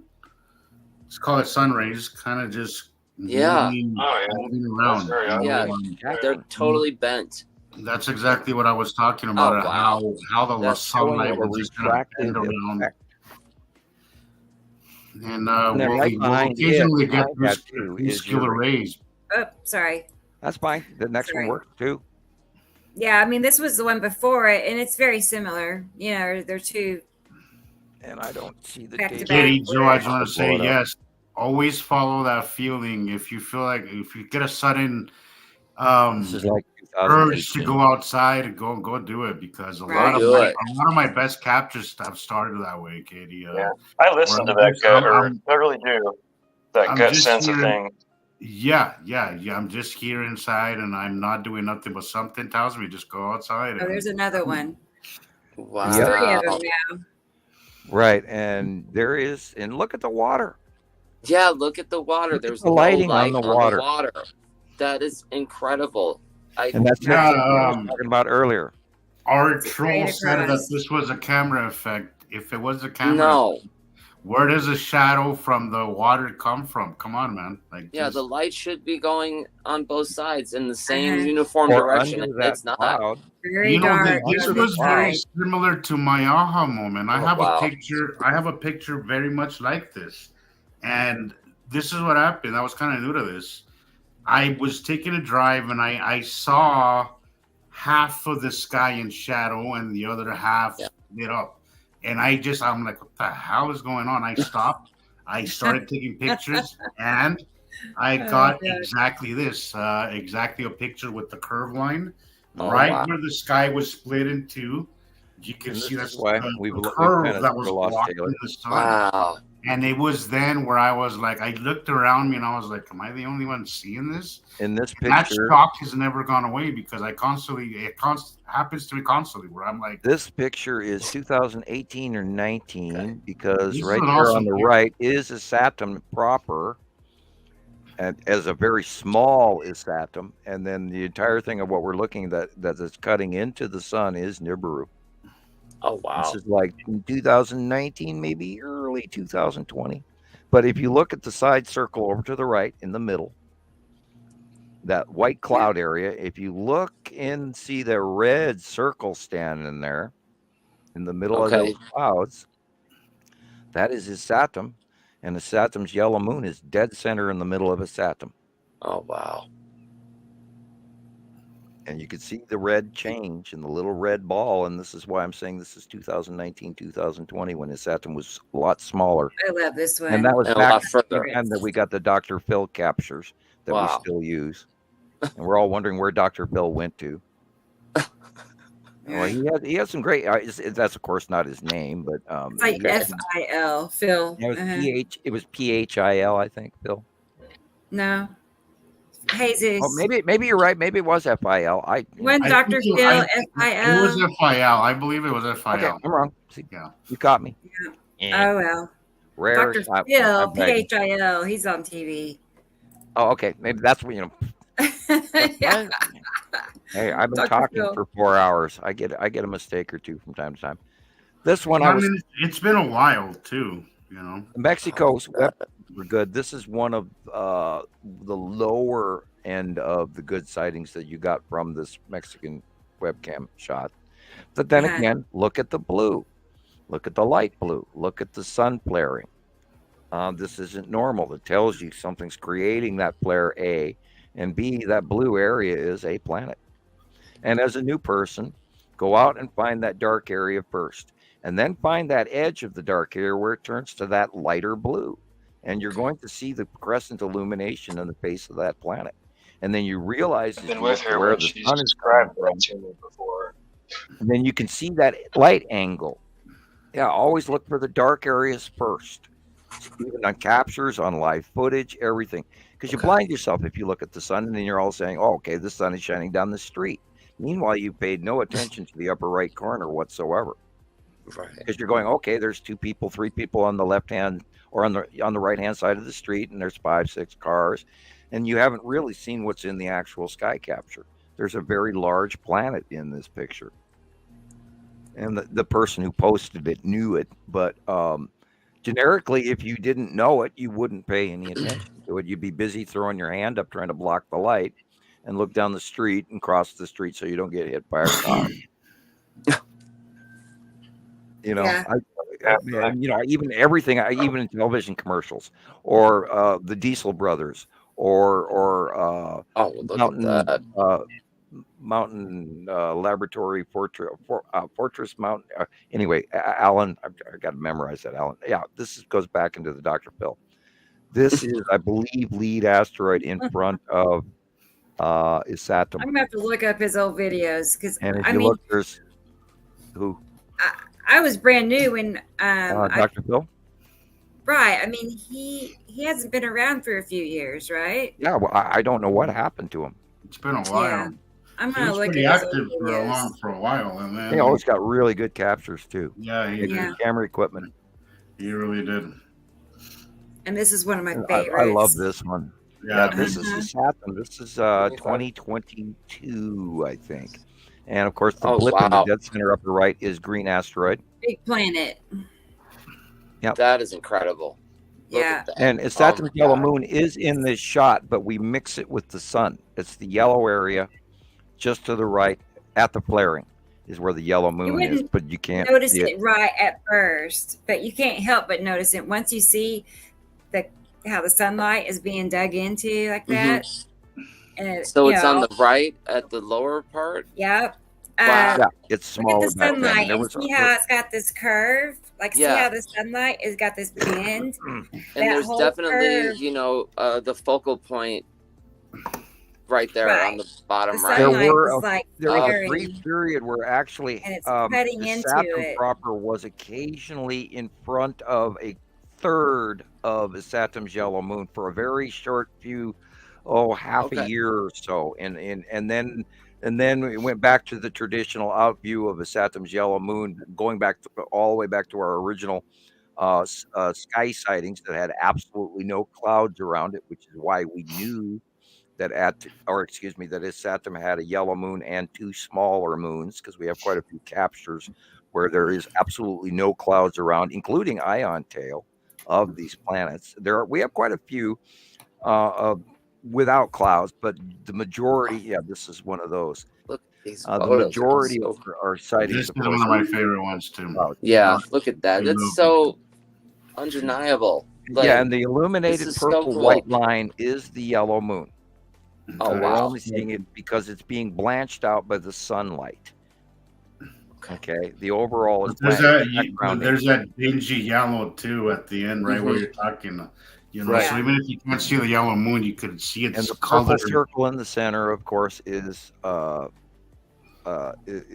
Saturn, and then the blue area from the upper left all the way down to the lower right corner pine tree is the planet Nibiru. And this was, I believe, filmed in 2019. Okay. And of course, the green dot is the Green Asteroid. Okay. Every now and then I run across my original version of that photos, because over the years it gets kind of blurry, because they're recopying it over and over. Right. Pixelated and less Right. quality. If I can find the original again, I'll save it again. So. Well, I hate to interrupt you guys, but really my wife starts just told me to it's grade. 9:30. I'm gonna have to. Okay, Chris. I really work. have to be on again today. Look at this picture before you go. Hopefully, we can do it again next week. But I'll text you You guys. in a can little for bit. sure. Okay. Okay. Good night. Thanks for Have a good joining night, us. Christopher. Good night. Thanks Thank a lot. you. Good night, Bye-bye. everybody. Good night. Okay. Bye bye, Chris. I got to roll out too, but thank you guys so much for the Okay. information. It was a pleasure being on. I'm tired, so Yeah, you look tired. Okay. You look tired. Yep. No. That's so okay. it's always a pleasure. Thank you Right guys next so to Dream much, About and much love Planets. to the family, Have a good night, Taylor. Sky family. Bye. Bye. Bye. Bye. Yeah, and I love these pictures because they're absolutely you can't even argue with this. And This one again. This was broadcasted live on one of the Sky groups. I'm not sure which one, but I got to see this live. It's the Yeah. craziest thing. It's just the craziest video. Some of us got to see it live, and it was awesome. Like, it was freaking awesome. I haven't fully worked this one out in my head yet. I've looked at it and I just accept it.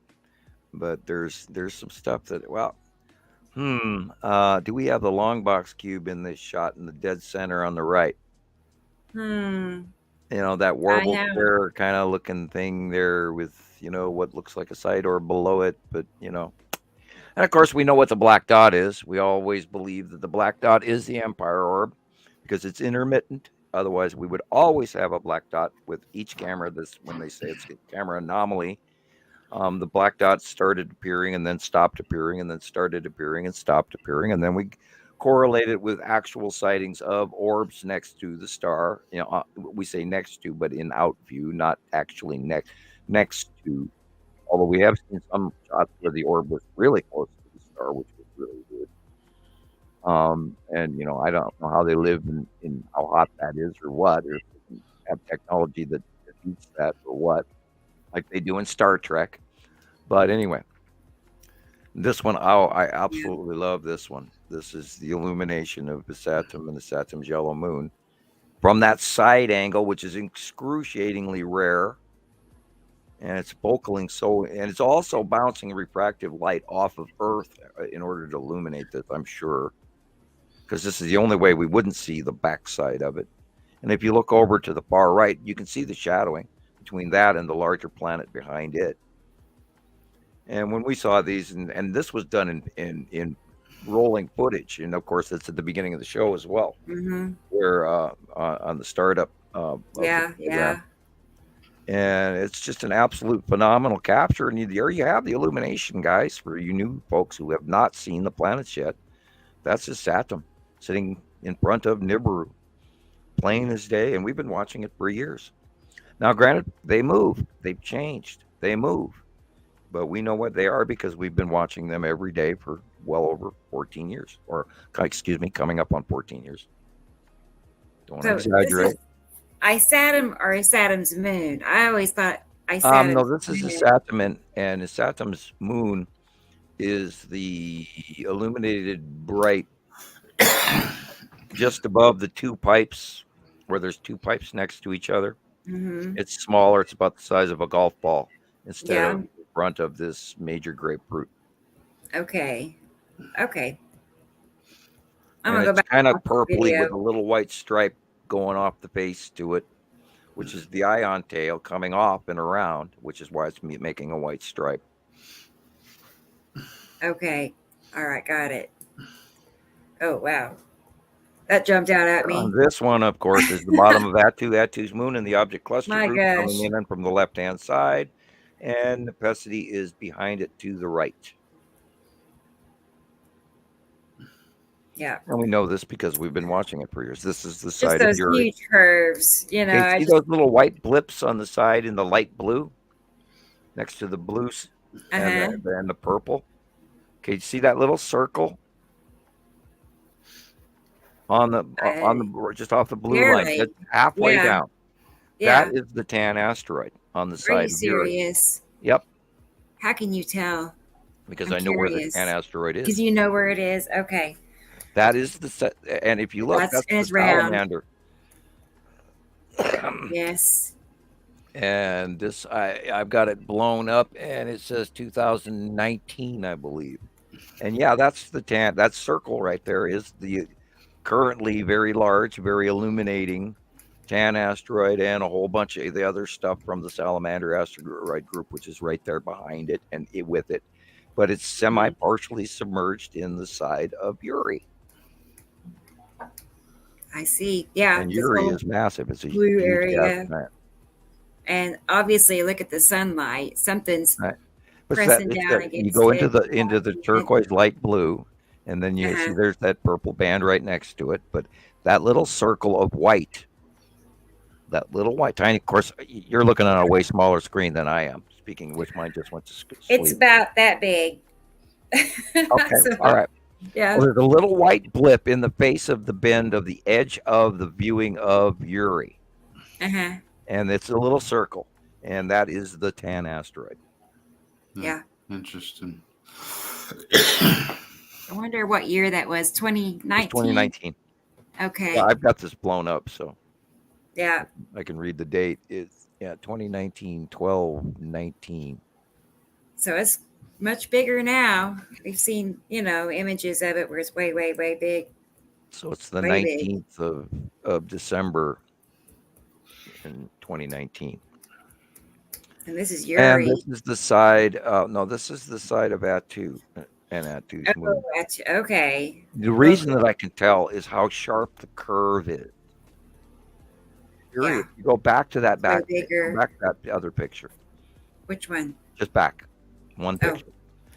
See the angle of the curve and the immensity of this planet. If you look at the blue, don't look at the white. Just look at the blue. That is okay. See the big size bank angle. It's like the difference between a turkey platter, that oval of a turkey platter and the roundness of a round plate. Now go back to that picture we were just looking at. And this is a round plate. It's a smaller looking. Smaller oval, so I know it's Attu. But Yuri is behind it. We know that because we know. And we're probably Yuri is significantly bigger than Attu. Oh yeah, massively. It's like massive. 4 Okay. times the size of Attu. And we know that Attu has a ring around it, and we could be seeing that in that rounded effect in the cloud right in front of us here. We could be looking underneath Attu's ring because we're looking at the side of planet Attu, and over in the upper left corner is where Attu's moon would be.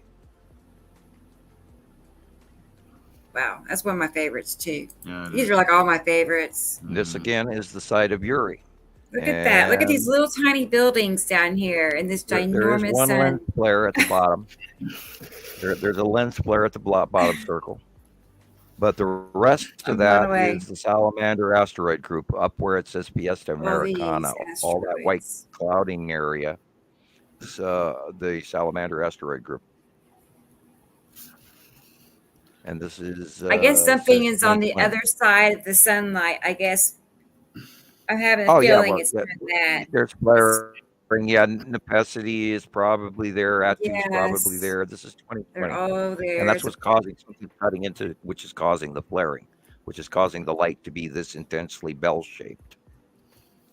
Yeah, I do notice that a lot. And you got to just, I over the years have just completely learned to ignore the light altogether, with the exception of when it's ovular or cut off or boxed or squared or directly cut off with flaring. I always look at the dark first, and I have completely retrained my eye to do so. And in the early days, I had to actually remind myself to do that, and we'd miss a bunch of stuff.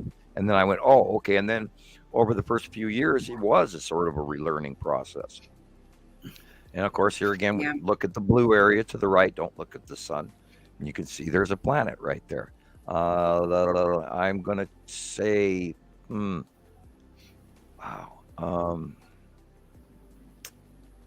Wow, this is a tough call. This could be, now, if this picture was taken about 2018 or 19, that could be Attu, because they were on the left-hand side back then. If not, if this is a more recent picture, it would have to be a Saturn. I mean, this looks kind of old, though. Yeah, it does look old. Okay. It looks like it's... This is kind of what I'm seeing. Is to me, it looks like planets are right above it, cutting down into it because it's going right into the light. And there's another one on the other side as well for the dark blue on the left-hand side on the upper. Right. Like there's just. It looks a little higher up, the one on the right. If this is 2015-ish, for instance, if it was really old, then it would be, back then would be Saru would be on the left. And then you would have Attu cutting into the light, and then Yuri behind it on the right-hand side. And that was back in 2015 and 16, etc. And then 17, everything changed. 18, the whole rotation of all the planets changed. They went right, left, and started doing. And that was a transition from the spiraling into how we started seeing them differently as they got closer to approach. They didn't so much spiral as they traded sides and just sort of moved to the right, and then they moved to the left as they got closer to us. They did their yearly orbitation. We did our yearly orbitation. The angle changed how we were viewing them as we went into winter versus coming back into summer, which is part of the 180-day cycle and all that. And we just based this information after watching it for so many years. And that's kind of how I run all of this out of my head, hopefully. And yes, I am the repository, and I wish there was some way to write all this down. My God. Which is why we're doing it in recordings on video programs and, Radio Wasteland and Understanding the Sky series and Dare Say Fight for Our Freedom Radio, which I don't really recommend because those were a lot of shows that I was talking about a lot less than the planet. I was talking about a lot of other stuff, but not the planets directly.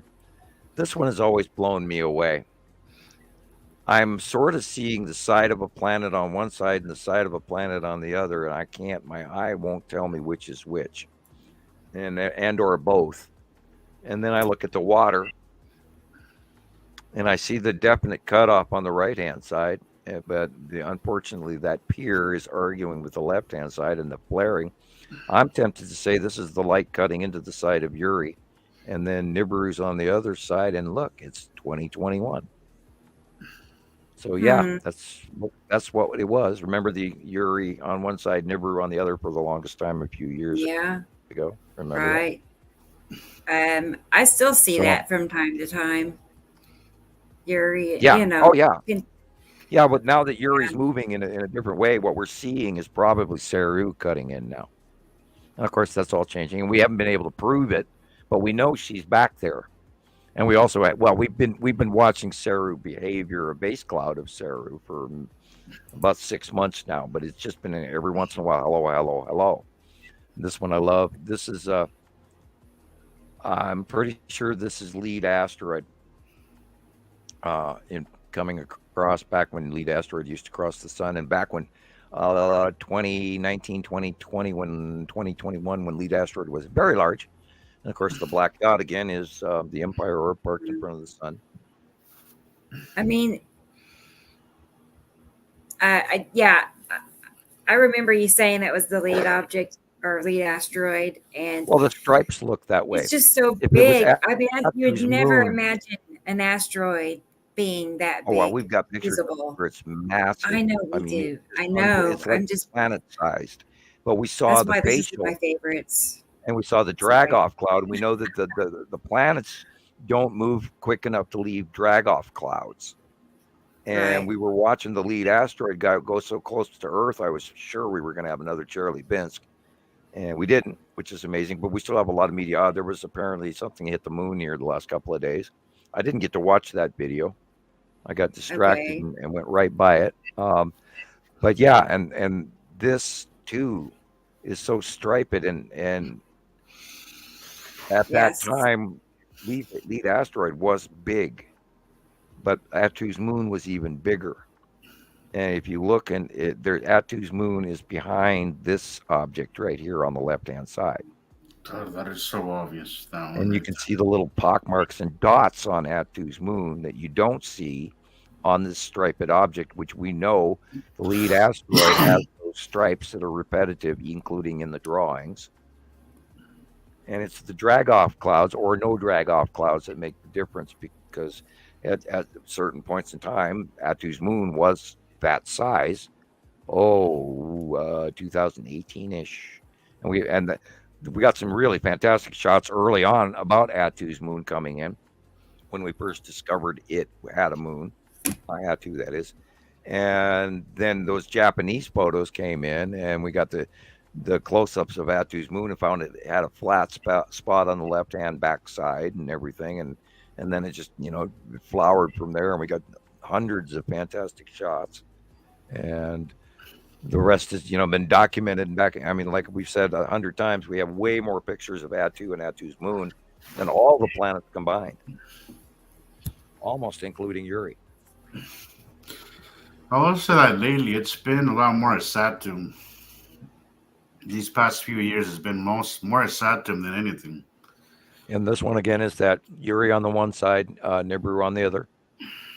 And then, after you looked at the dark areas of the planets first, then look at the center, the belling of the light, which is bell-shaped, and that is a refraction flare, because it's getting cut off, and it looks like the shape of a bell because you have two planets in between. And everybody goes, "Oh, it's a crystallization in the atmosphere effect." No, we don't see any sundog in this picture at all. There's no lens flare going on here. Right, definitely. Sunlight is being manipulated. This is a pinch between two planets, and we're seeing the dark side. Granted, they're illuminated because the light is actually bell-shaped, rounding into their slightly illuminated sides that we're watching. But we of course saw this, and we have numerous sightings of it going back quite a few years. And this was, I think, 2022, 2021 when this was captured. And we believe it is something like Russia or Hungary or the Eastern Bloc. I think it was Europe. Russia. Yeah, I think I even saw the video of this. I agree. There was a video to this. I believe Russia was right. Yeah. I'll see if I can find it. And of course, Sure. and another cool thing that I occasionally laugh about is that we have seen damn near everything out there as a group, and we all share each other's stuff back and forth. And so, there's a lot of pictures that are being posted. I see it all the time that were, shot 5 years ago, 8 years ago, and they go, oh, that was dated such and such. No, excuse me, but like this one, I love this one, and we know when these pictures were taken because we get everything because everybody sends us stuff, and so we're always very knowledgeable about what is actually being out there being shared. And I've always chuckled over that. We do have a very heavy library of knowledge, and I think unfortunately we're discounted on that one. And unfortunately, but the scale of that picture, the one we just passed, is just unreal. I think it's the biggest reason why people are in such disbelief about it. The scale of this. I mean, it's just by the size of the curve, as you were Yuri saying. on the left and Nibiru on the right. I mean, that says it all. And also, I want to point that the way the planets are positioned in this picture is exactly what we see. This is not a camera anything. This is exactly what it looks like because we've seen the planets in this exact position where it seems like they're moving this way and they're moving this way as we're moving that way, kind of. And it happens over and over again. Of the crossing, as they say. But this isn't the only sighting of this. This matches everything that we have been seeing. And we get other people from around the world that send us very similar shots. Yeah, and we of course keep the best of, and we try. We can't save everything everybody sends us, but I keep vast amounts of pictures, and they're of course all for science purposes. But we know because we've seen this happen, and we've seen it happen. And we've seen it happen, and then people send it into us, and so we're not just throwing this out on the table, going, "Oh, look at this," And when it's actually, somebody's car's parked there, and there's a weird shining, refracting light off through somebody's car window. No, these are two planets, and this is the triangle light that is poking between these two planets. And Hey, you have Sam. to learn that.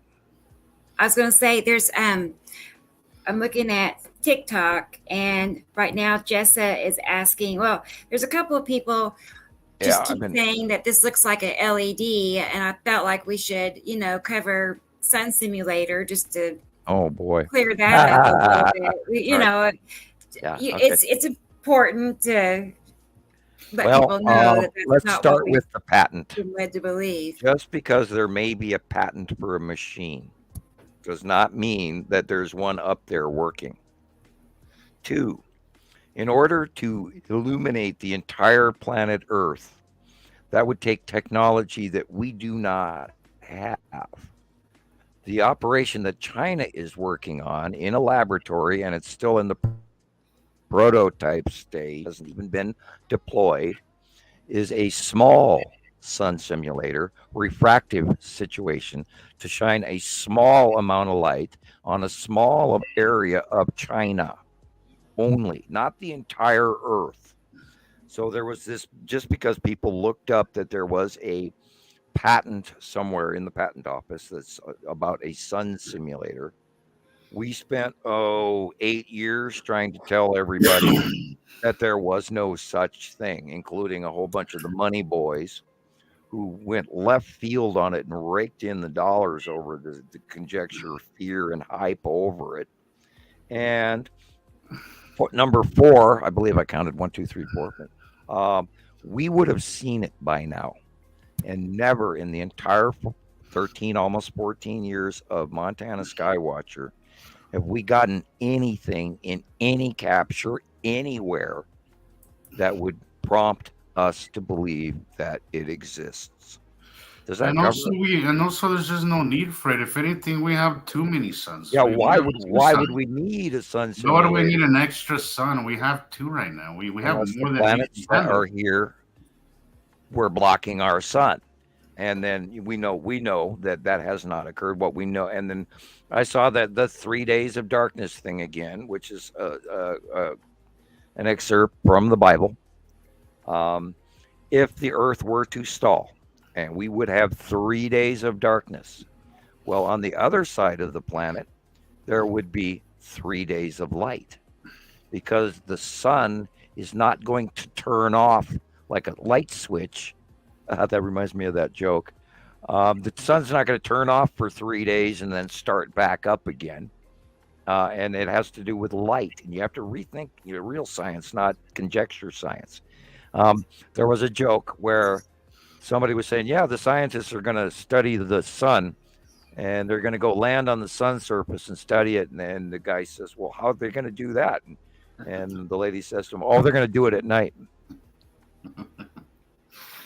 That's a funny joke. I've heard that joke in a different manner. But I hate to say that some people's level of science, knowledge, basic knowledge when it comes to this is pretty bad. No. Yeah, and you have to actually, you do, and we've run into a whole bunch of folks, and kudos that they're here in the first place.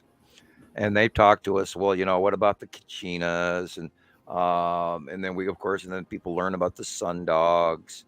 And then, of course, the next thing they learn about is the sun simulator.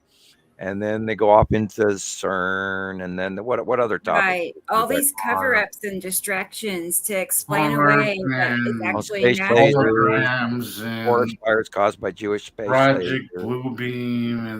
Yeah. That's so old. There's a million Blue of them. Book and Blue Beam have been so long ago. HARP. Don't forget about HARP. Oh boy. Here's I haven't seen this picture in so long. I love this picture.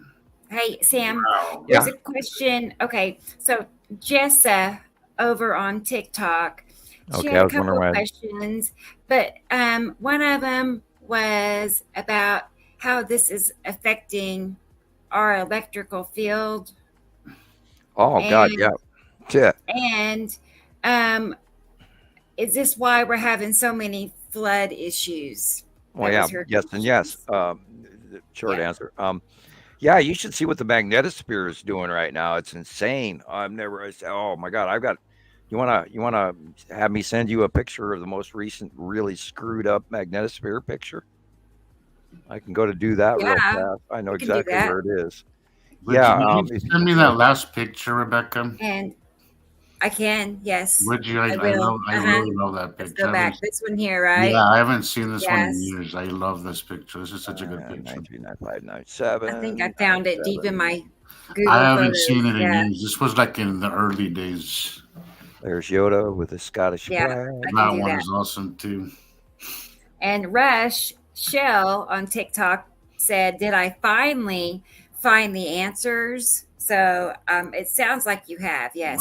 Wow. If you're a sky watcher and you're wondering why the sky looks I love that. it I does, love that comment. why the sun looks the way it does, the clouds. Follow this. Why. Follow this. Follow this. I don't know what the name you said, but whoever made that comment, follow this, and Rush. you Rush will Shell. see that things fit, because we all had that moment where like, I think I finally found the answers, and just keep going. Just keep following this information, and it'll take you to your aha moment where you really, really see it, and then it's awesome. It's and we did not make this stuff up. It made itself up over time. Rebecca, I have sent you 2 pictures of the magnetosphere, and it's current. I believe the date is on them, and it shows a really unbelievable affected wave of our magnetosphere being affected by something that's completely not normal or sun. And we can go over it once you post one or both. Yeah. Okay. Yeah. All right. And so I'll come back to StreamYard. And I was, going there, was wondering, like, I didn't read that. Oh, that's because you're talking to people on other comment streams. I pulled up my extra phone so I can see commenting. Yeah, I pulled this the there. picture. I got the dates on it. I got it like yesterday, and I looked at it. And I've been watching the magnetosphere around the planet for quite a few years, and I mostly understand the diagrams. And unfortunately, they are computer-generated graphic models that don't necessarily have the ability to discern planet locations or whatever. But the magnetosphere and the pathway eddies in our earthly magnetosphere are very telltale, and you can't argue with what these are showing. And it's insane. And then people will go, well, yeah, but we have had a lot of activity out of the sun lately, which is true. There's been some really fruitful coronal mass ejections, our direction as well. I believe there was recently an X-class flare or two, and that is rare. So I'm anticipating some, major. Look at this. The axis is completely tipped. It used to be more horizontal, but look at the axis tip all the way. This major wake pattern of some sort of jog influence that's hitting us and lashing out into this eddy. The protruding central flare that goes in the front on the right-hand side that's pushing way out against the yellow and the red. The red shows you increased centimeters per square inch or whatever of solar radiation influx. And this is coronal material hitting our electrical field and how our electrical field is being affected. And if you look on the right and you look on the left, it's got this dark blue line, and on the right it doesn't have it. It shows you that we were hit with something, this big push wake that created this completely hair in the wind magnetosphere that we don't normally have. Usually it's just a stable, almost like a bullet flying through the air with rounded waves that are just pretty much normal.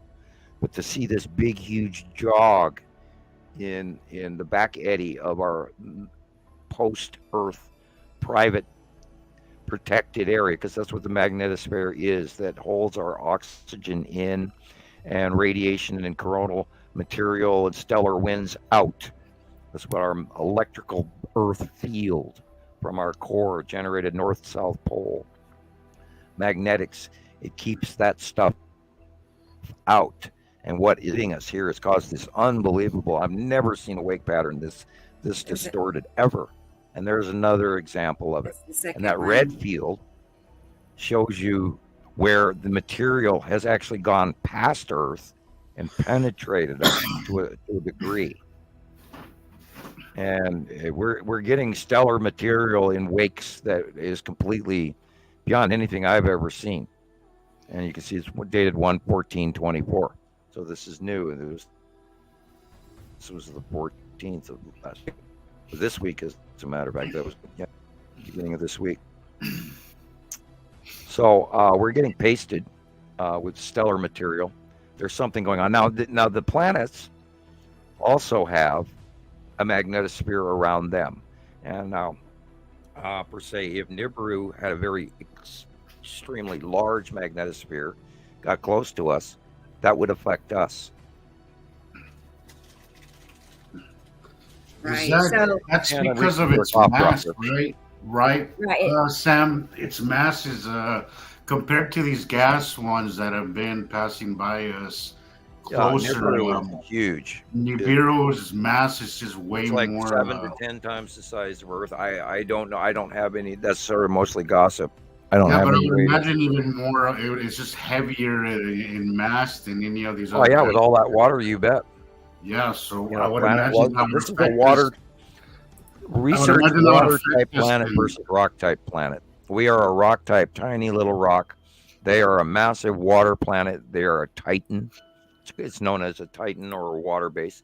You can go to YouTube and type in difference between water type planet, rock type. I did that after we spoke about it last one of his last shows. I went and did exactly that. I was like, I need to see what the difference is here because I asked you because I was like, you always refer to Nibiru as a water planet and Earth as a rock planet, but there's always been these rumors. I mean, we've always said that Nibiru is basically a bigger Earth, you know. Right, but those are the planets that normally would inhabit life. We're a tiny little rock planet that just happens to have a shitload of water on it, and we're in the Goldilocks zone. And I truly believe what does that mean? The Goldilocks zone. Okay. In Goldilocks terms, she eats from the three bears. She goes to the thing. One porridge is too hot. One porridge is too cold, and one in the middle was just right. Yeah. And that's what they mean by the Goldilocks zone. It's just right to have life grow on it within our spectrum of knowledge of life. If we were further away, we'd be colder. If we were closer, we'd be hotter. But we're just in the right spot. And that's why they call it the Goldilocks zone. And there is a Goldilocks zone in every solar system. So, but you're saying, Sam, so you said that life will be more prevalent on a planet like Nibiru than a rock planet? Well, yeah, because it's a huge, massive, gigantic water planet. Interesting. Wow. And it has land masses and everything, and it's just giant. I mean, it's huge compared to what we know. And and for I understand that the Anunnaki or the Nibiruans or whatever you want to call them have had. And look at that, I love that perfect round. And they have, I'm sure, their tectonic plate issues and their ice ages and all of that. And I believe that's part of why they got the technology that they have. And they live thousands of years longer than we do. So I'm sure that they have, more structural lives and knowledge, and God only knows, and technology, which they obviously do. Do you think their life, the fact that they live longer, has anything to do with the fact that their planet is much larger? Well, we also know that they use gold in their technology, and we also know that gold. Well, yeah, right, yeah, but I mean, all of that. What is that? There is that part in the movie Interstellar where they, and I hate quoting movies, but I do find that movie was somewhat accurate in some of its science. How they're saying that that size would really make a difference in the way time is perceived and experienced. I would imagine. Yeah. You think that's a factor? If you go into Edgar Rice Burroughs, or if you go into Carl Sagan, these people who are, or people who judge the possibility of time, there are people who believe that the closer you are to, the faster time goes. The farther you leave your solar system, then time slows. I don't know how to address that. It's conjecture. Yeah, that's kind of what I was getting at. I'd have to live a couple of thousand years to prove that, but I'll take the time, I promise. But is that a sound, I guess I'm going to say theory? Boy, I'm still on the fence on that one. I can't really judge time, because I believe that time is a circle, and actually you go into the future, and then you go so far that you end up coming back to the past and starting all. I don't know. And the Pleiadians tried to show me that they time travel, and they showed me kind of how they did it, and they just step outside of time, and then they dial back and go there, because they got it apparently understood. And they showed that to me, but I didn't completely perceive how. Yeah, well, it must have been a lot to. Must have been a hell of a moment to kind of register in your mind everything that was happening in a microwave. I mean, I can't imagine. You walk a caveman up to the microwave and you say, well, this is a microwave, and it heats water up because it sends electrons through the product, and the more electrons they go through it, it gets hot from the inside. And they wouldn't understand the technology, and they'd push the buttons and go beep, beep, beep, and slam the door. Yeah, and it might work. Yeah, because well, there's no context really. Yeah. And they showed me the thing on, and I'm looking on a screen, and a diagram, and this is how this works. And it's like, okay. So I don't know how they travel through time, but I know they do. And so I ponder time and the applications therein. Like, it does time speed up when you get closer to the star, slow down when you get farther away. You know, and then you're of course weighing Einstein and gravitation and all of that crap in mind, and that's not how it works either. So there's just so many parameters and no way to prove it. I'd sooner ponder God than time. Yeah, you know. All right. Avengers Captain, how are you? Good you're back. You know, welcome to hour 457, you know. I'm back over here. I've been talking to people on TikTok a lot for a few minutes, so I'm not. Sometimes I forget we're doing TikTok as well. Yeah, and I've not been able to get it to join together yet. I'm still trying to. I hope all of our listeners are getting thoroughly addicted to our weekly conversations and our personalities. And I am glad you're here. And punch that like button, subscribe, notifications, all of that. Does it say smash that like button? Smash that like button. Tap Send the screen, Rebecca donations so whatever it that is. she can improve our show better and better as time goes by. This is very provable information, guys. Spend enough time, and you could prove everything that we are talking about. It's I know there's a lot of bad information out there. There's a ton of disinformation these days, but this is very provable. This is very provable. I think we have done a very good job at compiling tons and tons of examples over the years, and I think this is a very sound place for you to get answers to a lot of the questions. Because if you're watching right now, something brought you here, and keep following that, and you will you will get the answers that you're looking for. I assure you that. I'm a perfect example of that. Rebecca is a perfect example of that as well. We were looking for answers because we had many questions, because we too noticed that things were not what they used to be. We that something was out of place, and we didn't know what it was.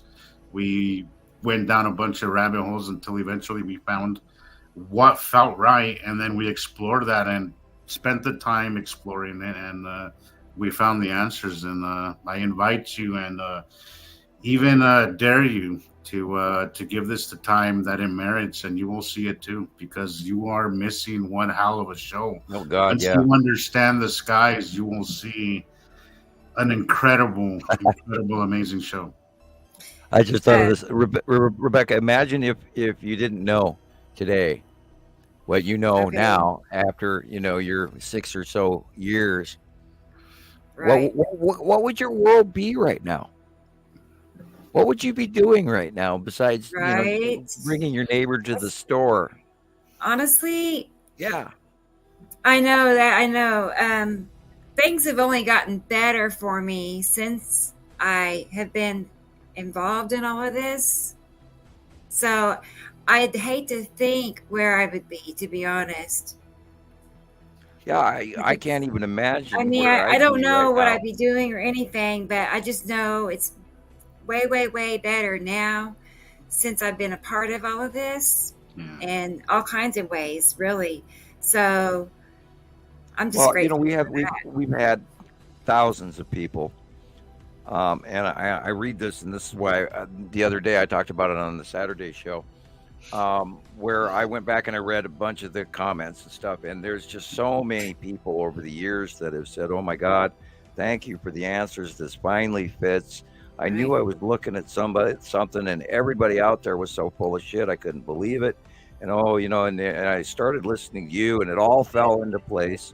And I'm not trying to brag, but this is what happens: is people finally get the answers, and we learned all of this together. And there've been thousands of us, and everybody's not always here to tell us that, but there've been a lot of people over the years that have said some wonderful, wonderful things because we did do this. Well, the thing about it, so I was really grateful because for 2 years something was really bothering me. Like I just when you know something, it's like when you have an itch that you just cannot find. It was something like that, where it's just this anxiety that you just know something is happening, that something has changed, but you just cannot put your finger on it. You can't find it. The skies are and so yet you weird. come across this information. I'd be and lost. You I know find that. this sense of peace returns to you, and you exchange it for a sense of excitement and awareness.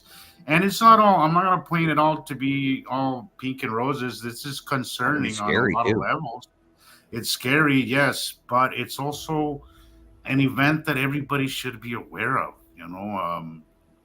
God help us that where we're everybody going. should be. It's mesmerizing as well as it is concerning. So you have to pay attention to it because it affects us all. But it's also absolutely amazing to see what's happening. Because Thank you, Caroline. Thank you, Carol. Thoughtful of you. I'm happy you're here tonight with us. But now once that the holidays are over, we can hang out again. Yeah. Once you put everything together, guys, your sense of peace will return. One question. We have a question from Harold. Too. What was that, Sam? It gives you a level of control because you're not questioning yourself as to whether or not you're insane or nuts or being paranoid or wondering that what's wrong with the sky, but nobody around you knows or even cares, or they look at you weird or whatever. And yet, something inside of you is drastically telling you that something's wrong. And so this is Harold over on TikTok has a question. They've been real patient and they're asking about the firmament.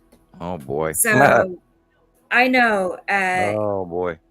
I don't even know where. I don't know. I think that comes from somebody's religion, and it might be an American. It's definitely a religious thing, which is the reason why we see so much. Oh boy, look at that. We can talk about this in a minute. Hold that picture, right. I guess. Yeah. The firmament. I gotta step away for just a minute. Are you asking what it is, or are you asking what my thoughts on it are? He says, my question about if Nibiru, what about the firmament?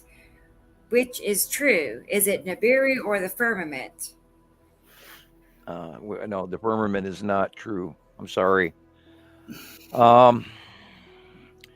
We are in a binary solar system. We are not a closed off small portion of humans captured within a playing board on a larger planet. The firmament is not, it's not a holodeck. It's not a captured area. We're not sitting someplace with giant ETs looking in the fishbowl on us, which is what the firmament idea is, that it's a smaller captured area of land and we can't go beyond our area and it's on a larger planet. That's not what's going on. We are a binary solar system. We have two sets of planets with two stars attached to a major gas giant electron cluster traveling through space. Every 3,654 years, we cross paths. We live on a round Earth, water-covered, rock-type planet. The larger solar system is of the binary two solar system, two stars, is Nibiru, Saru, Uri, Atu, Isatum, Nepesity, Matim. Those are the planets in the other solar system. They are the larger half. We are the backwater, a smaller solar system. Our star is smaller. Their star is bigger. There are people that live on it. They live much longer than we do. And then there's tons more that you need to learn. And as long as you believe in a firmament scenario, then you're not grasping the larger areas of space that are billions of galaxies. You're prompting everything down to one piece of paper when you're looking at a library ahead of you. You're very limiting yourself as well. Yeah, and I'm not trying to be insultive. No, but what I mean is that your level of learning is really going to be limited. And I think that's the purpose of a lot of this misinformation, is to just keep you stuck and keep you from actually learning anymore. So I say thanks to Carol. You're awesome. But yes, firmament and this kind of stuff, it's only going to keep you from learning what's really happening. And that goes down the same thing with a sun simulator. Then you're focusing all your attention on something you're looking for because you're doubting what you see. And the moment anybody throws in doubt, then all of a sudden science becomes just another theory. And we have proven this science by thousands, hundreds of thousands, if not maybe 1 million or so captures going back 13, 14 years where we watched these planets come in one by one. They're round.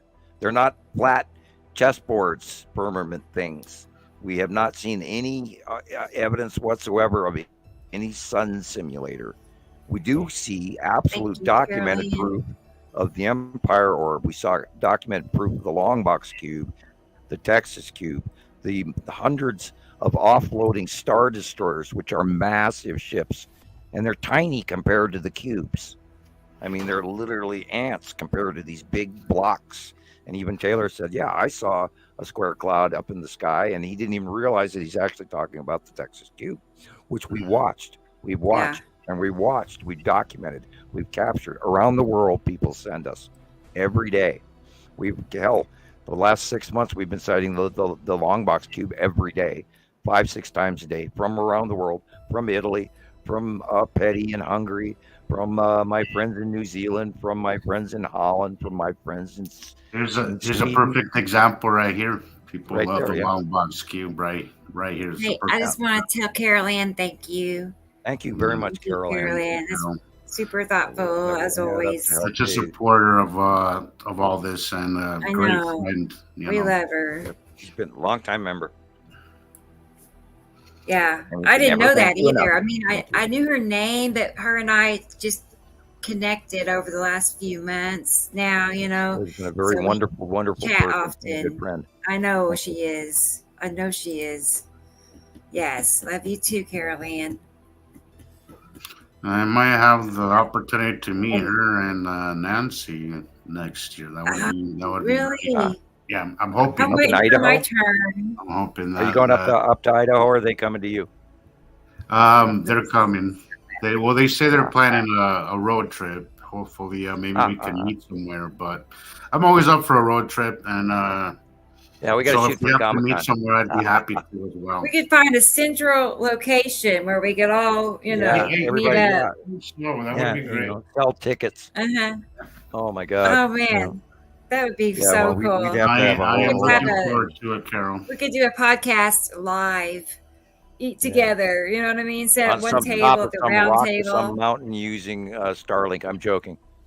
Hi, we're up Yes. here on top of this mountain. How come you guys haven't come to meet us? Bad joke.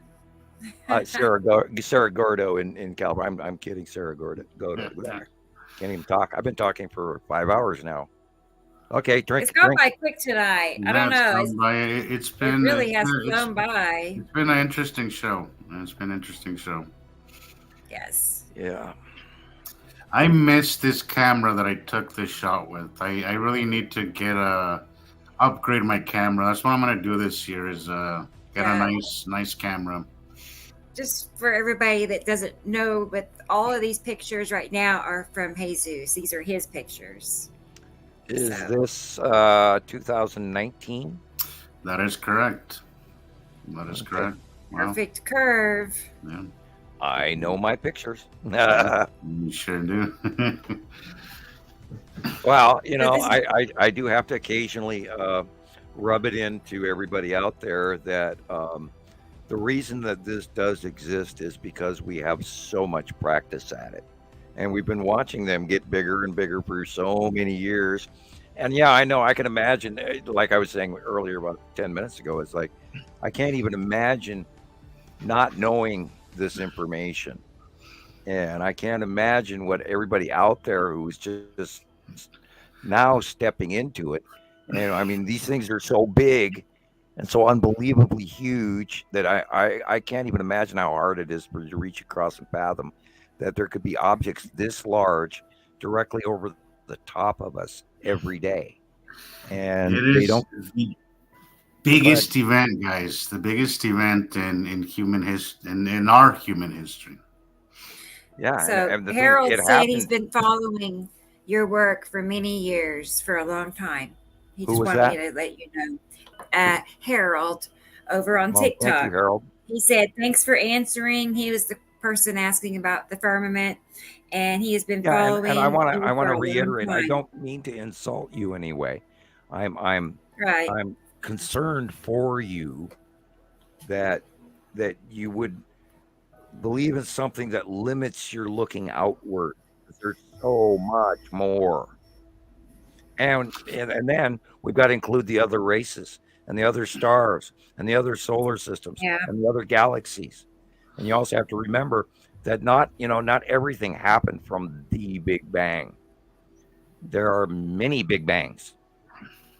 And there are galaxies out there that are hundreds of billions of years old, where we are 6 to 8, depending on which scientist you talk to. So there's so much more, including life and people. It's time to think bigger, guys. Think broaden, like literally broaden your horizons. As soon as you teach yourself to look bigger and take a larger scale and just try to train your eyes to see things on a much larger scale, we don't things will own become Earth. clear. Things will become clear. We do not own Earth. We're part of a larger system, and I in other past shows I've talked about it, and I don't want to go to the negative side, and it's not necessarily negative. We would not exist without help to be here, and a lot of people will look at that poorly, or a lot of people will appreciate it, one of the two, or the spectrum, any spectrum in between. It's a mixed bag, I gotta say, Sam. It's a mixed bag. Like on one side, I mean, it kind of sucks that your whole life is kind of predisposed, but at the same time, it's like we wouldn't be here if it wasn't. We wouldn't be here without it. So it's a mix. It's really a mixed feeling that I personally have been struggling with coming to terms with, and trying not to be upset at the same time as And, being how grateful. It's a thin line supposed to between being understand another grateful. culture? It's a thin line between being grateful and being, a little upset about it. And I want to point out one thing in this picture right here. Sometimes this is a little bit more difficult to see, but right here on the streaks running across on the bottom, you can see what's making them. On the top one, you can see at the very end that there is a rock behind that streak. You can literally see the roundness of it. This is why, because they all leave this kind of wake behind them, a streak, because they're moving. And if you're new and you do go outside and you do look up and you see a whole bunch of round circles with these streaks behind them, you need to know that there are asteroids passing every day. Yeah. And then You could before see you know it, them. You can see them self-illuminating here all over the picture, but the and one if you most go out obvious day is after day, you'll see they're always in the same place. Yes, and you will see they're self-illuminated here, but the easiest one that I wanted to point out for people who are new to this to kind of understand what's happening here is that middle one, the top smaller streak. You could see the rock, something round behind it, which is a small rock, flying through space, and we get a lot of debris like this. This is actually very, very small compared to a lot of the debris that's flying over And us they're at the moment. electrically connected. The reason And we they see are- them every day is they're electrically connected to the planets. And when the planets go past us, this is the asteroid field underneath them, attached to them. They're skipping way away from us, depending. Some of them are close passes, like during the 180-day cycle, which we talk about occasionally. They're closer because they're between us and the planets, and they're all these asteroids, but they stick with those, with the gas giants. They don't come down and smash into us, although Everything- some of the smaller debris may. Everything is magnetically connected to their We don't steal motherly gas from bodies. them. They don't steal news from us. But there has been scenarios in the past, and there will maybe in the future, where But- small stuff is small compared to what is going by. That was a question someone on TikTok had. Rush, was asking about collision. I felt like we should answer that just to, you know. Well, you have to take into people account know. the electric universe, not gravitational. Nothing will make sense if electrically you connected. follow the gravitational thing. Nothing will make sense. Right. Otherwise, Sorry, why go would ahead. we Go- still be go. here?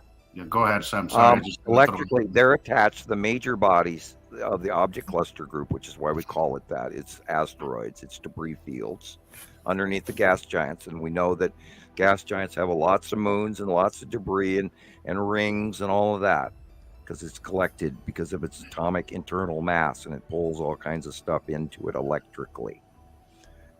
And we see them every day because they're not in the orbit path of Earth, like our group of planets, our group of asteroids, our Kuiper belt. They're not in that. They're separate of that. And they rotate in front of us, and they're electrically connected to them, and we're electrically connected to us. And all of our stuff stays with us, and all of their stuff stays with them. We just pass through each other. Now, there is occasional electrical discharging, which will push each other away, so it doesn't become catastrophic, because it's a system that is cyclic. It happens over and over and over again every 3,654 years, and 1650 BC, et cetera, on back through history, over and over and over again. It's not paradoxical; it's normal. And climate change happens. We'll go back to 1650 to 1750 BC. You'll see a complete climate change. You'll see the fall of one of the dynasties in Egypt, etc. You'll see the fall of the Sumerians and the uprising again of the Sumerians, and the transition of the sites of people living at the coasts and bays and everything changing because the melt off of sea level ice changes and the end of the ice age and all of that. And our water rose at the end of the last ice age, and there were civilizations that were living along the shoreline that is now underwater. So a good portion of that archaeology has never been discovered, which is a great deal of why we're not attaching very well. The Sumerian, of course, archaeology is lost in the desert, so that was easier to find. Egyptian technology as well. Now remember, land masses are not constant. Things change, deserts encroach, the planet tips. At one point in time, Antarctica may have been green. We don't know. We know prior to the Ice Age it was. The generic average temperature of overall planet Earth does not have any ice. It's 93 degrees all the way around the whole planet. But that's if you take into account millions of years worth of temperature and average in between that. Excuse me. So anyway, I'm losing topic. Where are we going, Jesus? You're doing great, Sam.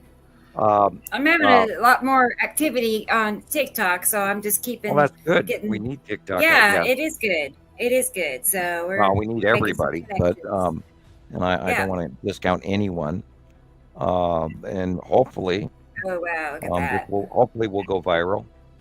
We'd like to. Yeah, there's a big potential on TikTok. I mean, I see people go live, and sometimes it just blows up.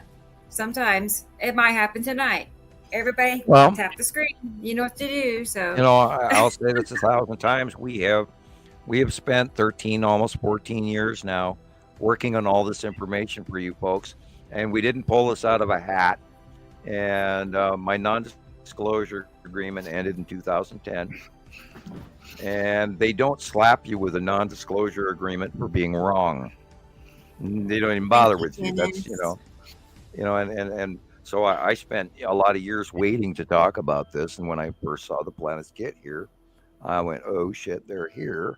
And all of us together have been working behind the scenes on Facebook and doing all the research for all these years now.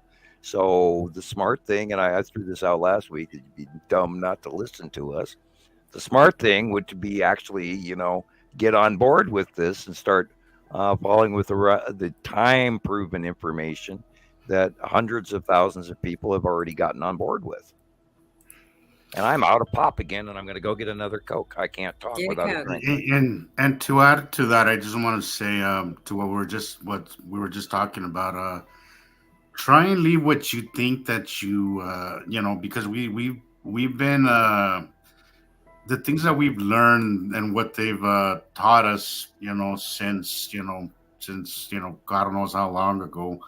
You have to put that aside. I know it's difficult to do, but try to put your what you think aside and try to be unbiased and just soak in this information and just listen to it before you make up your mind.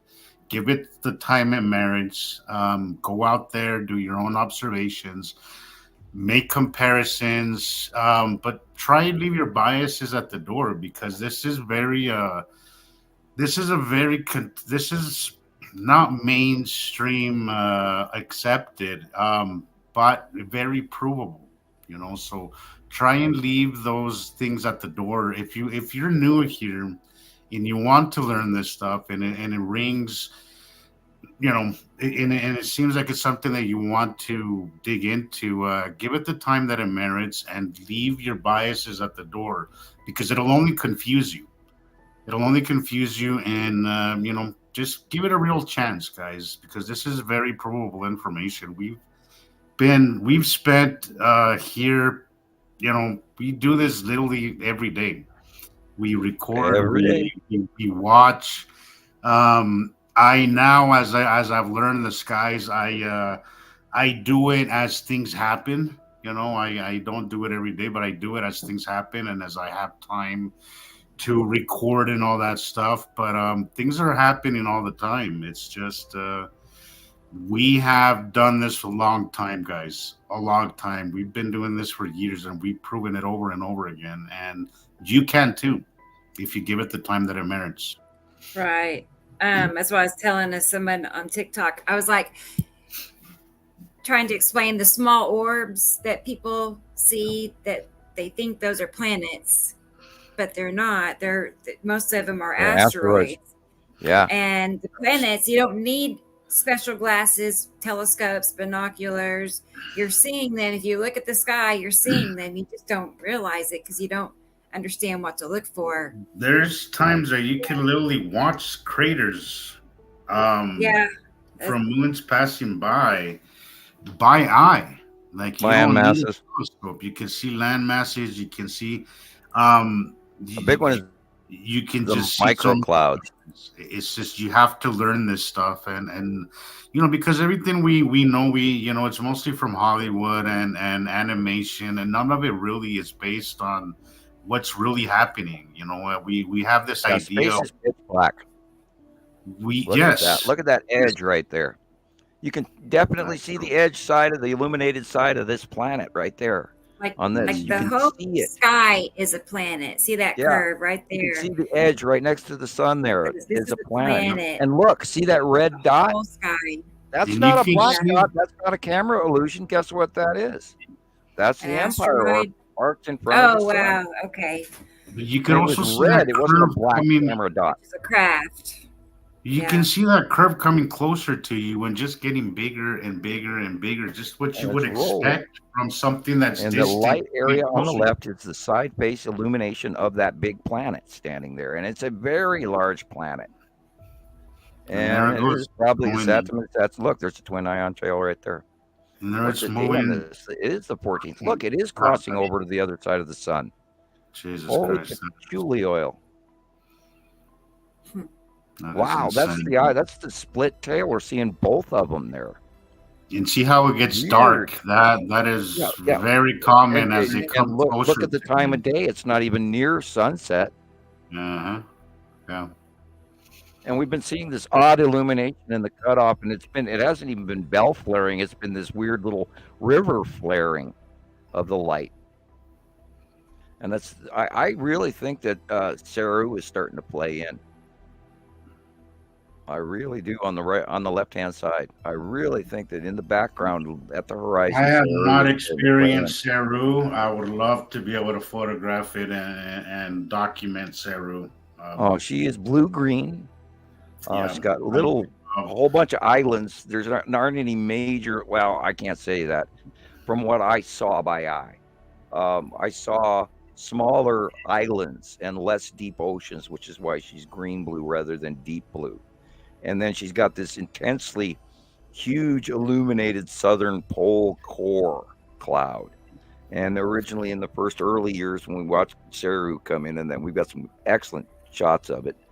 And you can see the tiny little red and the tiny little green and the tiny little blue planets underneath the bottom compared to this big ass huge Saru. And then we learned over the first early years that those were actually the red was, of course, the Saturn, and the green was Nepesity, and the tiny blue was Matim. Compared to these things, it's just unbelievable the size of a water-type planet versus a rock-type planet. It's night and day. We're talking, a pea sitting next to a football stadium. Well, not that's an exaggeration. I'd have to say a pea sitting next to a school bus. There it comes, right there. You see it? Yeah, learn to look at the background clouds, not the clouds on the ground. And then you can see the same repetitive patterns. Now, granted, this is probably closer to sea level. I do see some mountains here, but they don't look. I would say this is probably East Coast or Texas. Yeah, that would make sense to me too, because it looks a little bit more difficult to see. Yeah, but it's definitely harder there. to see, but it's there.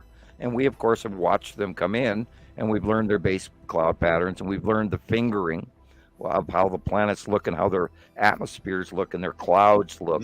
And yeah, I was just going to small cloud.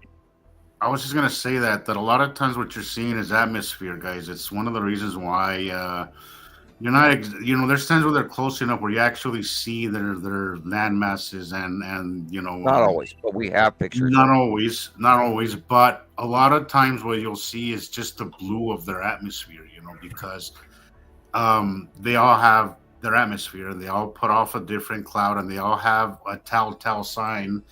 After you become familiar with this information, you will learn the difference between each of them. And each planet has an individual repetitive base cloud that it portrays in certain approach patterns and everything else as well, including a transitional, especially with Attu and Attu's moon and the rotation of the object cluster group.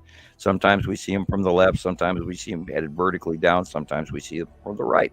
And then within a week goes by, it goes back to that same cycle again.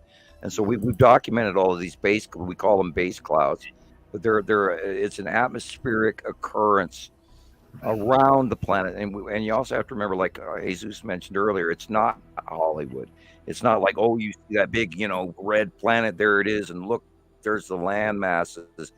No, but they're wrapped in their own atmospheres. So you'll see the side of them, and you'll see the rotational cloud patterns that they have, and the smaller clouds. They're tiny. Or like Taylor talked about, that he had seen the bubbly mammatus clouds. And we all three of us automatically, well, that's Attu's moon, because we all know, because we've learned this over the years. It's very repetitive. It's a horrible pity that not everybody got to learn this when we did. And it's not like we didn't try, because we were trying to get everybody to listen to this. And I'm right back to, oh my God, the Texas Cube. Oh my God, the Long Box Cube. Oh my God, the Empire Orb. Oh my God, the Star Destroyers. And I just wonder when everybody's going to grasp that we have entire fleets, if not multi-factions here right now above us over Earth, and nobody's doing anything about this. So, I'm kind of counting on you sky watchers out there in podcast land on the internet to start, mentioning this a little more readily to people, because it is that important. We do have to get this information. I was going to say, we have a person on TikTok that, they said, I've been telling people about this since 2015, and everyone says I'm crazy. So I was going to say, they tell people that they have a hard time finding receptive people that will. What was the date? I coughed right at the time when you said 2015. 2015. 2015. Yeah, they've been okay, yeah. telling people for years, and not very many people are wanting to hear it. Unfortunately, people are really set in what the world has told them things are, but there's some of us that our intuition has led us down a different path, and if you're one of those people, you're here for a reason. Just keep following that, and you will see it. Because something brought you here. Clearly, you're not you don't agree with the mainstream story, about how everything's normal and nothing's happening, nothing of concern is happening, everything's fine and dandy. If you're here, keep following that, and you're supposed to be. Yeah, and I've talked about that in the metaphysical world, and I try not to go there too often, but there's a lot more to this. This is part of something very big. It is, we know some of the upcoming events of the future from off-world information, and we don't talk a lot about that publicly. But and I share with close friends little tidbits, and because a lot of it isn't very comfortable. But we are at a major transition right now, people. And the under-expressing about it would be to talk about what's climate change that's going to happen right now in front of us, next week, the year after, 6 weeks from now, a year, like I said, the year after, a year from now. More flooding, more. We're in trouble here, people. And tsunamis, Yeah, we don't even know what's going to happen. For those who say nothing, if these things were that close, we'd be seeing effects of it. We absolutely are seeing that already. We are. We're seeing now. We're seeing solar system wide changes. Climate change and our climate. The solar system, the entire solar system is warming up. It's not just us. It's not just Earth. Attu's moon. Oh, right there. You're looking at Attu's moon. That is the bubbly, moon. The bubbly atmosphere of. That's perfect. That is crazy. That is crazy. And I just gotta say to those people who, you're gonna get a lot of pushback from a lot of people, and you're gonna get a lot of ridicule. But try and at least during the learning process, during the learning curve.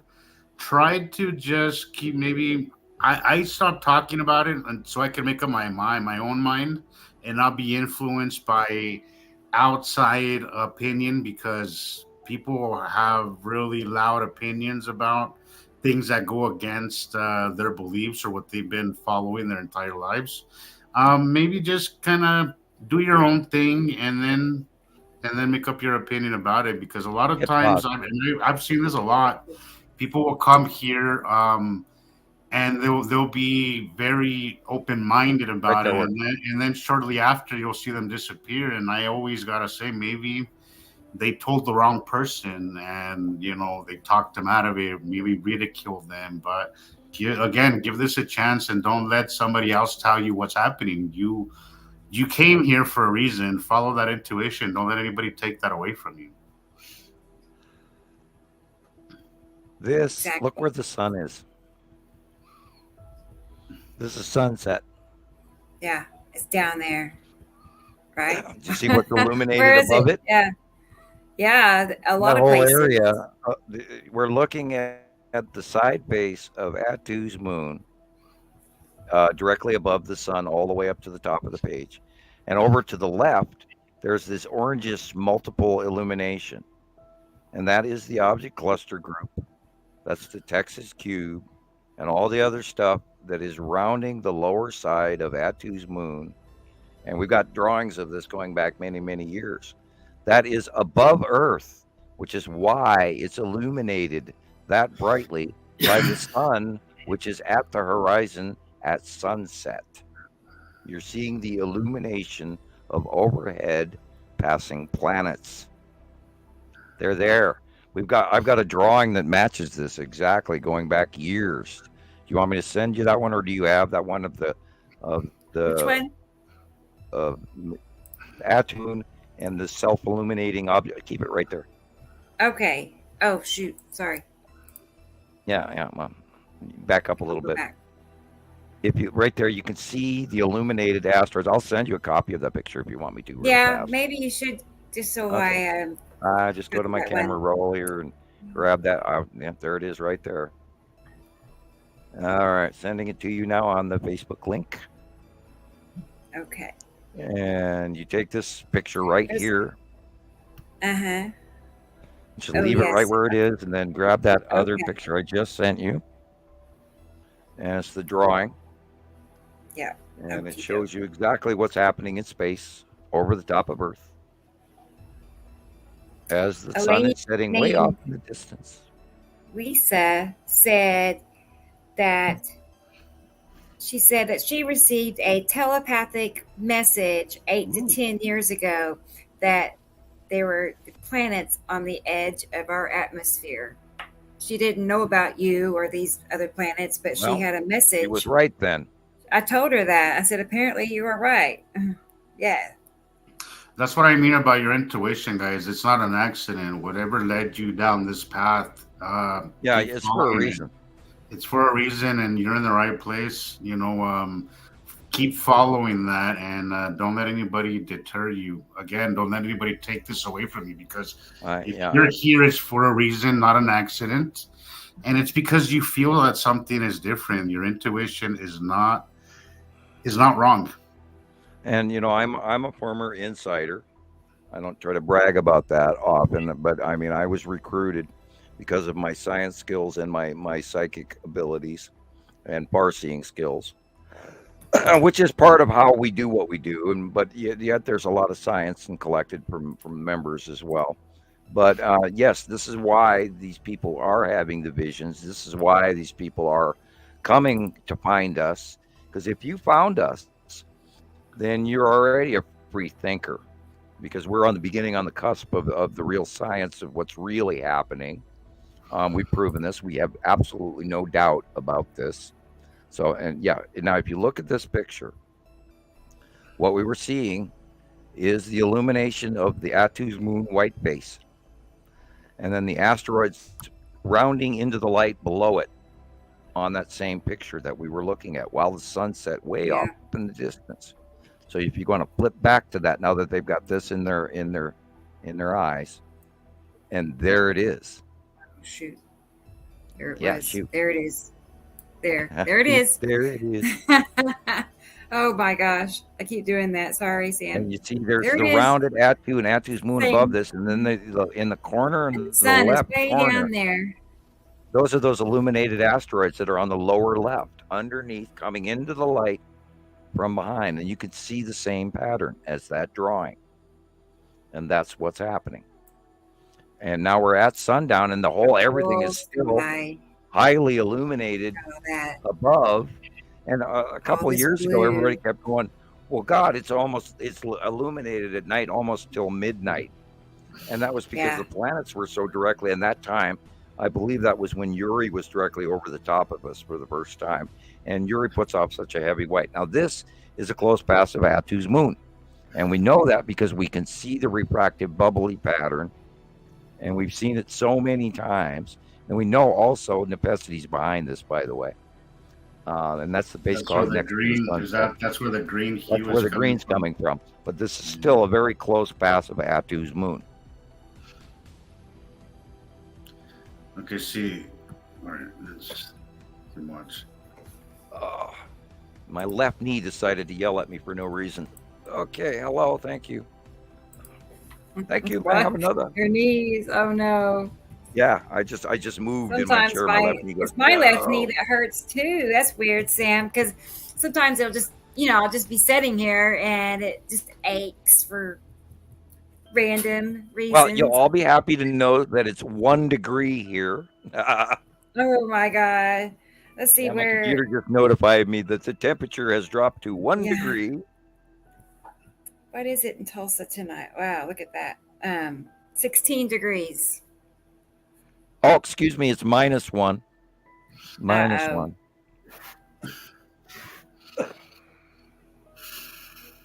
Oh, and I'm erupting sun may have blasted cannibal CME towards Earth.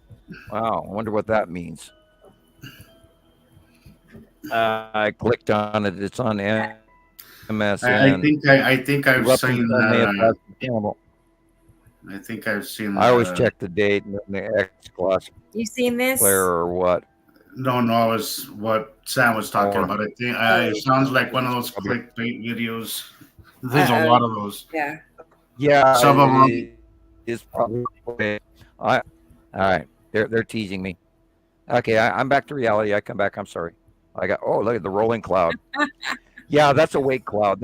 I think these clouds are being formed by a planet actually coming in close to us and shoving our atmosphere into a rolling wave because it's rolling backwards, not a forward rolling wave like a storm or a derecho would be. This is a backpedaling wave. Something came in from above and pushed our atmosphere out from where it was, like open core of the bottom of Nepenthe. And you could even see how it kind of goes a little darker, like everything in the background, everything goes a little bit. Yeah, look darker. at the lady's shoulder on her shirt. Look at that shadowing. It's wrong. That's not the light on her normal shoulder that should be. It should be bright and orange, and it's not. The light has been wrong for months, and I couldn't believe that nobody was noticing it. I stopped a guy on the street and I said, "What's wrong with the light?" And he went, "I don't know." People don't think. Yeah, they'll be like, "I don't know. How about them Cowboys?" Yeah, did you watch the game this weekend? Yeah, go Grizz. You can't, or there's nothing I can do about it. So who cares? Yeah, that's always my favorite one. I can't tell you how that one really kind of annoys me. Like seriously, well, dude. It's a cop out. It's an easy, Yeah. And unfortunately, I have somebody really close to me that loves to say that. Sorry. Yeah. No. Yeah. I mean, I could see the humor in it. I could definitely. Well, I'm sorry, but I take science very seriously, and a lot of people don't. Most people don't. Most people don't want to know this stuff. It's not so much that they. It's not so much that they, because I think anybody who actually spends the time to learn this could learn it. I think it's a lot of people just don't want to know. Yeah, well, it's like, I've got, more important. I got Diablo on the computer. I'm kidding. Yeah, well, I mean, to some people, life is just fine the way it is, and they don't. I've always been fascinated by this stuff. I've said this before, like. Well, most kids it's not like it's not going to affect us. Most kids had posters of sports players in their room. I had posters of planets. I've always been obsessed with this. I've always loved it. Maybe that's the reason why I'm here. But there's a lot of people who couldn't care less about anything in our sky. Oh, there's pretty colors. Oh wow, like just moving on. Like. I don't get that. Even Chris was saying it earlier. Even if it wasn't because of the planets, how does this, everything, the world and everything around it not get your attention? It's beautiful. It's beautiful. Well, I love living in Salt Lake because it's such a beautiful place. There's so many beautiful areas where you could catch the most beautiful sunset. There is the most beautiful trails to walk. It is a beautiful place. It really is a beautiful place. It's one of the reasons why I do come to terms with the fact that we were put here for a reason. When I look at the world around me and how beautiful it is when I'm like, okay, thank you.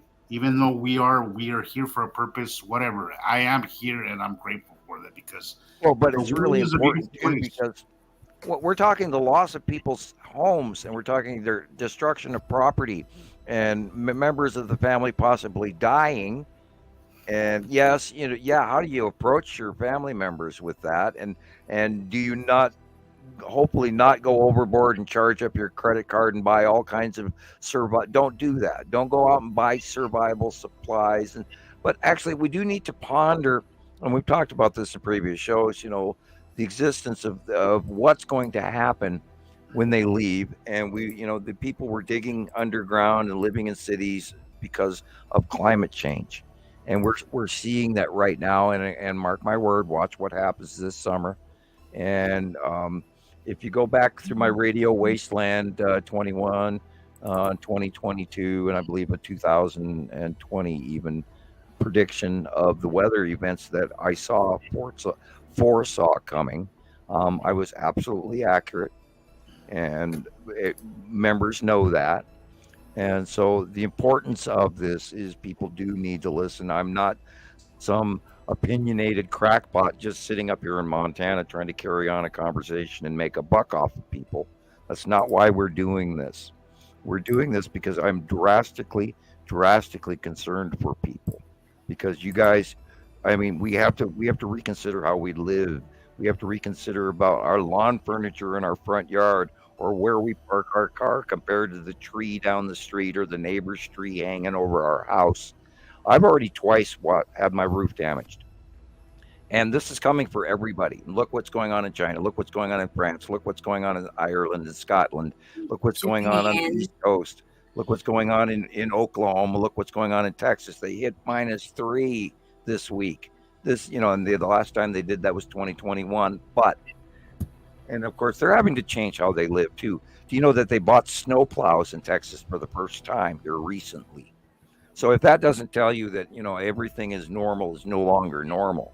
And this is why we're doing this. And it's also really cool, but there's also a huge amount of danger coming. And this is why we do this. We want you here. We want you here to hear this. Look at the sun. Look at these pictures. They're showing you that there's something completely different. And I hope everybody out here in podcast land gets the opportunity to learn so they can start to see this for themselves. Because we've spent the last 13 plus years learning all of this stuff for you. So get on board with it now while you can. And, maybe it's going to help you one way or another. Or maybe you'll buy that extra box of rice, or, that extra case of green beans and have it when you need it. And also, you have to take into account food is going to be more scarce this next year. And the crops are already in reduction. And I'm looking, I saw a $6 loaf of bread when it used to be $1 or $1.50, $2. So people, we're not in Kansas anymore, and everything that we know is about to change.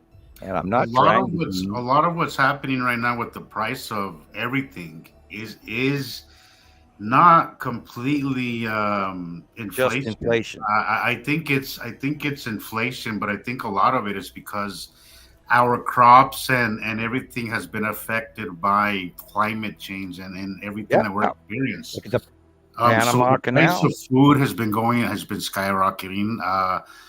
Everything is skyrocketing.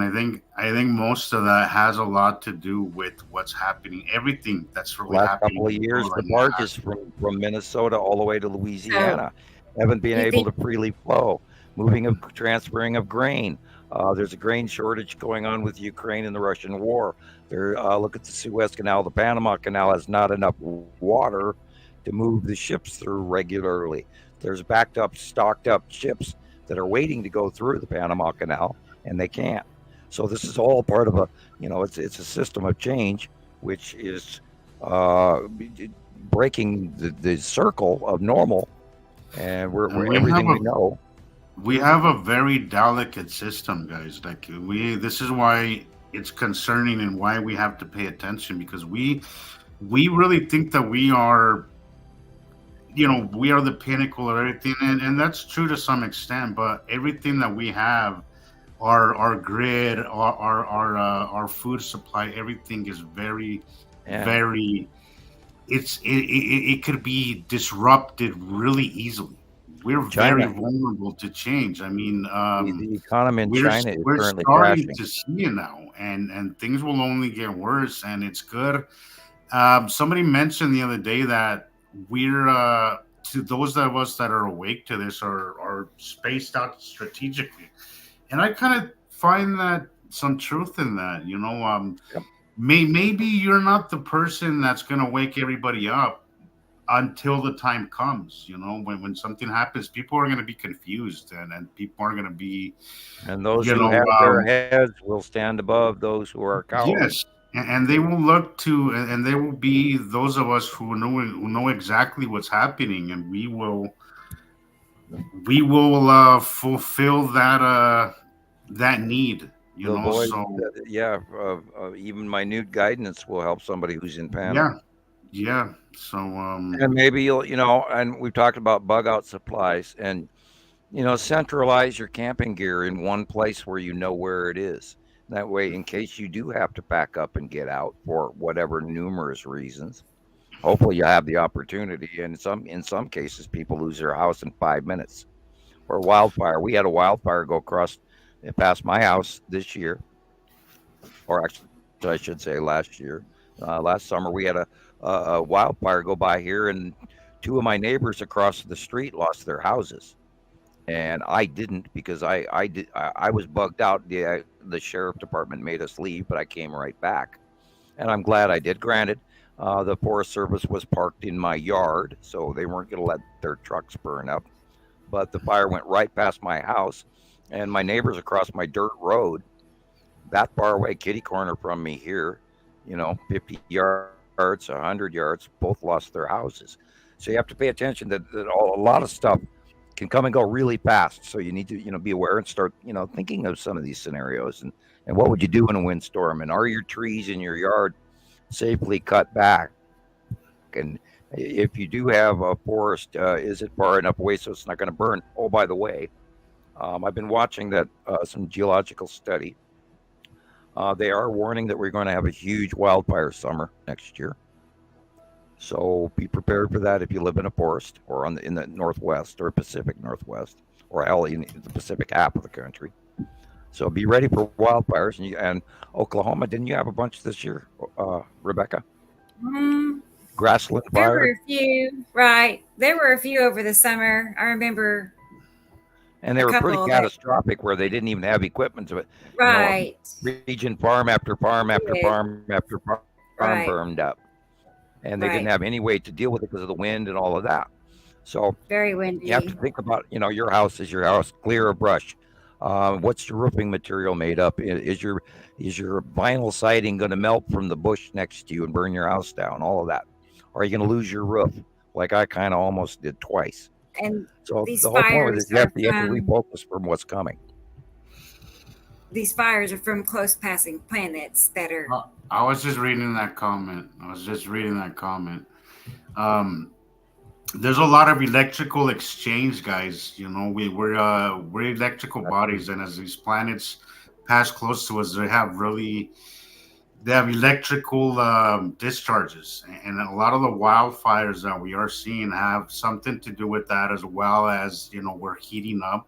Yeah. Water has been. I believe the Canadian wildfires they had last year were done by a close asteroid pass that just lightning zapped the shit out of most of Saskatchewan, because they had such an enormous explosion of wildfire that it was almost too big to be doing it by itself.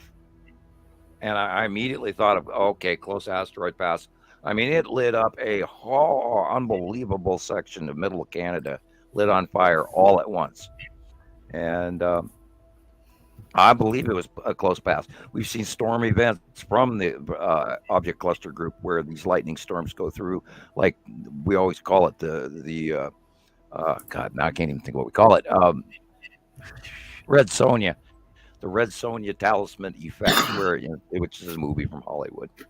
Arnold Schwarzenegger and all that was in the movie. But anyway, this lightning, like this picture here, I believe this is a planetary discharge between two huge bodies. Look at that big shaft of light. I believe that's a direct planetary discharge. And a huge one. Right. It's just massive.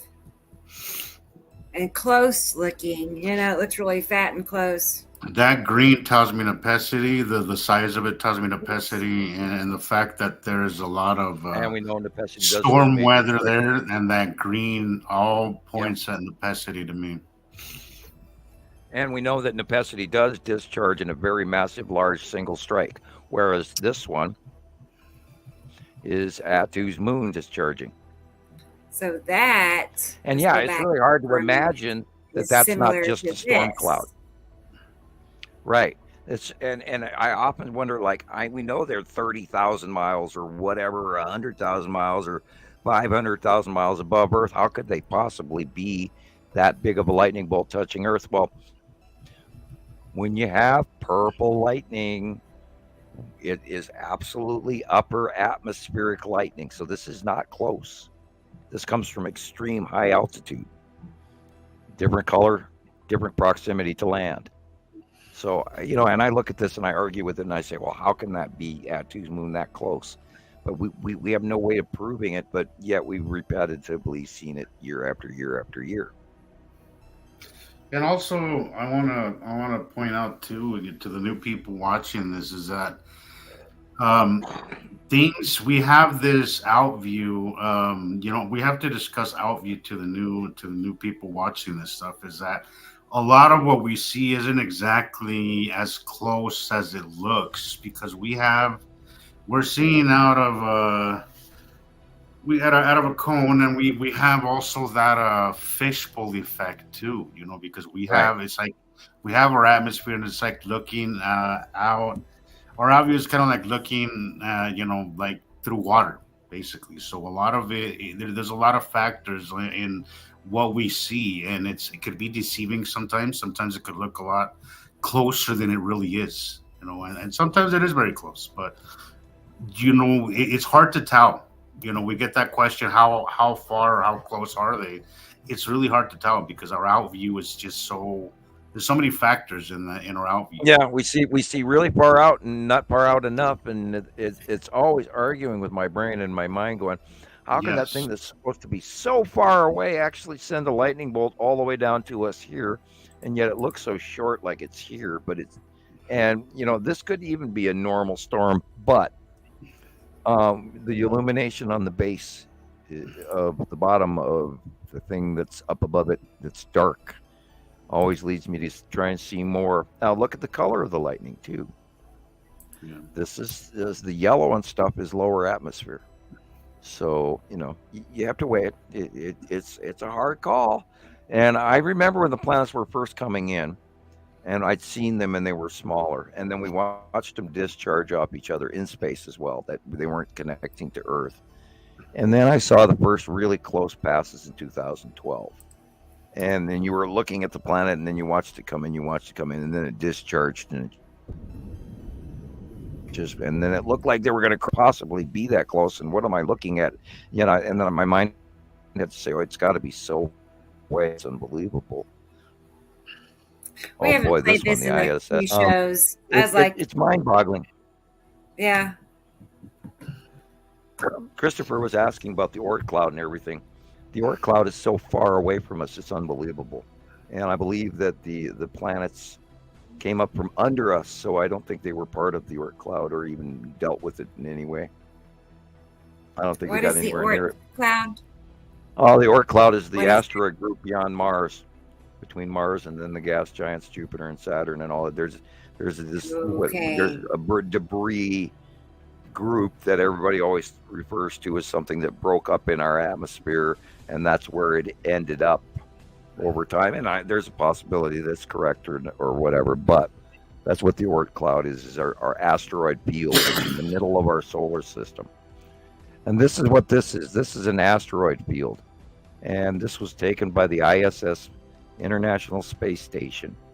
And if it was me watching that go by overhead of the ISS and look at the cloud of the stars in the way background, that tells you this is debris.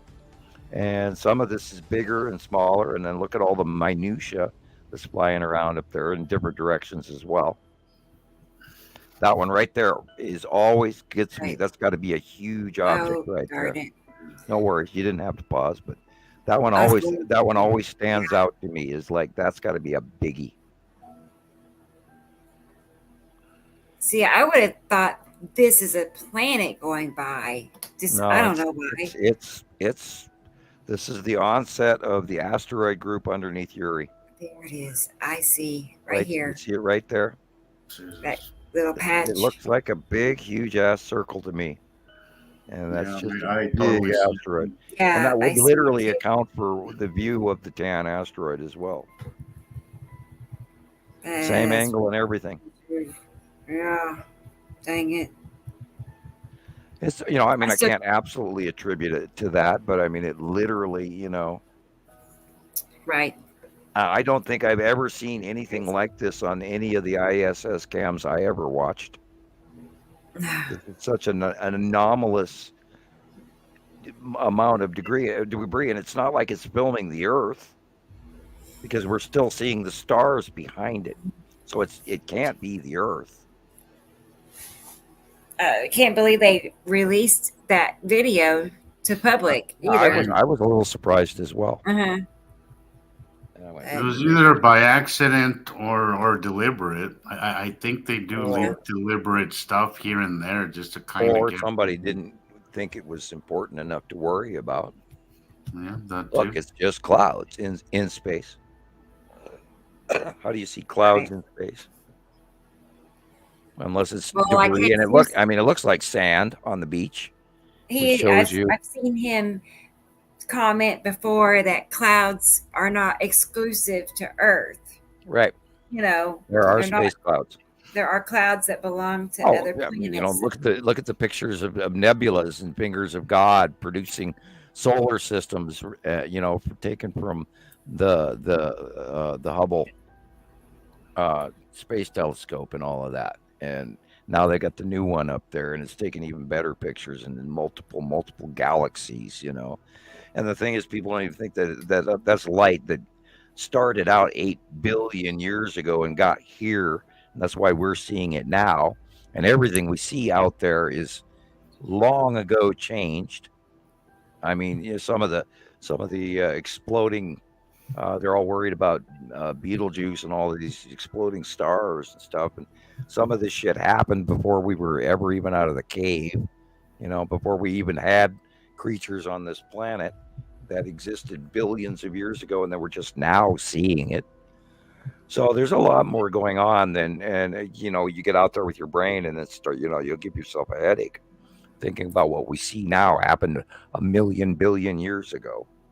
So go ahead. Rush is asking, can we ask him if the discharge is like static electricity? Discharge. Yeah, well, it's a discharge between two bodies that have different electrical charge bases, and there's, you know, it's like sort of a balancing, you know, bizarre, you know, I'm going to give you this and I'm going to take that. And we've seen ion bleed off from larger bodies stealing from smaller bodies. And so I look at it like in the movie The Matrix, where they're flying their craft through the tunnels, through the piping systems. They've got these electrical discharge generators that keep the ship moving, and that electrical just keeps it away from each other. And that's the same thing with what happens when you touch your finger to the tabletop.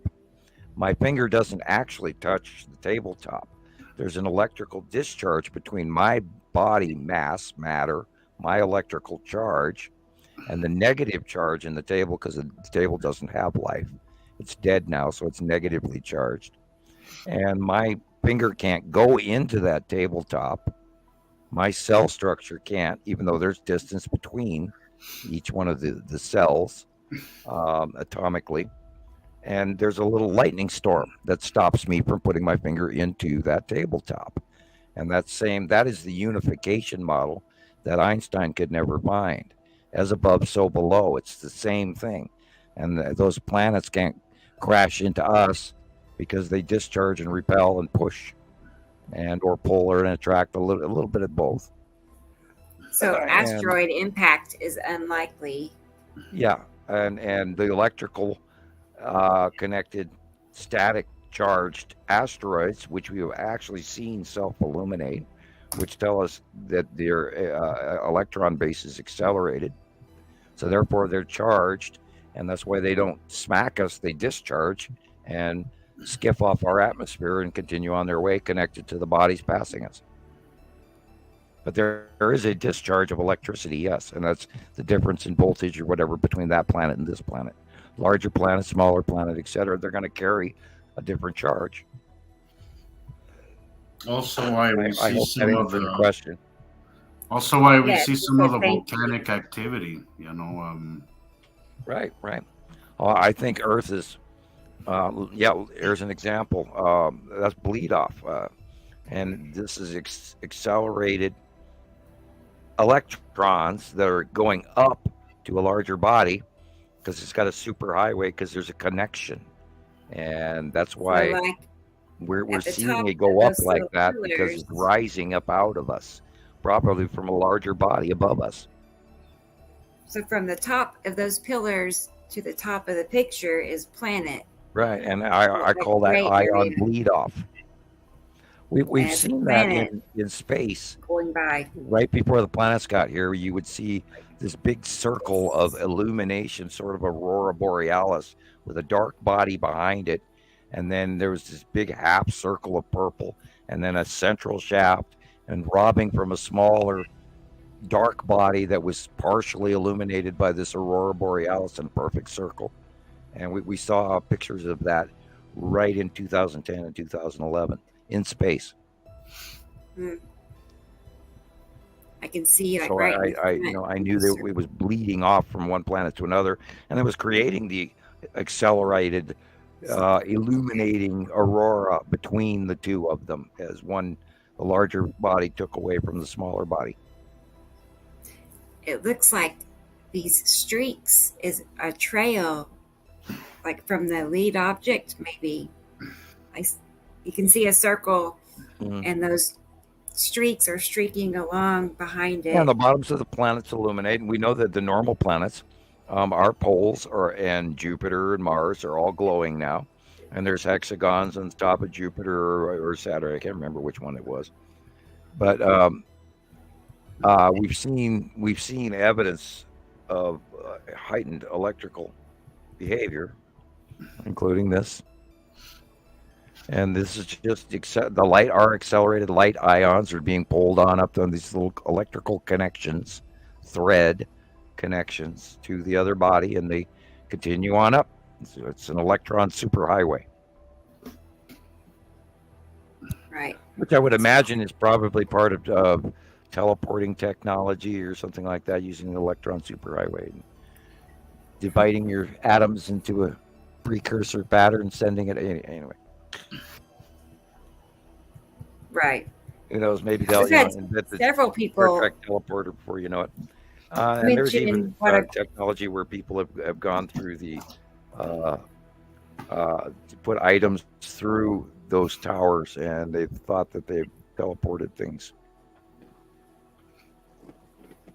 I didn't understand it fully, so I can't go into too much detail, but I didn't. Jacob's ladder and all of that. Bye, Thunder. Good night, Thunder. I gotta go. Good night, Thunder. My pleasure, Thunder. I just try to share science with everybody and the stuff we've learned, and I'm glad you were here for it. Thank you. Right. Thank you for being interested. I know she's always here. I mean, I appreciate all of our regulars. That. Yeah, it's like they plan on it. I appreciate that. It's really nice. We have a whole new batch of new friends. We sure do. And they come I definitely do every week.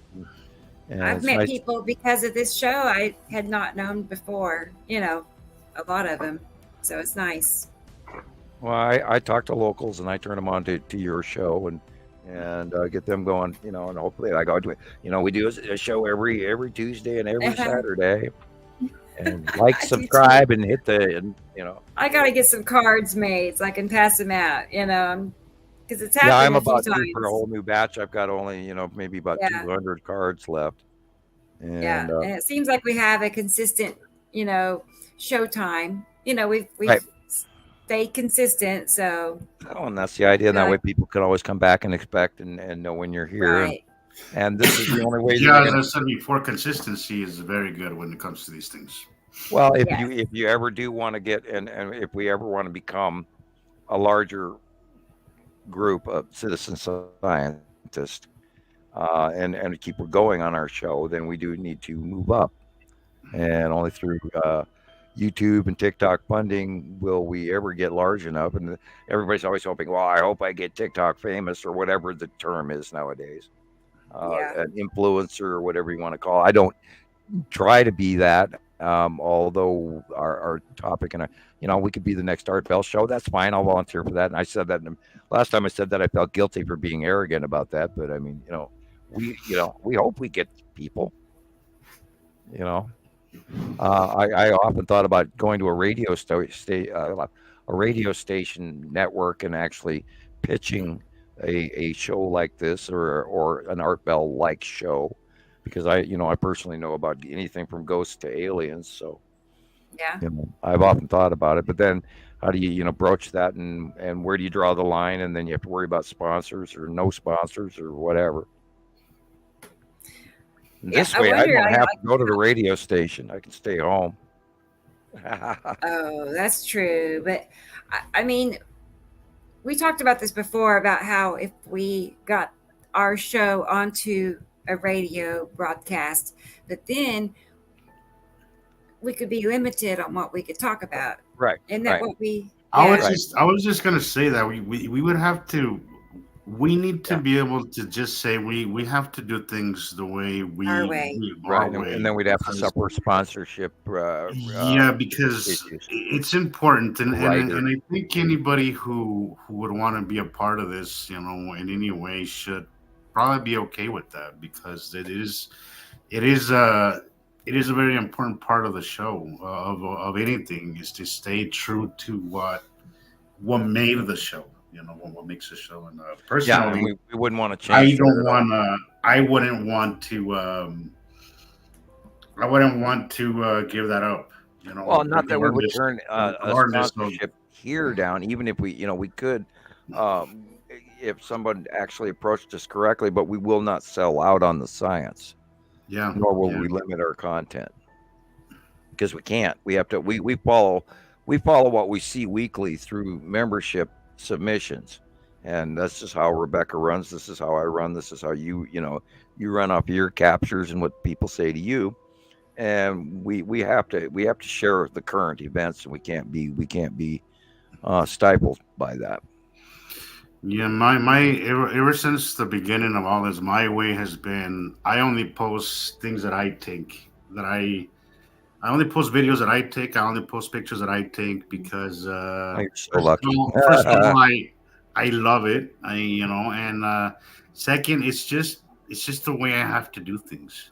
Yeah, but so much easier, Rebecca. I was gonna say, Rush. She said you're on TikTok, and that's way better than radio. Oh, so. Excellent. Thank you. I hope so. Right. All right. Now make sure you get your people to hear about this too, because we're only going to get bigger and better through everybody else's help. Word of mouth, as they say. That's the right. Christopher, he says, make flyers and post them at local colleges and universities.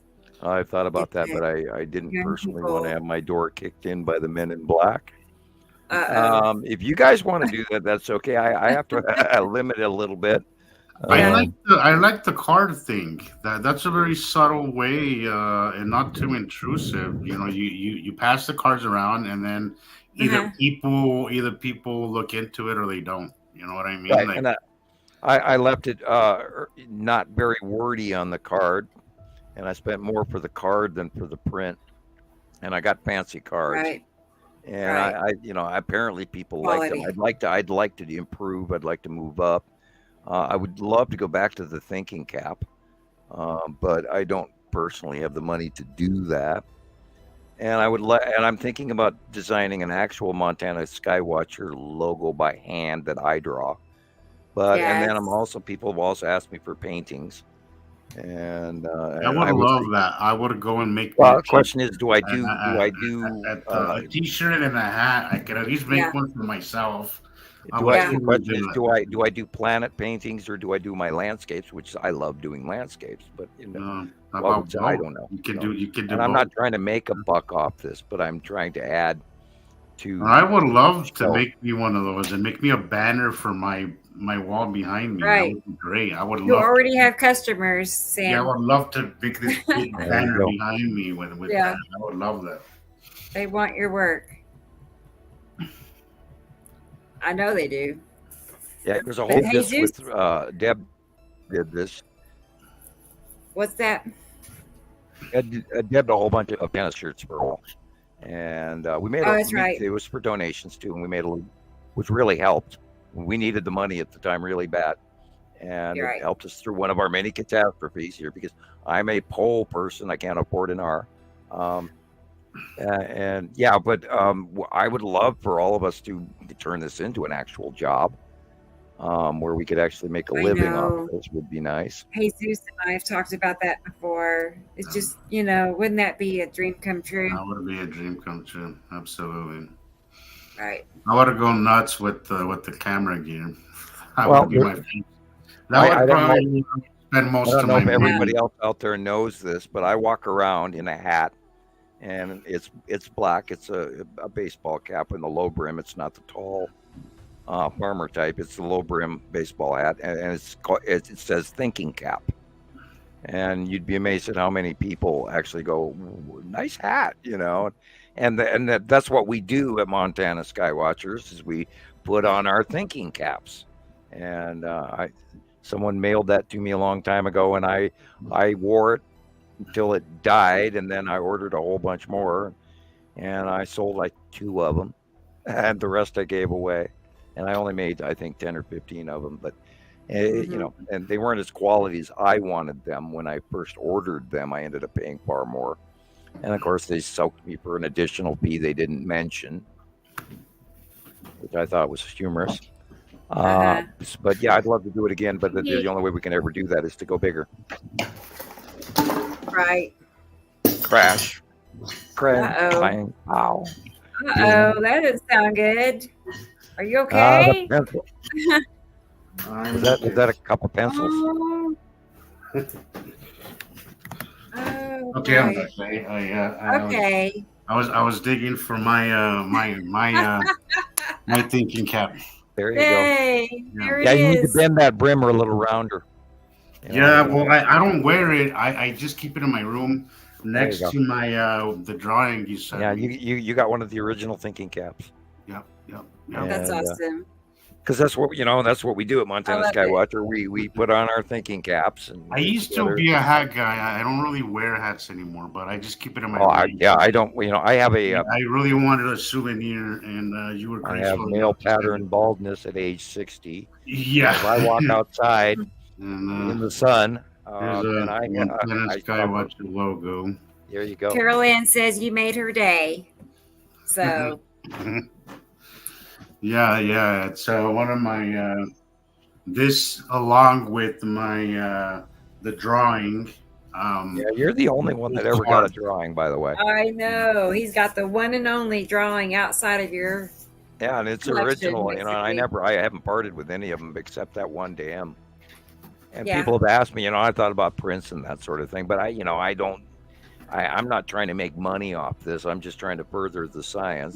So my drawing. His drawing is. yeah, best you should and have that cool. in a frame by now. Come on, man.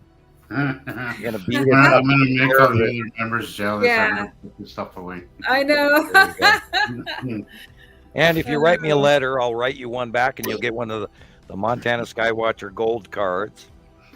And if Yeah, I do you have have, some I'll of even those, sign it yeah. for you. I have one of those. It means anything, but I have two or three. I think two or three though. I can't remember. and Rebecca, I have to apologize. I did not send you a Christmas card back because I didn't get your letters until well after Christmas. I but know. I It was way after. didn't- It's okay, Sam. Yeah, okay. It is I okay. figured I better say something, and I did not We send. He's communicate the only all one that didn't get a Christmas card from me. I apologize. Right.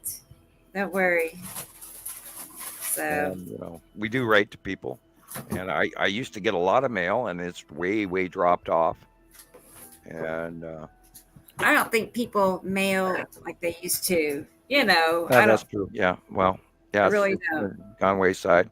And if you wanted to, you can stick up my PO box address for people Yes. out there. Let me get that. And even if you don't send the small donations, personal checks are okay. Right, but Money you can orders, still whatever. Write me a mail it letter. better. Talk to me. Tell me your story. Usually, when people write me, I will, I'll write you a little thank you card or whatever, and you'll get a Montana Skywatcher card. And I've only got a few hundred left. I'm going to get some new. I'll get new ones, but Bear with me, of course. and I they do. will, of course, have to include the Nibiru Followers Anonymous on YouTube. Now that we're doing a series. Okay. Dun, dun, dun. I mean, why now? Why am I having trouble? I've really considered taking some of my pictures, my favorite ones, and making them into NFTs. But I wouldn't even know where to start. But that sounds very interesting because it's like one of those things that you could make that or there's even only one of, you know, and we have a lot of those. I have a lot of those things that I could have just me add comparative. Yeah.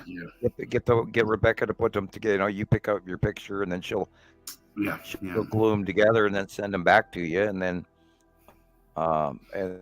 or overlay. I love her overlays. We're gonna have to get together, they Chris, really talk about that. I really have been thinking about that because it just sounds something really interesting to do. We're gonna do what? Well, Christopher was talking about making some of our pictures into NFTs. It's what is that? Okay, so an NFT is like, how can I explain it? You want to explain it, Christopher? Okay, so it's kind of like an image that people are paying a lot of money on because it's an image of something that there's only one of. Nobody else, and the person who buys it, and they trade the them whole purpose like of the buying stock it market. because it's a one of a kind, and nobody else can own it. But it's cryptocurrency. It's you're not gonna get cash. It's cryptocurrency, which is still, you know, it's good money. It's still money, just digital currency.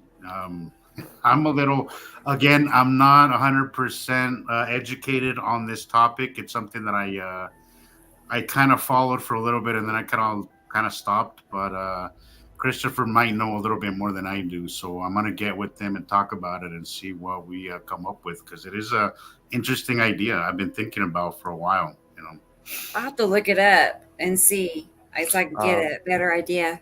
Yeah, there's a big thing on it on TikTok. There's if you go to NFTs and you're gonna get like 1 million plus videos and they'll tell you all about it. But there's a lot of them that have been going for a lot of money, like the stupidest things, like there's one of like a series of monkeys and there's like one of a kind, and for some reason people have been paying a lot of money for them, you know. So, you know. Okay. Yeah, you're just jealous you didn't write Baby Shark. No. You know how much money that's made? Oh God, Jesus! That thing has like billions of views. Yeah, and Carol counting. Ann is talking about YouTube, and YouTube is cutting out. I noticed the other day I was watching one of our podcasts, and about an hour in, all of the picture went fuzzy. Everything was blurry after an hour in, and it's like cutting into the definition of the pictures that we're showing. And our faces were all kind of blurry, and I was like, not cool. So we have to worry about that. And I hope that maybe that was just that day.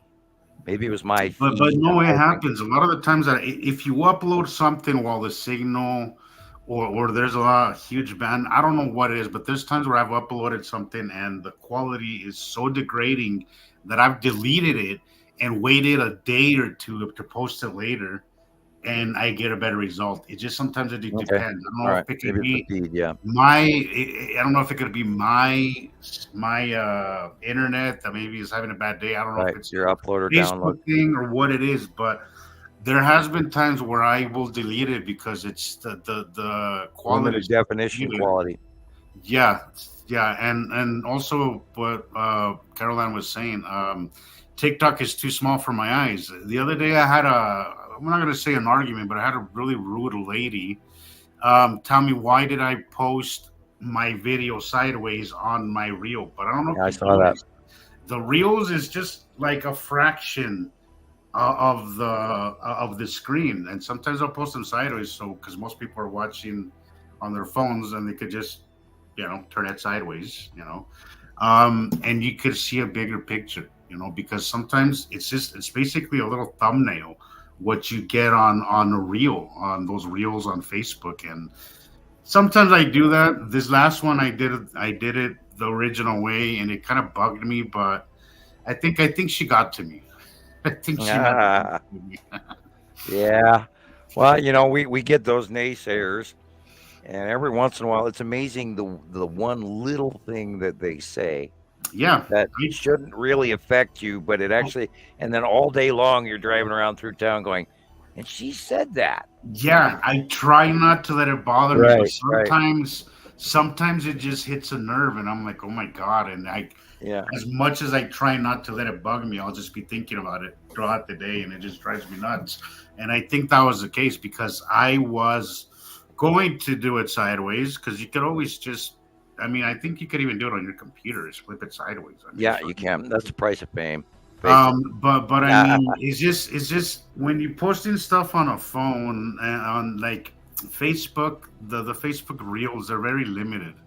It's really just it's not even half the screen that takes up the thing. And sometimes when you're doing this kind of work, you want, like you say, I have a 48-inch screen, and that really helps. So sometimes I want whatever I'm posting to be seen in the entire screen, even if it's just a phone screen. Right. But apparently that bothers some people, and I let it bother me too. So yeah. But we're emotional beings, and it's not completely weird to be affected by what somebody else says sometimes. So it's a art that you have to perfect. It's almost it's never right off the bat. And we all had to go through multiple changes in learning process to be where we are today, and how, and Rebecca earned her spot by doing the comparatives and the layovers, and they really teach well. And I of course run my collecting and resolution and understanding of the things and the monthly drawings, and then you do your end of it. And you're out there, she's in the middle, you're out there collecting it, and I'm over it, in the corner gathering it in one place. And so. And I feel like we all work well together. We all get along and work well together. And we've got our own little sciences that we all do little pieces. We have our show. I think we all complement each other with our work. As I was saying in one of the last shows, Rebecca does the illustration, which I absolutely love. I do time lapses. Sam does the drawings and the explanation and the placement of all, which is vital to what we do here. But I think we all complement each other on that. Yeah, and we awesome. And we couldn't do it without each part. Yeah. Right. Yeah, each part is just as important as the next, and it's great. I always know when I post something, Rebecca will come in and put a little bit more context to it and kind of fill in the blanks with your drawings and her overlays, and I love that. Yeah, and they do show so well. Yeah, absolutely. But, and because when you flip between pictures, it's completely different than if she lays it over the top of it, and then you go, it is there. Yeah. And there's variations a little bit every once in a while from where the sun is compared, or if it's an older drawing because it fit this pattern, which is okay. So I know it. I'm always on the lookout.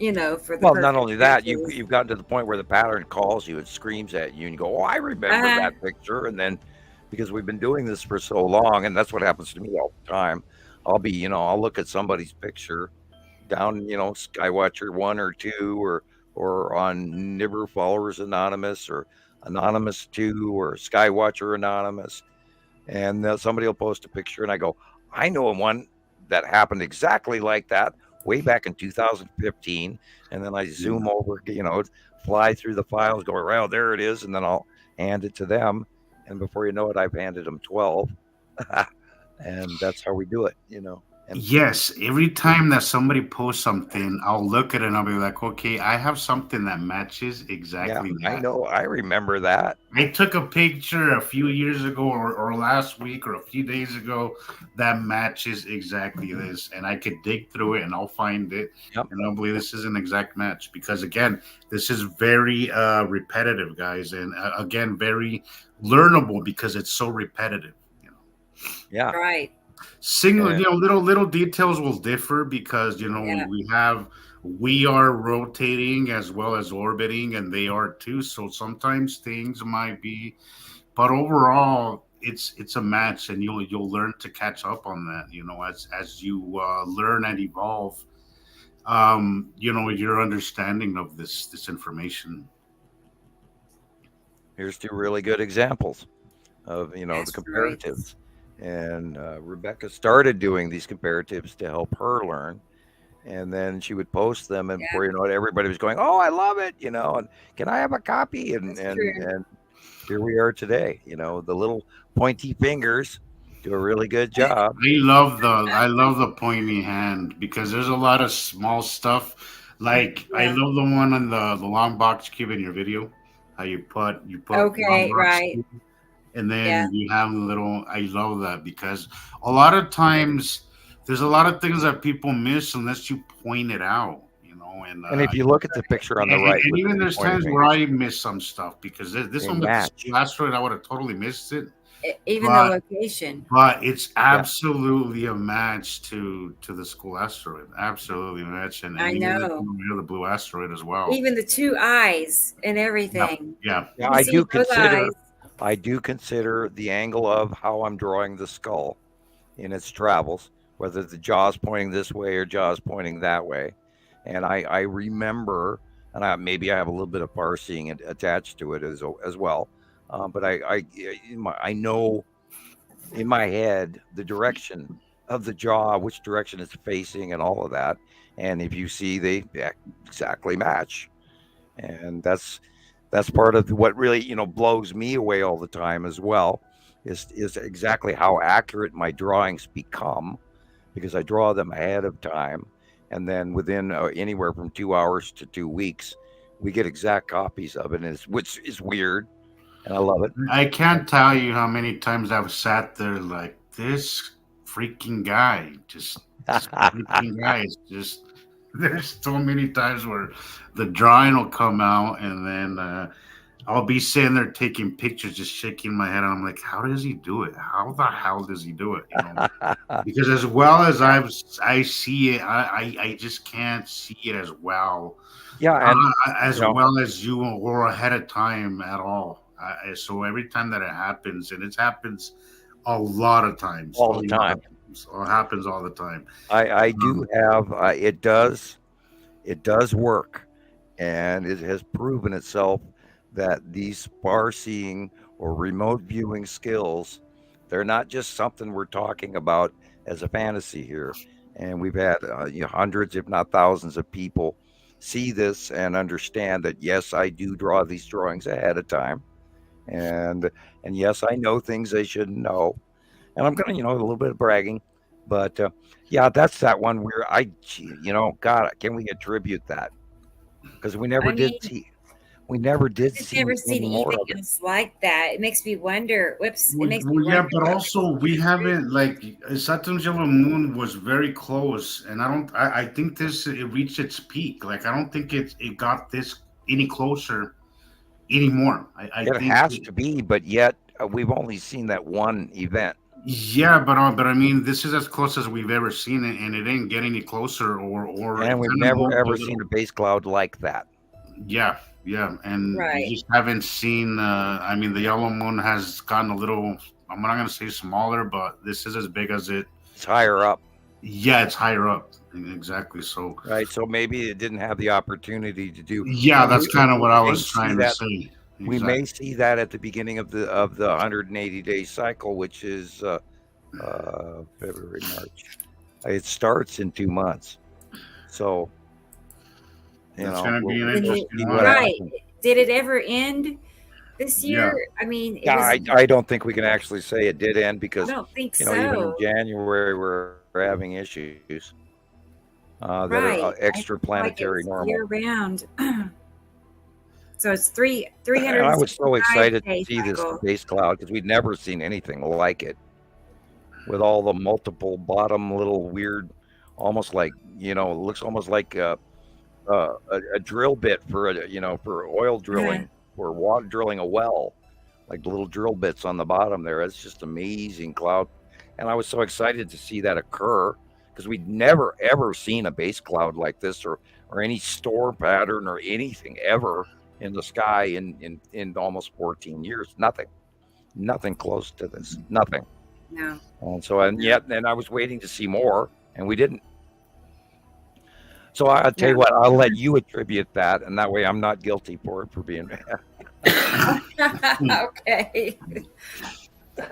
I'm gonna there it is. see if I can find anything else. Like do some, you can do some Google searches. Well, like we said, there's the close pass. Mm-hmm. We know that Saturn's yellow moon is very large and very huge, putting off the flame-like cloud pattern.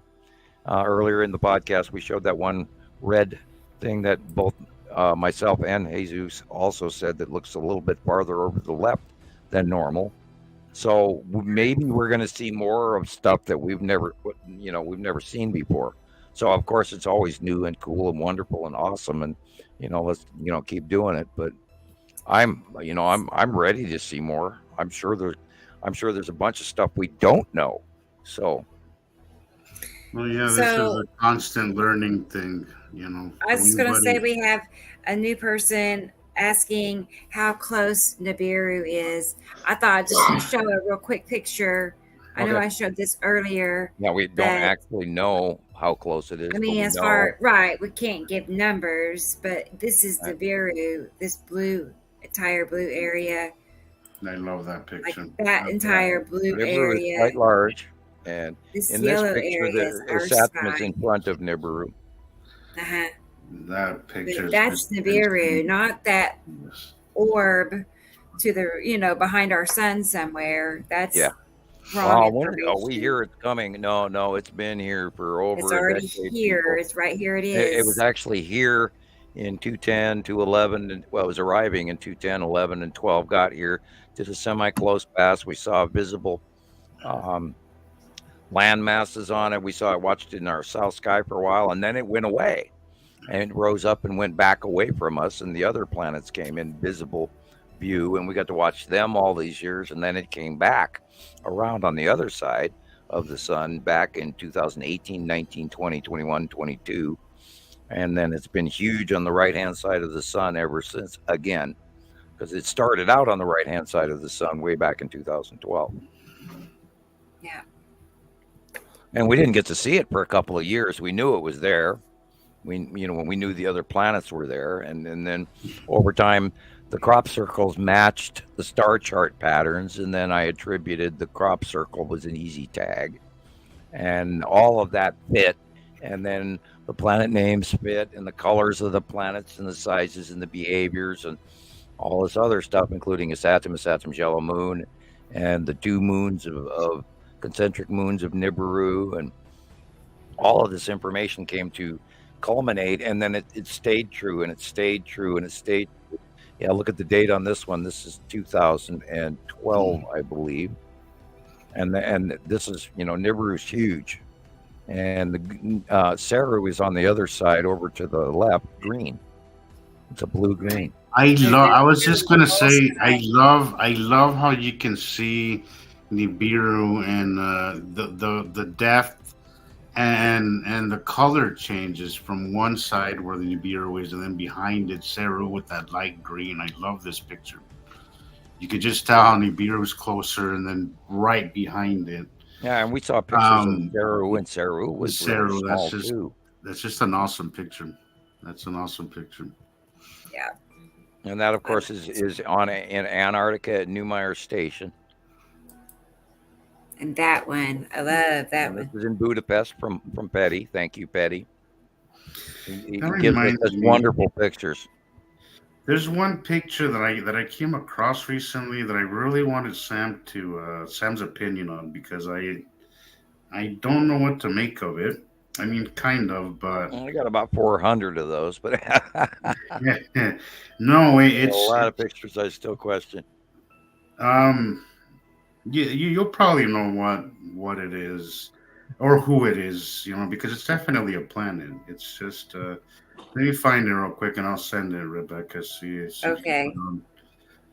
Okay, there it is. I'll send it to you right now. Yeah, be careful, people. Very interesting picture.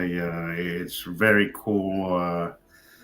It's stripy and it's just a very cool picture. I'm sending it to you right now. Okay. And I have a whole series of them.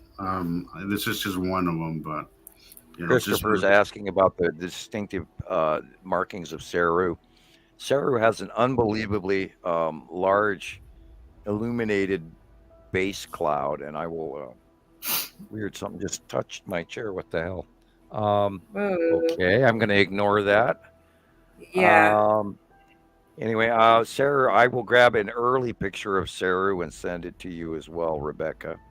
Okay. Because Christopher's asking what the distinctive description of Saru would be, and I'll just send you that really early, unmistakable, here comes a planet picture of Saru. Yeah, because you couldn't even argue with. Well, actually, I want to send you 2 or 3, but I'll send you just the one to start with. See if I can find it. That enormous dimple base cloud that it has is very distinctive, and I've never had the opportunity to see it myself, but there's a few pictures running around out there of it, and I've never. Now I'm not finding it, of course. I know it's here somewhere in the early file, and those are all run by numbers, not by actual lettering. So I should someday get in there and the moment I do that, then I won't be able to find anything. Okay, come on. There's Nehru. What's with the stripes here, Sam? This is. I'm not looking at that screen right now. Oh. I'm scrolling through my files and not finding this one stupid picture. Oh, jeez, that's gonna drive you nuts. Well, It's there somewhere. Yeah, they're randomly numbered, and then they're just the early parts of my computer on this, way back when.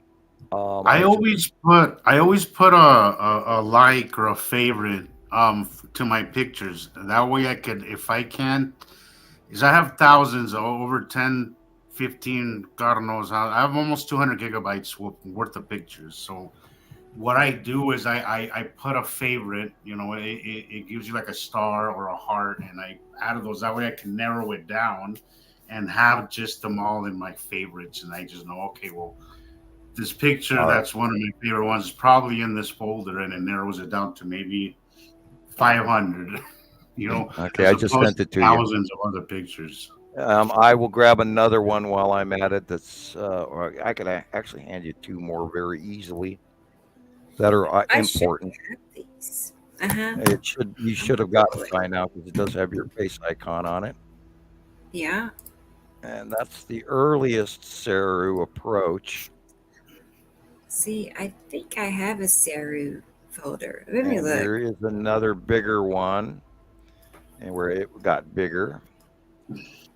And I'm looking for. Okay, there's that one again. There's that one again that I couldn't find in the first place, and then this one. There's 3 that will that third answer one Christopher's question. That one that you just sent, that's the one I'm talking about. That big dimple thing, that's crazy. You can see it on Facebook. That's really distinctive. That's a really distinctive thing. Okay. So while I do this, you can talk about your pick, Jesus, and those stripes. I am curious too. Okay, I am back. Yeah, I'm back on StreamYard, so I can look. Well, what's going on here?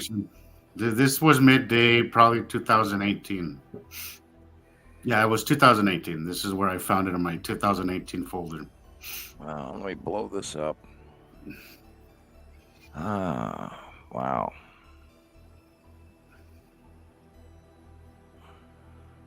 Yeah, it doesn't make sense, does it? No. Because it's telling me that's Yuri with the sun in front of it, and that can't be. And it goes all the way across this. I don't know. Right. And that's weird. Excuse me.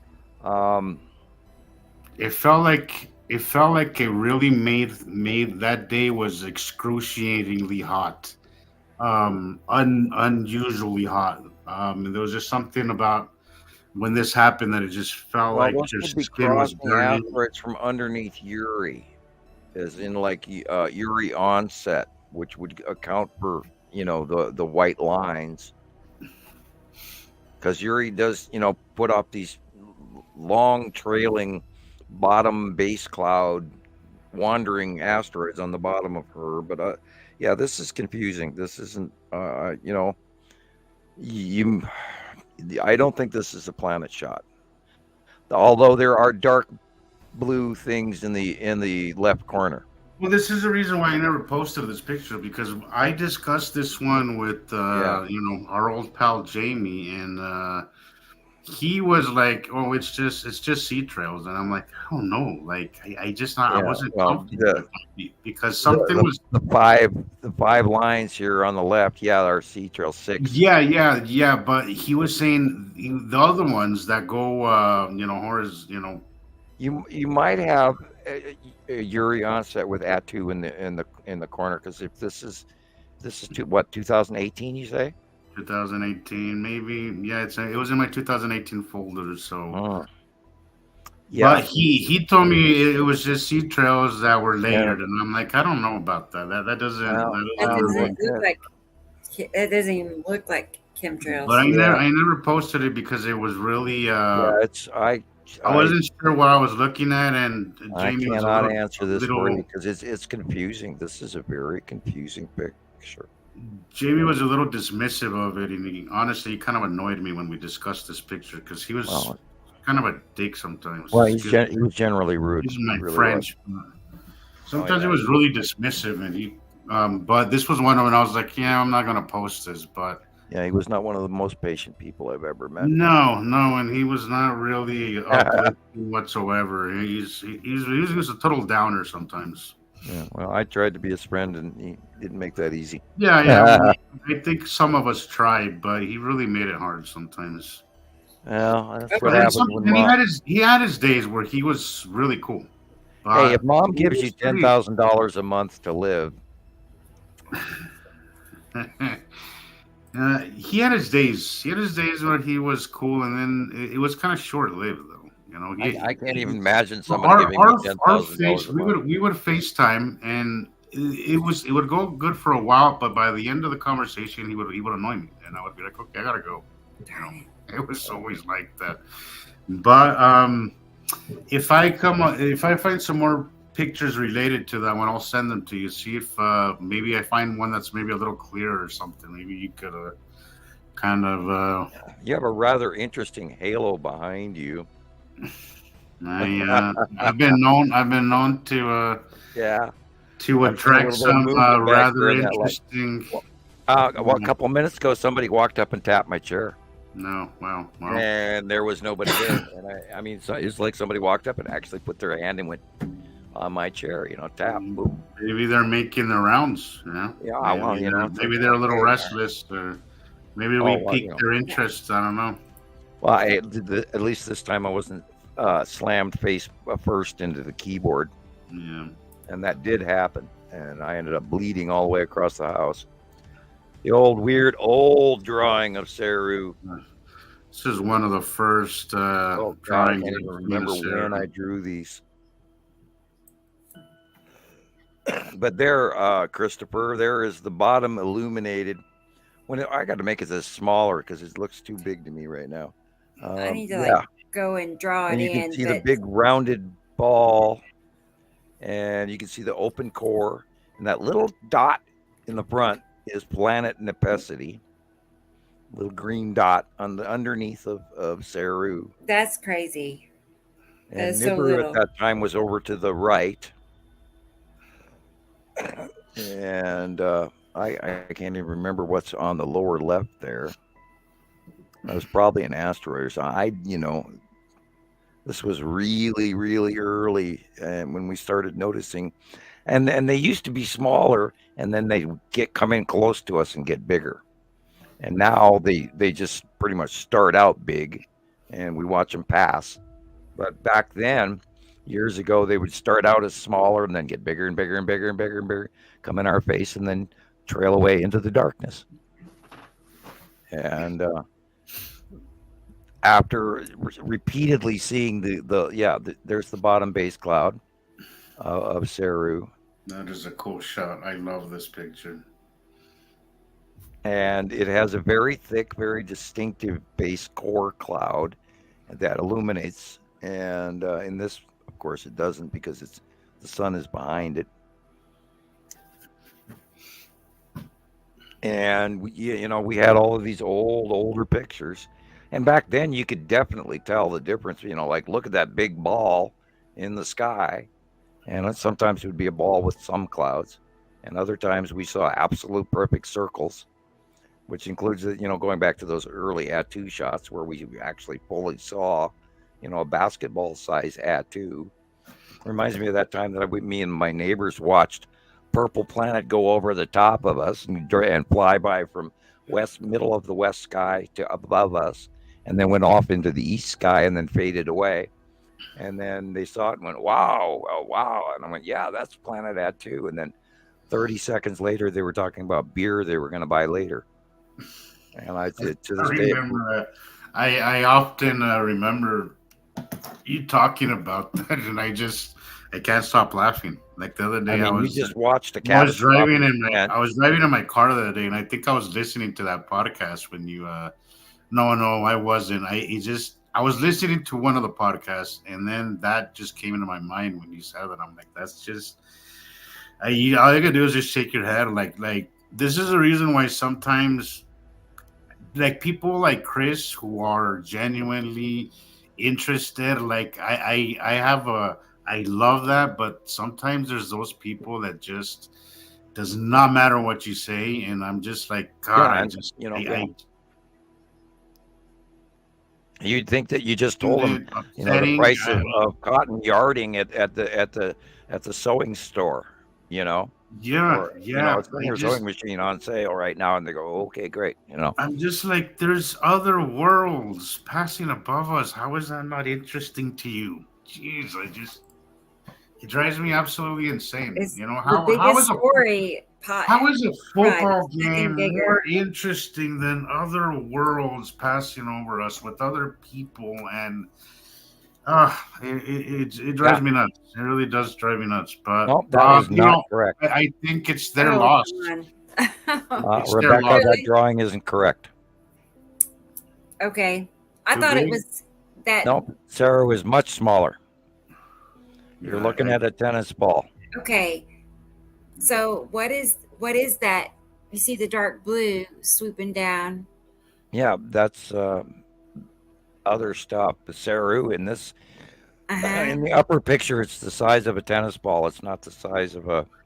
That's kind of what I was thinking too, and I saw what's that middle blue area. Yeah, it's a circle. It's not an. Okay, I see that circle. Stick to the size of the base cloud, and then follow just up and around in a circle. I'm just seeing that dark the white blob shadow on the behind left it. into account. I would say more like the size of the Saru letters. Yeah. Now that you say that, I see that too. Yeah, I'll fix it. That's when Sarah was I'm just smaller coming in, and then it got big. But it's weird, right? Because we're not used to seeing them that small. We didn't see them that small. This one was before our time, Rebecca. So it's really weird. 2011. It's really weird because I've never really seen them that small. So it's confusing. It's confusing. It is. I knew that they were planets because then we've gotten used to seeing so big that I sometimes like. There's a lot of times that you point out small stuff, Sam, that I miss because I'm just so used to seeing huge. Once I got on board with thinking big, it's like it's kind of hard for me to go back sometimes, and I've had to kind of remind myself sometimes that there is smaller stuff like the asteroids and stuff. So. Well, when I run into an identification issue and I can't really tell what I'm looking at, then I'll start to look for some of the other similar things that I know are around normally. If it was Atu, well, then where are the object cluster group? If it's, you know, I've been doing that lately, Sam, and it's been very helpful. Yeah, it helps you define what you could be looking at, Yeah, because yeah. once in a while, it's really hard to tell the difference between a Saturn yellow moon versus moving and changing location at 2 and at 2's yellow moon versus the object cluster group and all. And you have to sort of look at it. And we've had that debate even on Saturday's show. We go through the criteria and go, well, there's that. So this has to be that. And that's what I do. And I'm occasionally confused. And, you know, especially since they did get bigger, the planets got bigger, and it made it a whole bunch harder to identify. But this is one of those things that you reach a certain level of learning that it makes things a little easier, but there will be times where you're kind of like this last picture that we're looking. There is sometimes that you will be like, okay, I don't know. I just don't know. Well, I was worried. And it might take a little longer to kind of, where it kind of dawns on you like, okay, well, maybe it was this, maybe it was that, but it's a constant learning curve. Yeah, I don't want to lose track of what's going on, because there could be some occurrences that I'll if I don't stay current, then I could actually start miscalling things, and I don't want to do that. So, you know, this is part of why I have to stay on top of it every day, because you go away for a week and everything changes. Yeah. That's true. Okay, I have it. I'm not sure who is saying cheers to y'all from Melbourne, but it sounds like they're done. So, you know, cheers to you. All right. Facebook. I'm going to run in the other room. I'm going to run in the other yes. room and get a drink, asthma a cough puff drop. going here. So,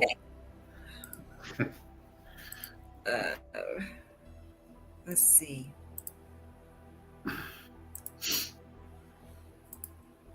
We're probably getting to a point to where we can wind down. What do you think, Jesus? I agree. Almost 7 hours. I'm getting to where I kind of need to walk around, and honestly, I know. I'm getting a tad bit hungry too. You know, it's pretty late, but I've only had breakfast today, so I'm kind of I have chicken on my mind, honestly. Yeah. I'm gonna Right. go downstairs and air fry some chicken. That sounds good. But yeah. When you know, we'll finish discussing whatever we're discussing with Sam, and I think it's a good. We've hit 7 hours. I didn't expect to. I know. We 7 really. hours, but it's been one of those where it didn't feel like 7 hours. Today was actually one of them really shows that didn't flew by. that just kind of really just kind of zoomed on by. But yeah. Thank you, Christopher. You helped out. You were part of it tonight, so I'm glad to have you on the show. And you mentioned something earlier, Christopher, how somebody in your family told you not to talk about this to other family members. I have mixed feelings about that, because there's part of me that stopped doing that for the sake of keeping family, because you have to understand that there is some people that just aren't going to get on board. You have to publicize there. Is it worth losing the relationship just because they don't see what we see? I don't know. Like, I stopped doing that, honestly, and I don't know how you would lose a relationship over that. I keep. And this is just what I do. You know, everybody's journey is different, but I keep 2 separate Facebook accounts. One is for my Sky friends, which is the true me, the real 100% Jesus, and then I have one that's for family. That's really just for family and friends who don't really get this. There's a few of them on my Facebook page that are allowed on there, because they've been cool enough to just kind of let me be, you know, without being a downer. So, you know, they're free to be on them, but it's very, very far in between. So I do compartmentalize this stuff, because I understand that there's just some people that aren't going to see it. And I just don't, you know, when it comes to family, you know, family is important to all of us. So I try not to, how can I say? I just try to let them be. you know, and also just I don't rock the boat too much because it's family, and you have to live with family, you know. It's right, and you can't be totally annoying all the time. You can only be some of the time annoying. They basically know what I'm into. They know who I am, you know, basically. But I don't want to be. I keep a safe space for them so they don't have to deal with that, and they don't have to deal with a lot because this comes with a lot of nasty people. You know, like I constantly have to delete comments, and sometimes I can't delete them. You know, and people can be really rude, and I just don't want to. I want to keep those things separate. So that's work for me. I'm not telling you what to do or even recommending you. I'm sure you'll figure it out, but that's kind of where I got to. We're at a point where I was like, okay, some people just ain't gonna get it, and I just stopped fighting it, you know. And then I focus more on the people who do want to, are interested in knowing this, and kind of let the ones that don't want to, you know, I just let it be. You know, that's I don't go running over to my neighbors and knocking on the door, going, "Oh, look, Atu's showing," and like I want to. And I'm dying to all the time. Oh, I know. You know, like I'm always on edge, just trying to yell it out to people. But I just, it's a touchy subject. It's just a touchy subject, and it's just you have to understand that this is a very touchy subject, and not everybody's going to get on board, and that sucks to accept. And I'm weighing that too all the time too. You know, it's like, when is this going to go? Or how is it going to go? Or is it going to go? And we know, quote unquote, some of the future that this is going to change things. So the question is when, you know, is it going to be within our lifetime, or is somebody going to be watching these podcasts, you know, 30 years from now going, you know, they were right, you know, and all of this crap, because we are right. I mean, somebody told me, one of the people that I was able to, turn onto this information in my personal life, just a total stranger that came up to me and talked to me when he saw me taking pictures. He told me, one of these days people are going to study your work, you know.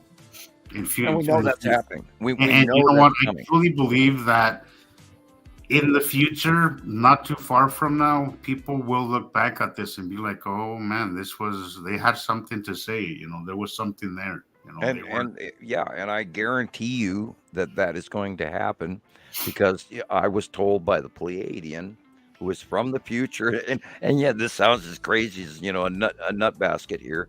But you know, I was always wondering how the hell they looked me up, you know, and then he comes back and tells me, well, you know, you're going to be the guy that does this, you know, and it's like, how? You know, and then, people will be drawn to you because blah, blah, blah. And I'm going, how? And, you know, this is when I started arguing with, never, ever argue with a higher race. Not wise. Woo. Oh, boy. And I did, of course, because I'm, you know, me. So, of course. So we know it's coming. We know that this is going to change things. And this is why our science is working as well as it is because we try to be as strict about this as possible and not let in the gossip or, you know, the sun simulator or the firmament or any of that in there. And this is, of course, why we don't really talk about a lot about aliens per se, and the Arcturians and the Greys and the Pleiadians and the lizard people, because we don't have a lot of facts. And of course, this is information that has gone through the internet, and people think they know, and they say they know. And I had somebody write me this big, long, you know, like 15 paragraph private message, and they're describing how all of the events are going on, and how, you know, our souls are being trapped here and all of this. I was going, well, that's an interesting point of view. It's semi-close to the truth. And then they asked me, well, how do you know that is semi-close and not close? And I'd say, well, you know, and the only thing I could say to is, well, excuse me, but I was told different, and you would have had to be there, because there's no other way for me to, you know, hand you this information and prove it to you, because I don't have it.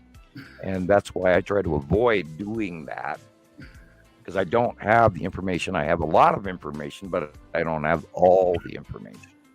And what we have gathered is what we share.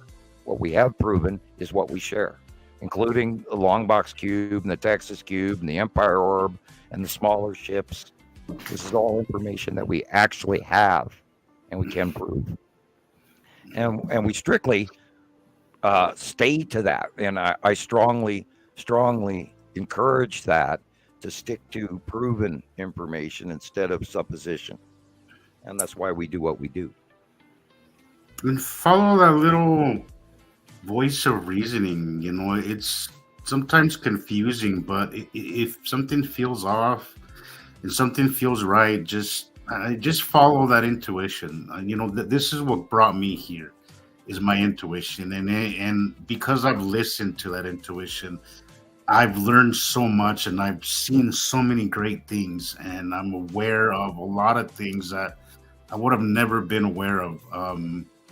And I feel like I have the potential of saving, of being of great use in the future. You know, if and when you have earned your place, sir. Greetings, Slovenia. I'm glad that you guys are hearing us out there in Eastern Europe and that area. I was hoping we would actually get to you guys. Tell your friends, spread the message. We would like to actually talk to as many people in your area as possible. So please keep in touch with us. Send us your information. Join. Again, I'd like to tell everybody it is much easier to join Nibiru Followers Anonymous than it is currently to Montana Skywatcher 2 or 1, because we're currently suffering from a troll attack incursion that is unfortunately limited membership, and I'm working through it slowly. The other day, I think I removed over 200 people who requested membership that I did not admit, and it was over 200 people.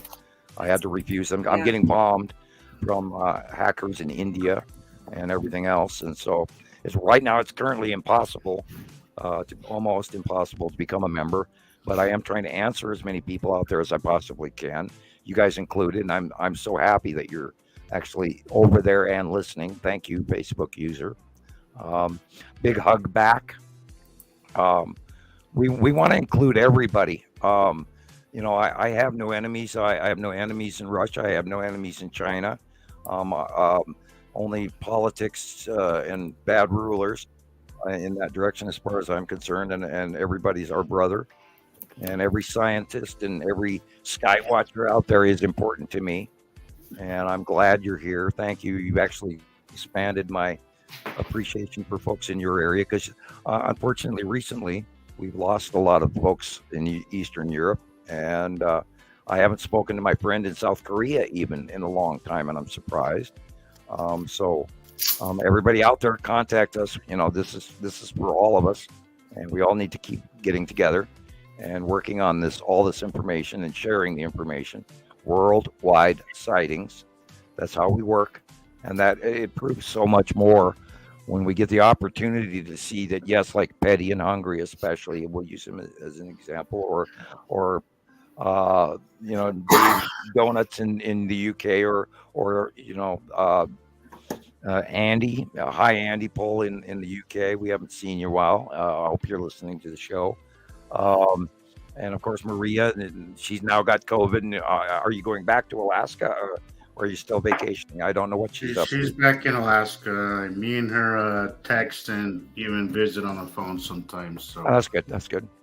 Yeah, she's back in Alaska. And I have a lot of folks that say I don't contact them as much as I used to. Well, it's harder. There's a lot more people talking to me, so I don't get back to everyone. I do try. If I see your message and I have the ability to talk back, I will. And I know Rebecca is busier than 3Bs. Oh my gosh. I never stop, it feels like, but wait, and we darn near need to hire a crew to answer our mail. Although my PO box is empty, my message box on the computer is full. So it's great. I love hearing from you guys. And I hope all of this information actually does go viral. Christ, this is our world. I'm in awe It's that the it big has story there is. It deserves to. Yeah. You know. Well, I knew back in 1980, I thought everybody had a right to know that there were other beings on these planets and they were coming here. And guys, they're here. Mm-hmm. They've been here for a decade. What the hell? I mean, oh my God. Well, yeah, well, They're here. I don't have words. I don't have words. I think people don't. Well, I mean, they don't know. They don't have the excitement for it because they don't understand, what's happening. You know what I mean? It's hard to get excited when you don't even know what you're talking about. Yeah, that And thing. also, there's a huge level of disbelief as well, too. It takes a little bit thinking outside of the box to Seeing is believing to me. I can see it. I definitely believe it. I see it. Yeah. Can't help it. We know it's there. Absolutely. Every time it's why I say that. Oh my God, there it is. It's why I tell a lot of the peanut gallery naysayers when they get at me, like it doesn't matter what you tell me. Like I've seen this, and nothing you say cannot argue will ever change what I've seen and what I've experienced and what I've had the fortune of being able to be a witness of. Because 2 hours watching the Texas Cube, or back in April of 2019 when the Texas Cube and the Longbox Cube came out of hiding, and then they parked where they still are, and they offload Star Destroyers and support craft and fighter craft docking stations, and the appearance of the space tube and all of this shit that's going on, and everybody's asleep down here. What the hell? You should be drastically concerned. I mean, we have factions of alien intergalactic spacecraft that have been parked right next to Earth for years, people. Years. Oh, by the way, the Miami sighting was apparently not the only sighting of 10-foot tall black shadow creatures around the planet that day. There are other sightings around the world. Now, I haven't found not them. the first one. There was another one. What is it, in Las Vegas? I haven't heard that. Didn't that happen last year, I think? There was an incident, last summer. Yeah, so, last fall. And the cloud giant sightings. And I sent a copy of that to Leandra. And we want her back on the show. And, yes. She must be really busy because she hasn't been super active lately. Well, she has very kindly and wonderfully been talking to me, and I love every second of it. I see that she pops in and out, but she's definitely not been as active as she has been. She must be going through a very busy period. Maybe at work. I don't even know what she does for a living. I don't even know. I never asked. She mentioned that she did some, what did she say? A development, something housing development or something was what she mentioned. Very, very busy then. Very busy. Yeah. Yeah, I know people. I know them for years, and I don't even know what they do. Because that's not what we talk about. Right. We talk about sky, planets. And this is what I saw. Did you see this? Did you see this? And meanwhile, I know. we talk for 10 hours or 8 or 5 on the phone. I don't know how many times I've done that. I've been talking to somebody on the phone for so long that my ear hurts by the time I hang the phone up. Yeah. I can't even touch my ear. Ow, ow, ow. Where'd the whole day go? Oh my God. Oh my Which is what we've done again. We're on hour 7 already. Yeah. Hey guys, but before we wind down, I wanted to mention something. So this next week, I'm gonna have to skip next show next Tuesday. We have Sundance Film Festival starts Thursday, and that's a 10-day event. And it is an absolute. It is an absolute. I do 12-hour days when that comes in. In fact, the first lady was just here a few hours ago, in Park City, at a fundraiser, and they shut down half of I-80. Yeah, Missoula's very strong with that, with the film festival as well. Yeah. So it's going to be a great event, and it's really busy week for me the next 10 days. So I hope you do well. Last year was good, but it was. I feel it was the first year after COVID, so they lost money. But this year they're expecting all week. I've been picking up people that are coming in for the film festival. Volunteers and we need to put our movie producers in. and actors, and it's a wild time, but I have a lot of fun doing it. But it's very busy, and it's a huge money maker for us drivers. Speaking of which, if there are any cinematographers out there, and you maybe want to venture into a larger film, God, or you're a very good editor. Perhaps we could send you a whole bunch of footage, including some, sidebar clips from these videos, or even, if you stop by our locals, you can have 10 minutes of footage of Sam and 5 minutes of footage of this, and 20 minutes of Rebecca, and another 20 minutes of Jesus. And here's these people that are doing this, crazy, what do they call it? Conspiracy theory thing that has much merit. I mean, if you're out there and you want to, get together, let's put a project together. Maybe we could put a video on the Sundance Film Festival or Con, or we can always. There's a lot of little films that got their start here. Napoleon Dynamite, I'm a huge fan of. Got their start here. There's a lot of small movies. Last year I had a lot of opportunities to talk to a lot of the people involved, doing the movies and stuff, and most of them were still like up and coming, so they weren't jaded by Hollywood yet. They were really great people, and it was a great time. I actually put on. I even changed my tires. I get ready for it because it's a lot of treacherous driving up there. I'll be driving on the end of cliffs, and it is a crazy time. But thankfully, I have the right transportation for it, and it's a fun time.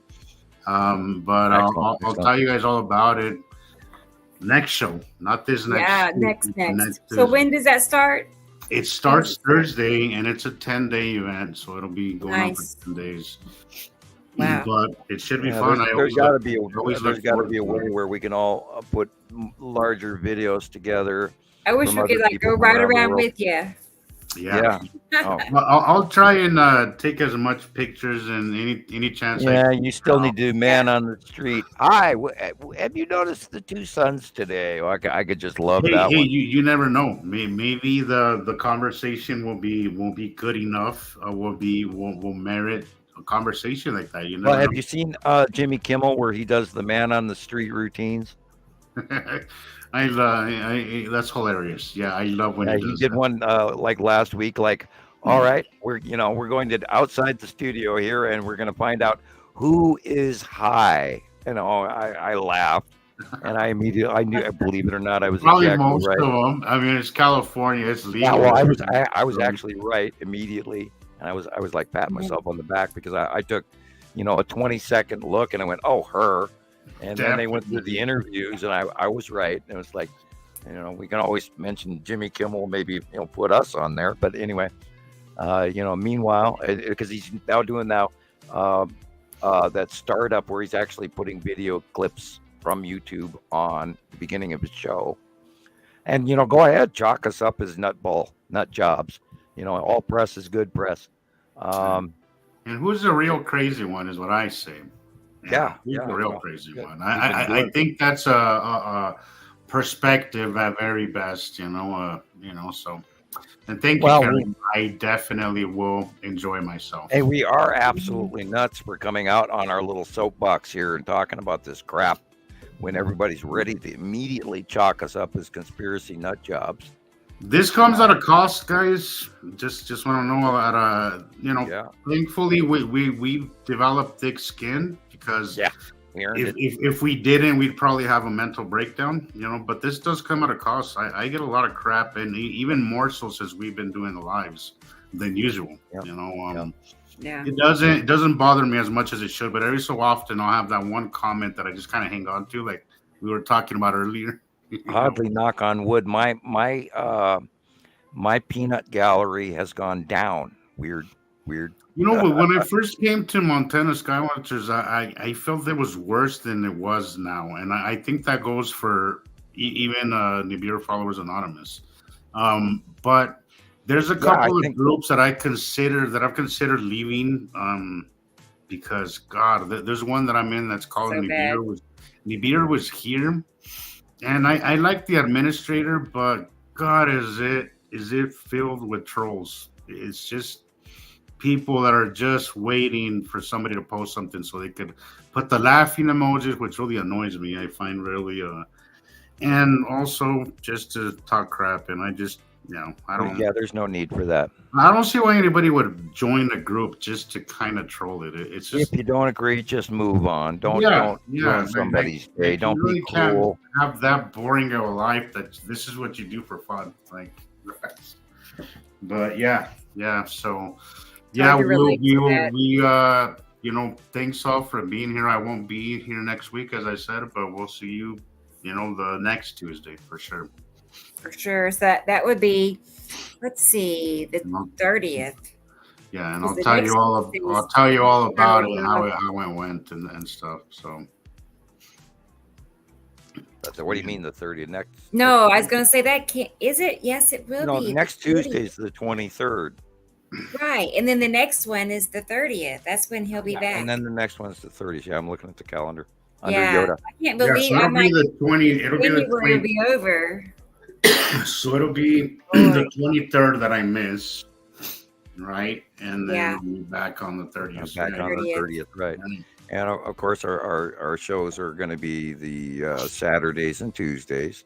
Yeah, and we'll be back, Sam and I. And yeah, we'll definitely pick up after that, but just right. And then I don't know, Sam. We'll talk about it if we want to do a Tuesday night show still, or not. People count on us, so I'm sure we can find something to talk about. I can find, and not only that, maybe you can imagine what's going to happen to us we don't. To fill in, maybe Chris, maybe. I was going to say, right, maybe Chris. Well, we're doing this so often. Like what happened to me the other day, I was sitting here in the computer. I went through all the sites like 5 times, and I'm going, "There's nobody to talk to." So I've actually got to the point where I'm like wanting to do this. It's now become a thing to me. So we can't not do a show. Oh my God, what'll I do? No, Chris confirmed that we can count on him to fill in for you, Jesus. And I'll try to do more homework. Thank you, Chris. Perfect. See, that was easy. What are you saying, Adventure Captain? What are you saying? Yeah, I was just reading that. I was like, he's got a good sense of humor. No, we don't do Jeff P. I know, Carolyn. Yay. Jeez. Yeah. I tried to call those guys. I think I can't remember if I talked to Jeff or if I just talked to Chris. Oh boy. I know I talked to Steve, but we're not even going there, you guys. It's like, excuse me, we are so beyond that you wouldn't believe. That's so long ago. We've risen above that, not trying to down them. It's just we're in a different world. Right. Yeah, we're on a different plane. Comparison. We're scientists, not site, whatever they are. Site science. I would call them clickbait at best. Yeah. We run the citizen. They do good. They do great with the clickbait. I fell for it many times, honestly. Okay. I never even back when I was still kind of learning. My kind of new to all this, but yeah.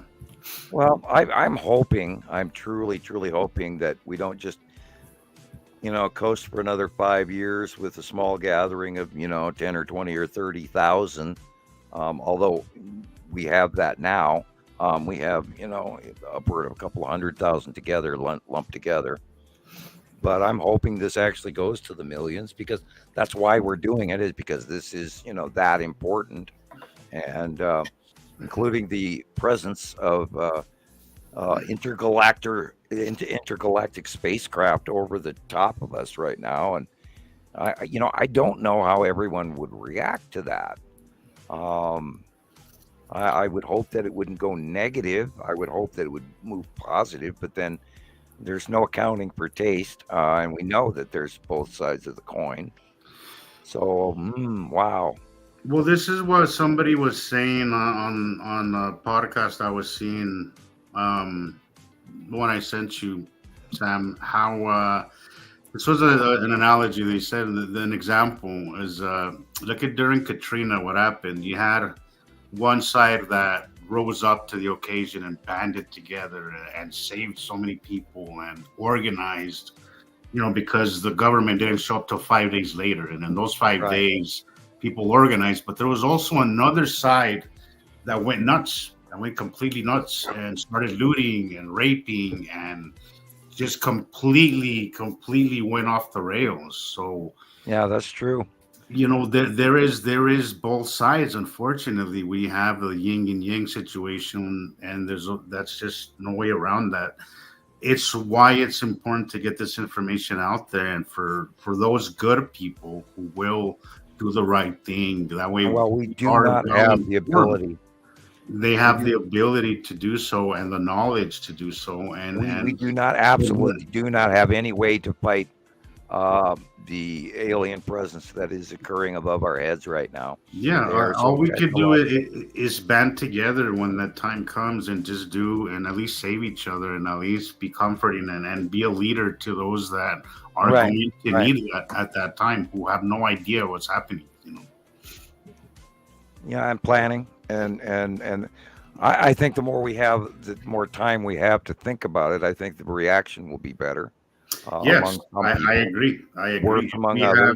If there's time for people to kind of wrap their mind around this stuff, as opposed to just having it fall on their lap, overnight, I think there would definitely be a better reaction to it. It's why I think they really messed up in not telling people, because had we known, we would have wrapped our mind around this and at least be a little bit more prepared instead of the chaos. And that was my exact premise in 1980. That's exactly what I thought back in 1980. Everyone has a right to know that there are planets coming here and there are people on those planets. And I knew that. And then, of course, I was forced and threatened with really dire threats having to do with my family, and they knew how to get to me. Of course, they have my psyche valve, so they know, which button to push. And I felt, and that's also why I, once 2010 hit and I was able to start talking, I've never completely opened up about everything I know, because I don't dare. That's why I felt so strongly back then that everybody does have the right to know this information. And by now, had we known, I think we would have been an entirely different society by now. Well, yeah. We would, one way or another, the context good or bad, of all this, the reason why humanity, one of the biggest reasons why humans are the way they are is because we think really small. We only think about our current needs, and we don't really look to the future. This kind of information really changes your way of thinking. You start thinking globally and solar system wide, as opposed to just your little bubble here on Earth. I don't look at the world the way I used to before this information at all.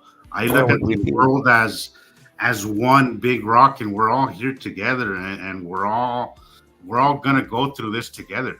We're not separated by. Can you imagine if we would have spent that money not on DUMBs, exactly, and actually started are taking care of our schools and hospitals and infrastructure and roads and utilities and et cetera, rather than the hundreds of trillions of dollars that have been invested underground. Could you imagine where we would be? Well, they used us to make that for them. Yeah, we paid for that. Yeah. That's why senior citizens don't have enough money to live on. And most people won't have access to it, but yeah, no, a small percentage. When I was in New Mexico, I met one of my neighbors. This is when I was really new to this. One of my neighbors was, he was kind of weird.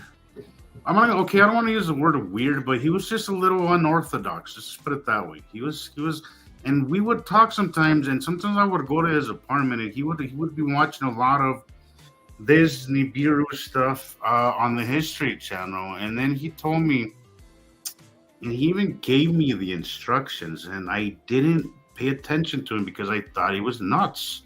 How he said that something big was going to happen in the future, and that he has an underground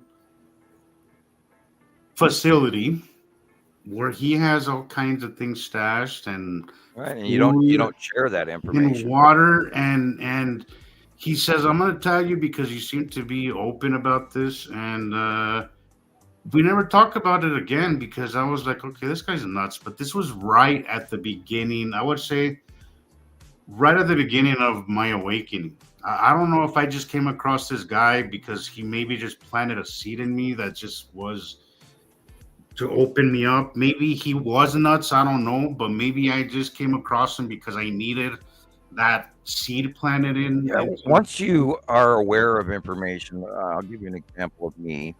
When you get off-world information and it completely changes your outlook on life, it really does. You don't even view relationships the same. You don't view going to the convenience store to buy a Coke. Absolutely. You walk in, you see people existing normally, and yet you were just staring at a passing planet before you came in, and yet nobody in here in this. Not the guy behind the cash register, not the guy buying the gallon of milk or the Slim Jim know about that. And it bothers me. It really does. Because I look at them and I go, wow, you guys are in for a real shock here very soon. Because we're there right now. We are at drastic climate change. And I think about that all the time. I think about that all the time. Storm that went through the beginning of this month and at the end of December, from Scotland to Japan, and those poor folks in China and Russia right now that are suffering and freezing their asses off as we speak. I feel horrible for them, and I want some way to express why this is happening. Not that this is just a random, this is the worst winter that China's had in 120 years, because there's more to it. And people really need to get awake to this. And those people living on the coast maybe would have had a chance if they knew this information and would have moved away from there. Right. And maybe never lived there to begin with. And I never want to tell people to move, to do this. Well, no, but I mean, if we knew this information from day one, we would have we wouldn't be building so close to the coast to begin with. Like that wouldn't be a thing if we knew this was going to happen eventually. We would rethink the way we do things, and stop building houses that can the roof. Exactly. If we had this information, would have been shared with the public at the right time when we could have changed the climate change issue, or the burning of the levels of fossil fuels, or the plastic pollution, or even dropped the number of nuclear reactors that have been made all over this planet. We're so overpopulated with nuclear reactors. That is the one thing that me and Jamie always talked about was all the nuclear everything that we have, and how we really screwed ourselves. Because if anything does, and will happen, we're going to be walking. Fukushima was a perfect example of how badly things can happen. That was one. And that was one station. That was one nuclear station. Can you imagine? There's two reactors went China syndrome. There's 2 reactors. That's how many is there worldwide? How many nuclear? I think about 2,000, 2,200. And nuclear weapons. It's just a power we should have never messed with. Now the nuclear weapons that we have now are different than the one that they blew up in Nagasaki and Hiroshima. They are not as radioactive fallout deadly. They're more hydrogen bombers. Destructive? I mean, they're only half as deadly, which is not saying much. But yeah, new nukes that we have worldwide. Can you imagine just half of those going off? You know? Yeah. Well, I wasn't even thinking about those. I'm just talking about the reactors. Yeah. Oh my God! If we go worldwide, Carrington event, that's going to happen. One way or another, there's going to be some power reactors somewhere on the planet, or if not 10 of them, that are going to go, and then we're all going to be sick, or go through what I went through, which is thyroid cancer, because I got directly rained on. And there isn't a person that can tell me different, because even the doctors told me I was exposed to a great deal of radiation. And I remember the day it happened. So anyway, and it was 14 days after Fukushima blew. 2 weeks for it to come across the ocean and rain on me. Anyway, we're already in trouble, people. And how we live now can make a huge difference on how we're going to survive, or how we're going to fare, or even, taking into account the food shortages that we're going to see, because it's already been happening for a few years now. Like we were talking earlier in the podcast, we expect another major fire season. It's coming, including grassland areas, including maybe the East Coast, because we saw the worldwide weather and the world rivers dry up, and that is affecting everything. The whole cycle is already broken. Now all we have to do is watch what's coming, and it's coming. And I actually dread what's going to happen this summer. I don't know. I mean, we're seeing an example of this super El Nino that they're telling us is happening, and then we have no way to actually prove, although it is matching the older El Nino, but this is way more magnified. It's bigger, different. Of course, that has to do with the jet stream changes and the Earth tip and all of that. That's affected all of that. So we can definitely say we're not going to have anywhere normal anything from now on for quite a while. So be ready for far worse.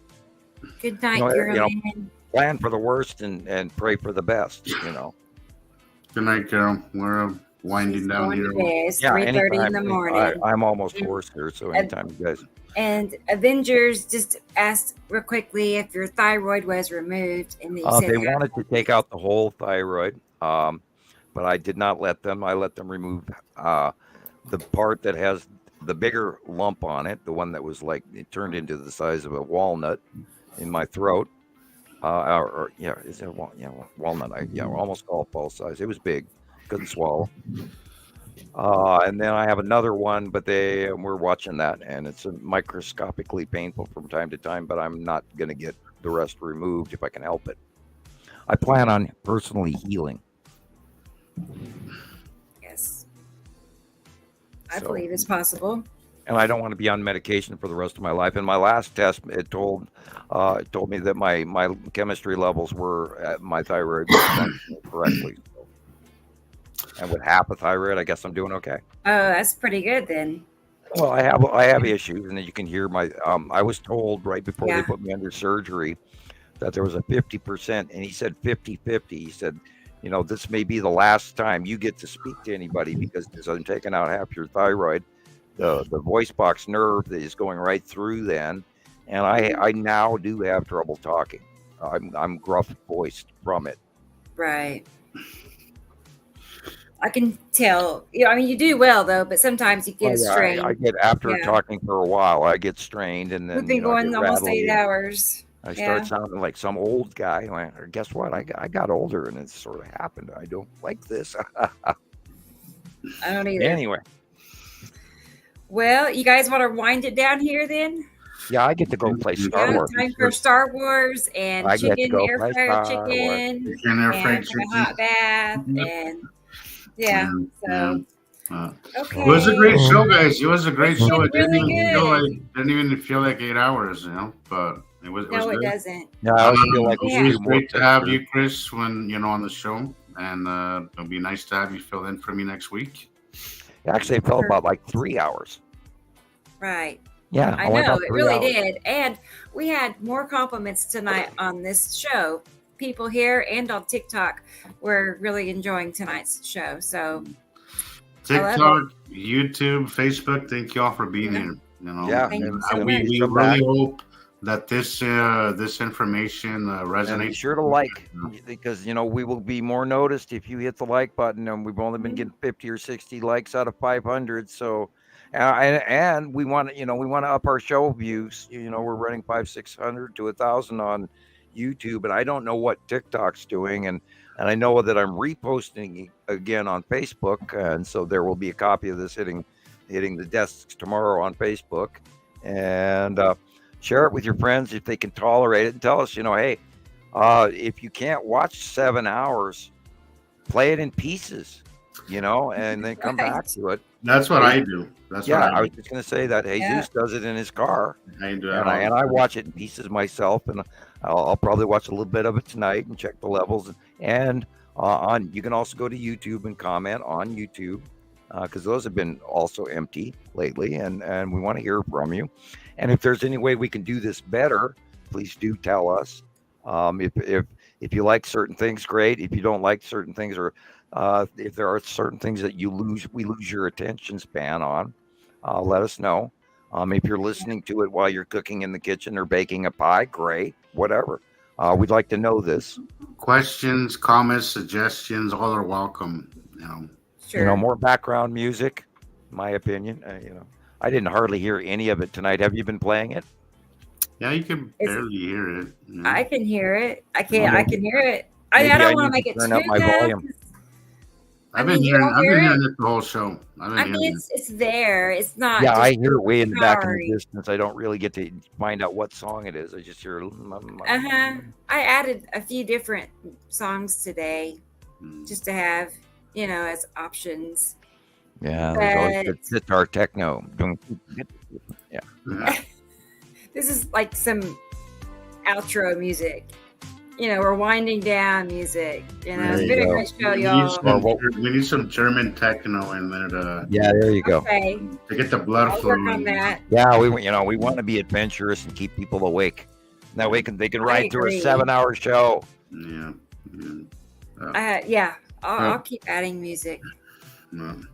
All right, guys. Good night. Yes. All right. Thank you all so much for being here, and we will be back. Sam and Jillian and myself, and possibly some guests, will be here Saturday at 2 Central. And everybody who wants to hear Leandra comment. I'm going to message her, and I'm going to see what I can do to get her on. It's been too long. Yeah. So we'll see what we can do. Come on, Leandra. That's Andy, Right. and we're looking forward to Planet X Hunter, and or who's now Dave's Donuts. Michelle, she's been here. Dave's Waffle House. I'm sorry. God, what a space cadet I am. Christopher. I apologize, Dave. And Dave's Waffle House. Audrey, always nice to have you here too. She's been a consistent viewer as well. She has, always is. South Africa Carol friend. Ann likes the music. Always very uplifting, Carol. I love her. Right. Thank you for everything. Thank you for all your support. I know. Where you too 7 can be a hours. star. Yeah, you start out, there's few enough of our members or our regulars now that you too could be, well known. Yeah, true. I'm just impressed. Several of the people here right now have been here the entire show, guys. That is dedication. Kudos. Really. Thank you again, Christopher. So, thank as well. you. Right. Thanks again. We'll be in contact. And be sure to get Dad involved here. Come on, Christopher's dad. That's right. We want Dad. No. So we'll see what we can do, right? All right, I'll shut up and good night. Okay, guys. Well, let you guys go do what you're going to do, and we'll end the show here. And thanks, everybody. And we'll be back in a few days. So be safe, everybody. Bye. Love ya. Bye.